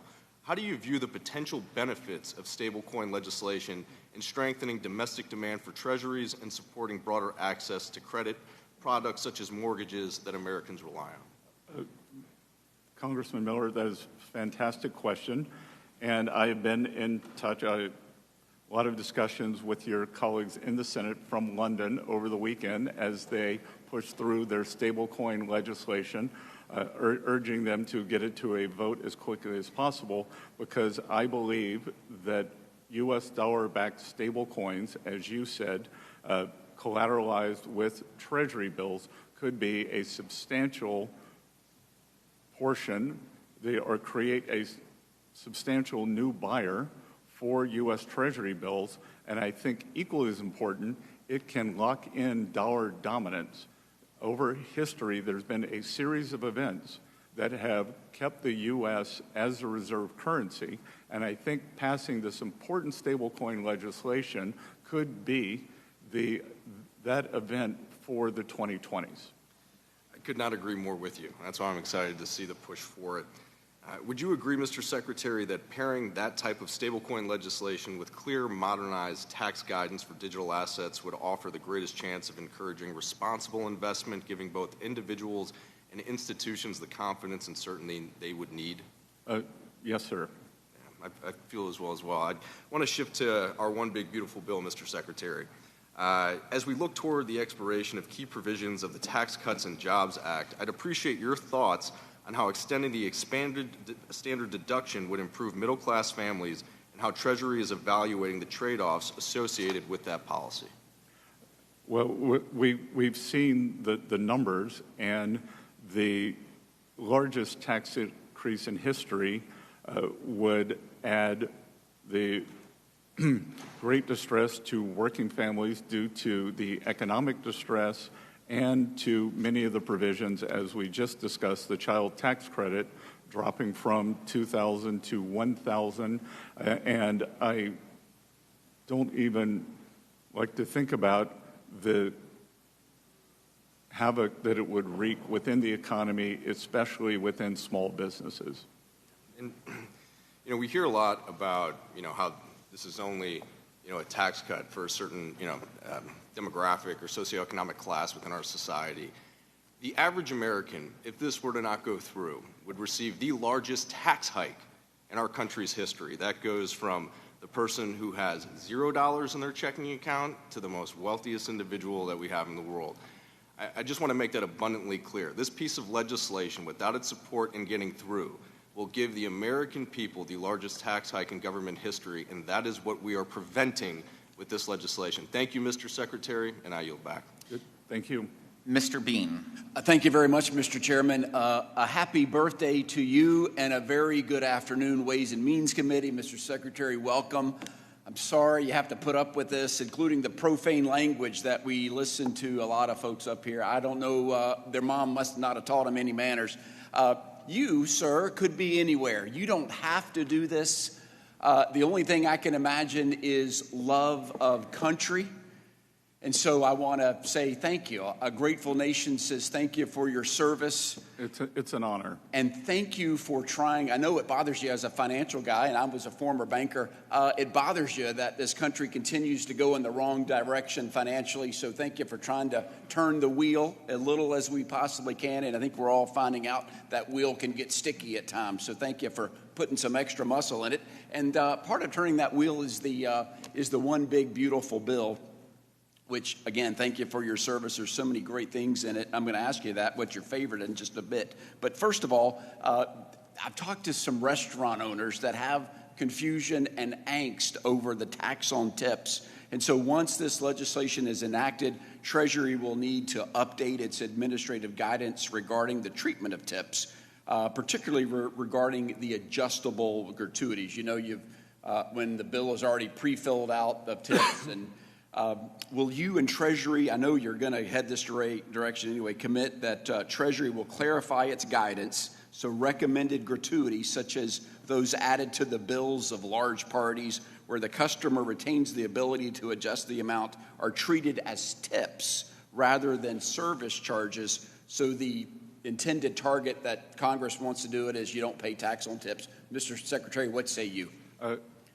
Congressman, we have a lot of data on tip income, so this should be a relatively easy endeavor, and we will work to make this as seamless and as efficient as possible so that the working people who receive tips, that it will be expedited and that the small business owners will experience as little paperwork as possible. Thank you, Mr. Secretary. That's the right answer. I listened to you. You've been speaking, and you've done marvelous work because you and the DOGE effort have said even before your tenure, Treasury was out of control.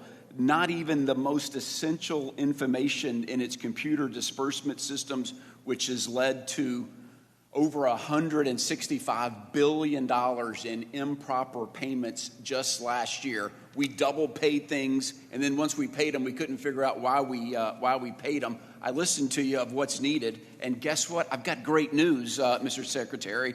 Tomorrow, I, along with Joni Ernst, we're both involved in the DOGE caucuses of each house, is coming up with a financial payment bill that says on every bill that the United States pays, we'll have a brief description of the purpose of the payment, the appropriations account, which the payment is to be withdrawn, the payment reported on usaspending.gov so it's transparent and the world can see where we're spending the money, and then an annual update of all information related to these payments. It's exciting. It's what you asked for. My question is, what do we need to do to get you on board this bill? And you can say you had me at hello if you want to, but how does that sound? Are you excited about that bill? Sir, I'm excited about accountability on the payments. When I arrived at Treasury, there's something called a TAS, Treasury Accounting Symbol. One third of the disbursements that we sent out every year did not have a TAS. Without a TAS, a payment cannot be linked back to an appropriation.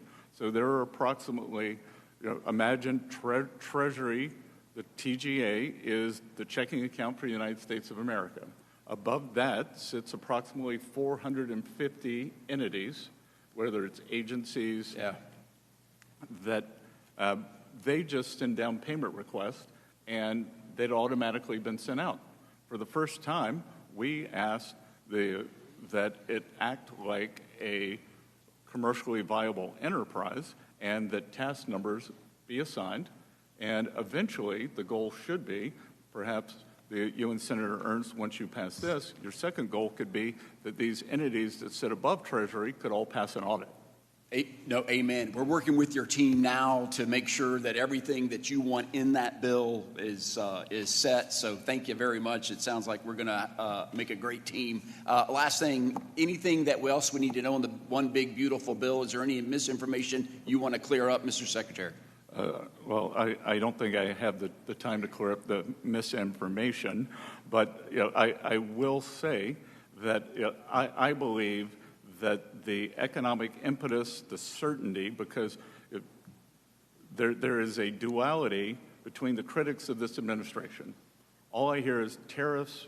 It's like TDS has become tariff derangement syndrome, and that all I hear about is uncertainty from tariffs,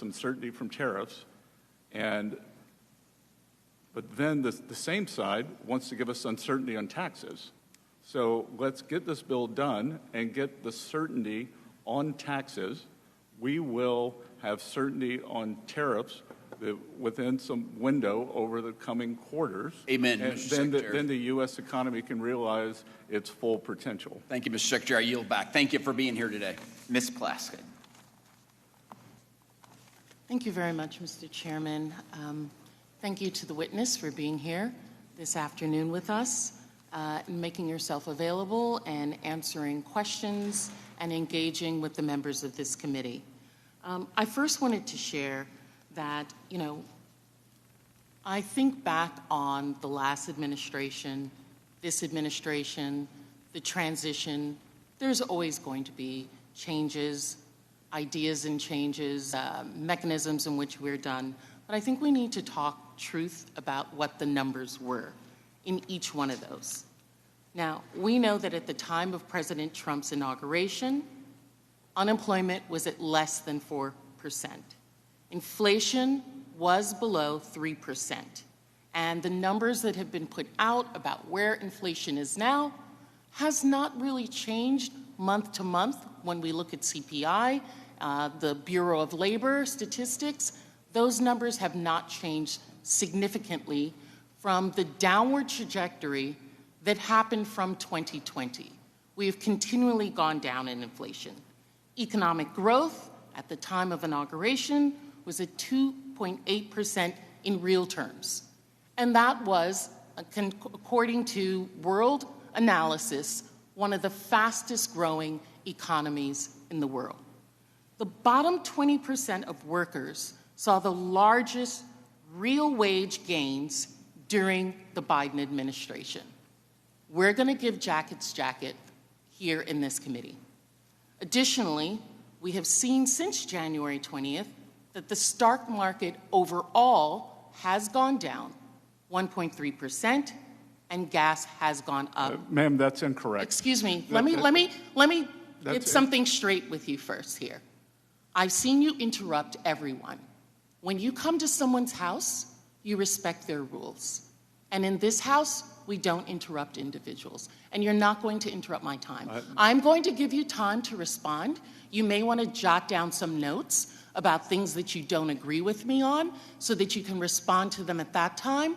But while I'm speaking, as the person holding this time, you will refrain from speaking, sir, until I am done, and then I will give you time to speak, okay? Look forward to facts. Thank you. I'll look forward to your response, whether they're factual or incorrect either. Now, one of the things that I noticed that the president, our present president, has said that he was going to do was going to bring down the cost of living. But as we all know, costs have not gone down.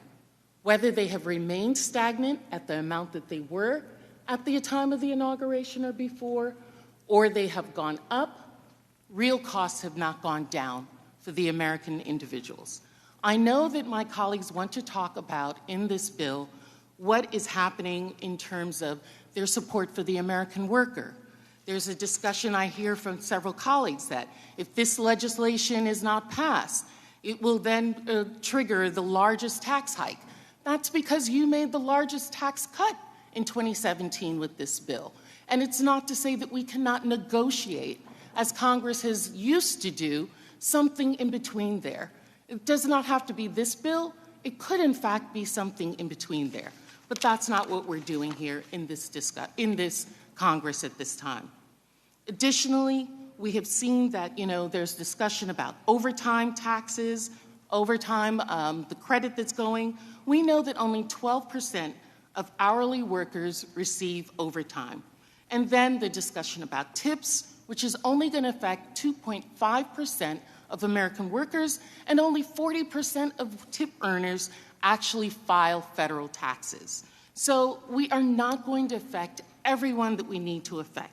Unfortunately, everyday Americans, the outcome of the supposedly strategic legislation that we have here is very predictable. We're watching the cost of bread, bacon, butter rise, egg prices continuing to go up, and the rising cost is not going to happen. One individual who I follow, James Serwicki, a classmate of mine actually from prep school who was at Yale, discusses that there's no acceleration of economic growth in this legislation because there's not being meaningful cutting of tax rates. We are going to be reducing spending, that's correct, but there are intended consequences to that as well. Additionally, let's talk about DOGE. $2 trillion, $1 trillion, $150 billion. Those were what we said the savings were going to be. I'm concerned that with this legislation as well, we are not going to see the real numbers. The numbers that are put out are not going to be, in fact, the real ones. Mr. Chair, I yield back. Mr. Murrian. Thank you, Mr. Chairman, and thank you, Secretary, for being here today. You didn't get a chance to respond to Ms. Plaskett, so I'm going to give you a chance to respond, Secretary Bessent. Where did she go wrong in her statement? Well, first of all, I would fire the staffer who did that chart because it stopped in February 2025, and prices are down substantially since then. But that's an inconvenient truth. Secondly, the S&P, if the Congresswoman would care to check Bloomberg, the stock market, as judged by the S&P, which is the most widely held index by American 401ks, is up on the year. Up. It is up month by month. No. Excuse me, ma'am. It's my time. And we don't interrupt. Excuse me, we don't interrupt is what I was learned. Since January 1st, it is my business for 40 years to know what the stock market does, and it is up on the year. So Thank you for that clarification, Secretary. I want to go back and look at a little bit more history, some recent history. When Democrats had the trifecta just a few years ago as part of their Inflation Reduction Act, which actually skyrocketed inflation, they enacted their so-called Corporate Alternative Minimum Tax, or CAMT as it's known, a wildly complex and burdensome 15% minimum tax for job creators across America. This policy was so difficult to implement that even Biden's Treasury Department could not finalize regulations after 2 years of the law being enacted. That's why I was pleased, Secretary, to see that the IRS last week released guidance that provides relief from the CAMT. The guidance provides tax penalty relief for the 2025 year, but perhaps more importantly, the IRS announced that it will not finalize the Biden administration's proposed CAMT regulations in their current form, but will instead issue additional guidance in response to taxpayer comments. I know I personally heard from several constituents concerned about this disastrous minimum tax. Secretary Bessent, could you please elaborate on the recent action that the Treasury Department and the IRS took to provide taxpayer relief from the CAMT and preview any future action the administration might take? Sir, the CAMT is part of an overall simplification for businesses. And we have tried to do that across the board where we've seen it, as several members on the Republican side of the aisle have pointed out. This is a pro-business administration.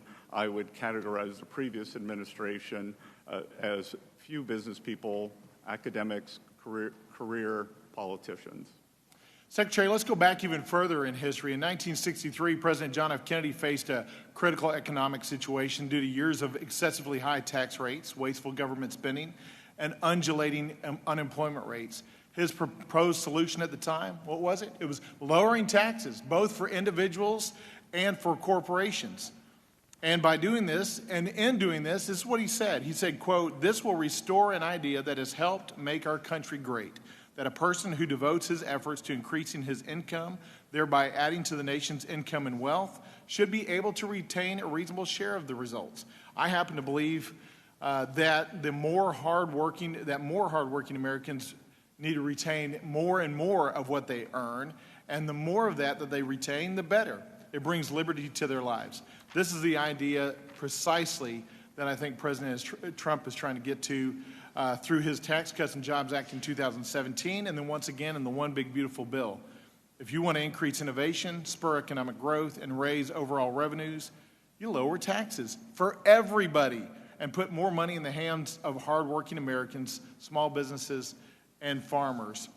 Would you agree with that proposition, Secretary Bessent? And would you say that the One Big Beautiful Bill is perhaps the most pro-growth, pro-worker, pro-business legislation since the TCJA, maybe even more so? Congressman Moran, what you are alluding to, the President Kennedy said was, and I will tie it back to this horrendous inflation that we saw during the Biden administration. His economic advisor was a Yale professor, James Tobin, and he asked Professor Tobin, what is the governing factor on government spending? It's inflation, isn't it? And I'm afraid that Secretary Yellen, who was a dissertation student of Professor Tobin, did not heed that lesson as we got the great inflation during the past period from this government spending. And look, I think that this is the nature of U.S. enterprise. This is why we have the greatest economy in the world. This is why Europe cannot get out of its own way.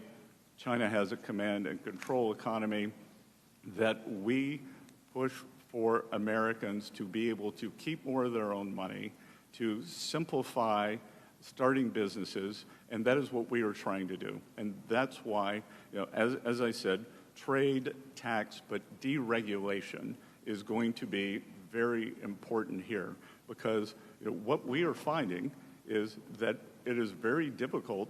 One of the reasons it's difficult to make or build things in this country is because of regulation. If you try to build a pipeline, you need certainty that for us to be energy dominant, to build an electric grid, if we are going to be the AI superpower that we are on our way to being, it will require a substantial increase in generation capacity. So permitting new electrical generation, but equal as important, permitting the transmission. We need government to be a partner, not an adversary. I wholeheartedly agree, Secretary Bessent. The more liberty for our businesses and our individuals, our families, and our farmers, the better for our economy. It spurs innovation and economic growth. With that, I yield back. Thank you. Mr. Swazi. Thank you, Mr. Chairman. Thank you, Mr. Secretary. It's been a long day. We appreciate the time that you've spent with us, especially considering your travel schedule and how tired you must be. Thank you very much for your service to our country. We're very grateful to you. You complimented one of our colleagues earlier about it's great to see something bipartisan happening. There's very little bipartisan things going on right now, but to make bipartisan things happen, you have to talk to the other side. You have to negotiate with each other. And every problem we face in our country is complicated, and you can't solve a complicated problem in an environment of fear and anger where we just see everybody yelling and screaming at each other like this. So I would love to work with you, and I'm sure many of my other colleagues would like to work with you on the tariffs. As the ranking member, Mr. Neal, mentioned earlier, we negotiated together on USMCA. We'd like to negotiate together using our congressional authority on tariffs. You talked about de minimis earlier. The President did an executive order. I have a bill on de minimis. Linda Sanchez, who's the chair of the subcommittee, has a bill on de minimis, wants to do the same things that the administration does. Let's do it for real. Let's do it together. You talked about, the President talked about negotiating drug prices, could save a lot of money for the federal government for Medicaid and Medicare. Let's do it together. Let's most Democrats are in favor of negotiating drug prices for Medicaid and Medicare. Let's work together to accomplish these complicated issues. Immigration is a very big issue for me. I know that's not really your area. Waste, fraud, and abuse. You know, Mr. Bean is part of a DOGE caucus.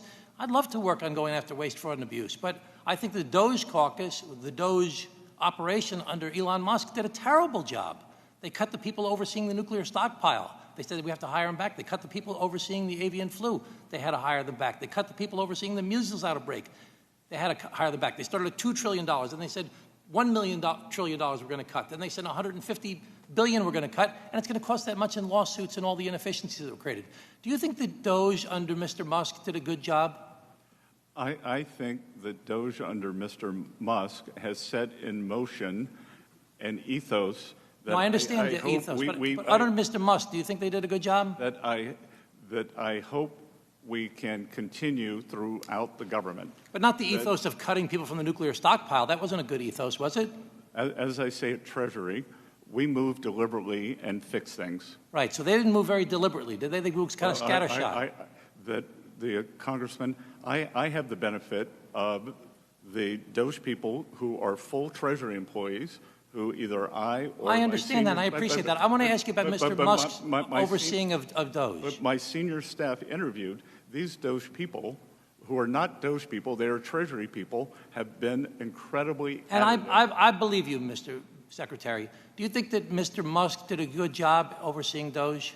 Because it's been reported that you said he was a fraud, that the whole thing was a fraud. Do you agree with that statement, or is that inappropriately reported? Fake news. Fake news, okay.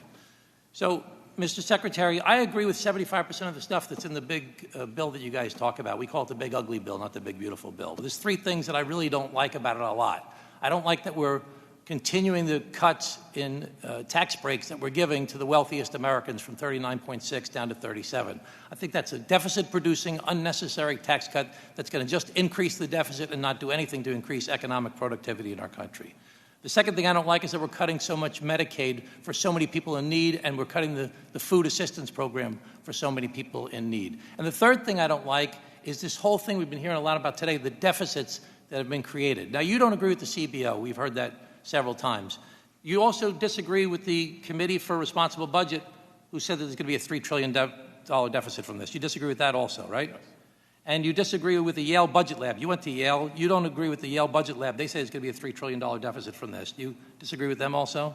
There are a lot of things I disagree with Yale on these. Do you disagree with the Penn-Wharton budget model, who said there's going to be a $3 trillion deficit from this bill?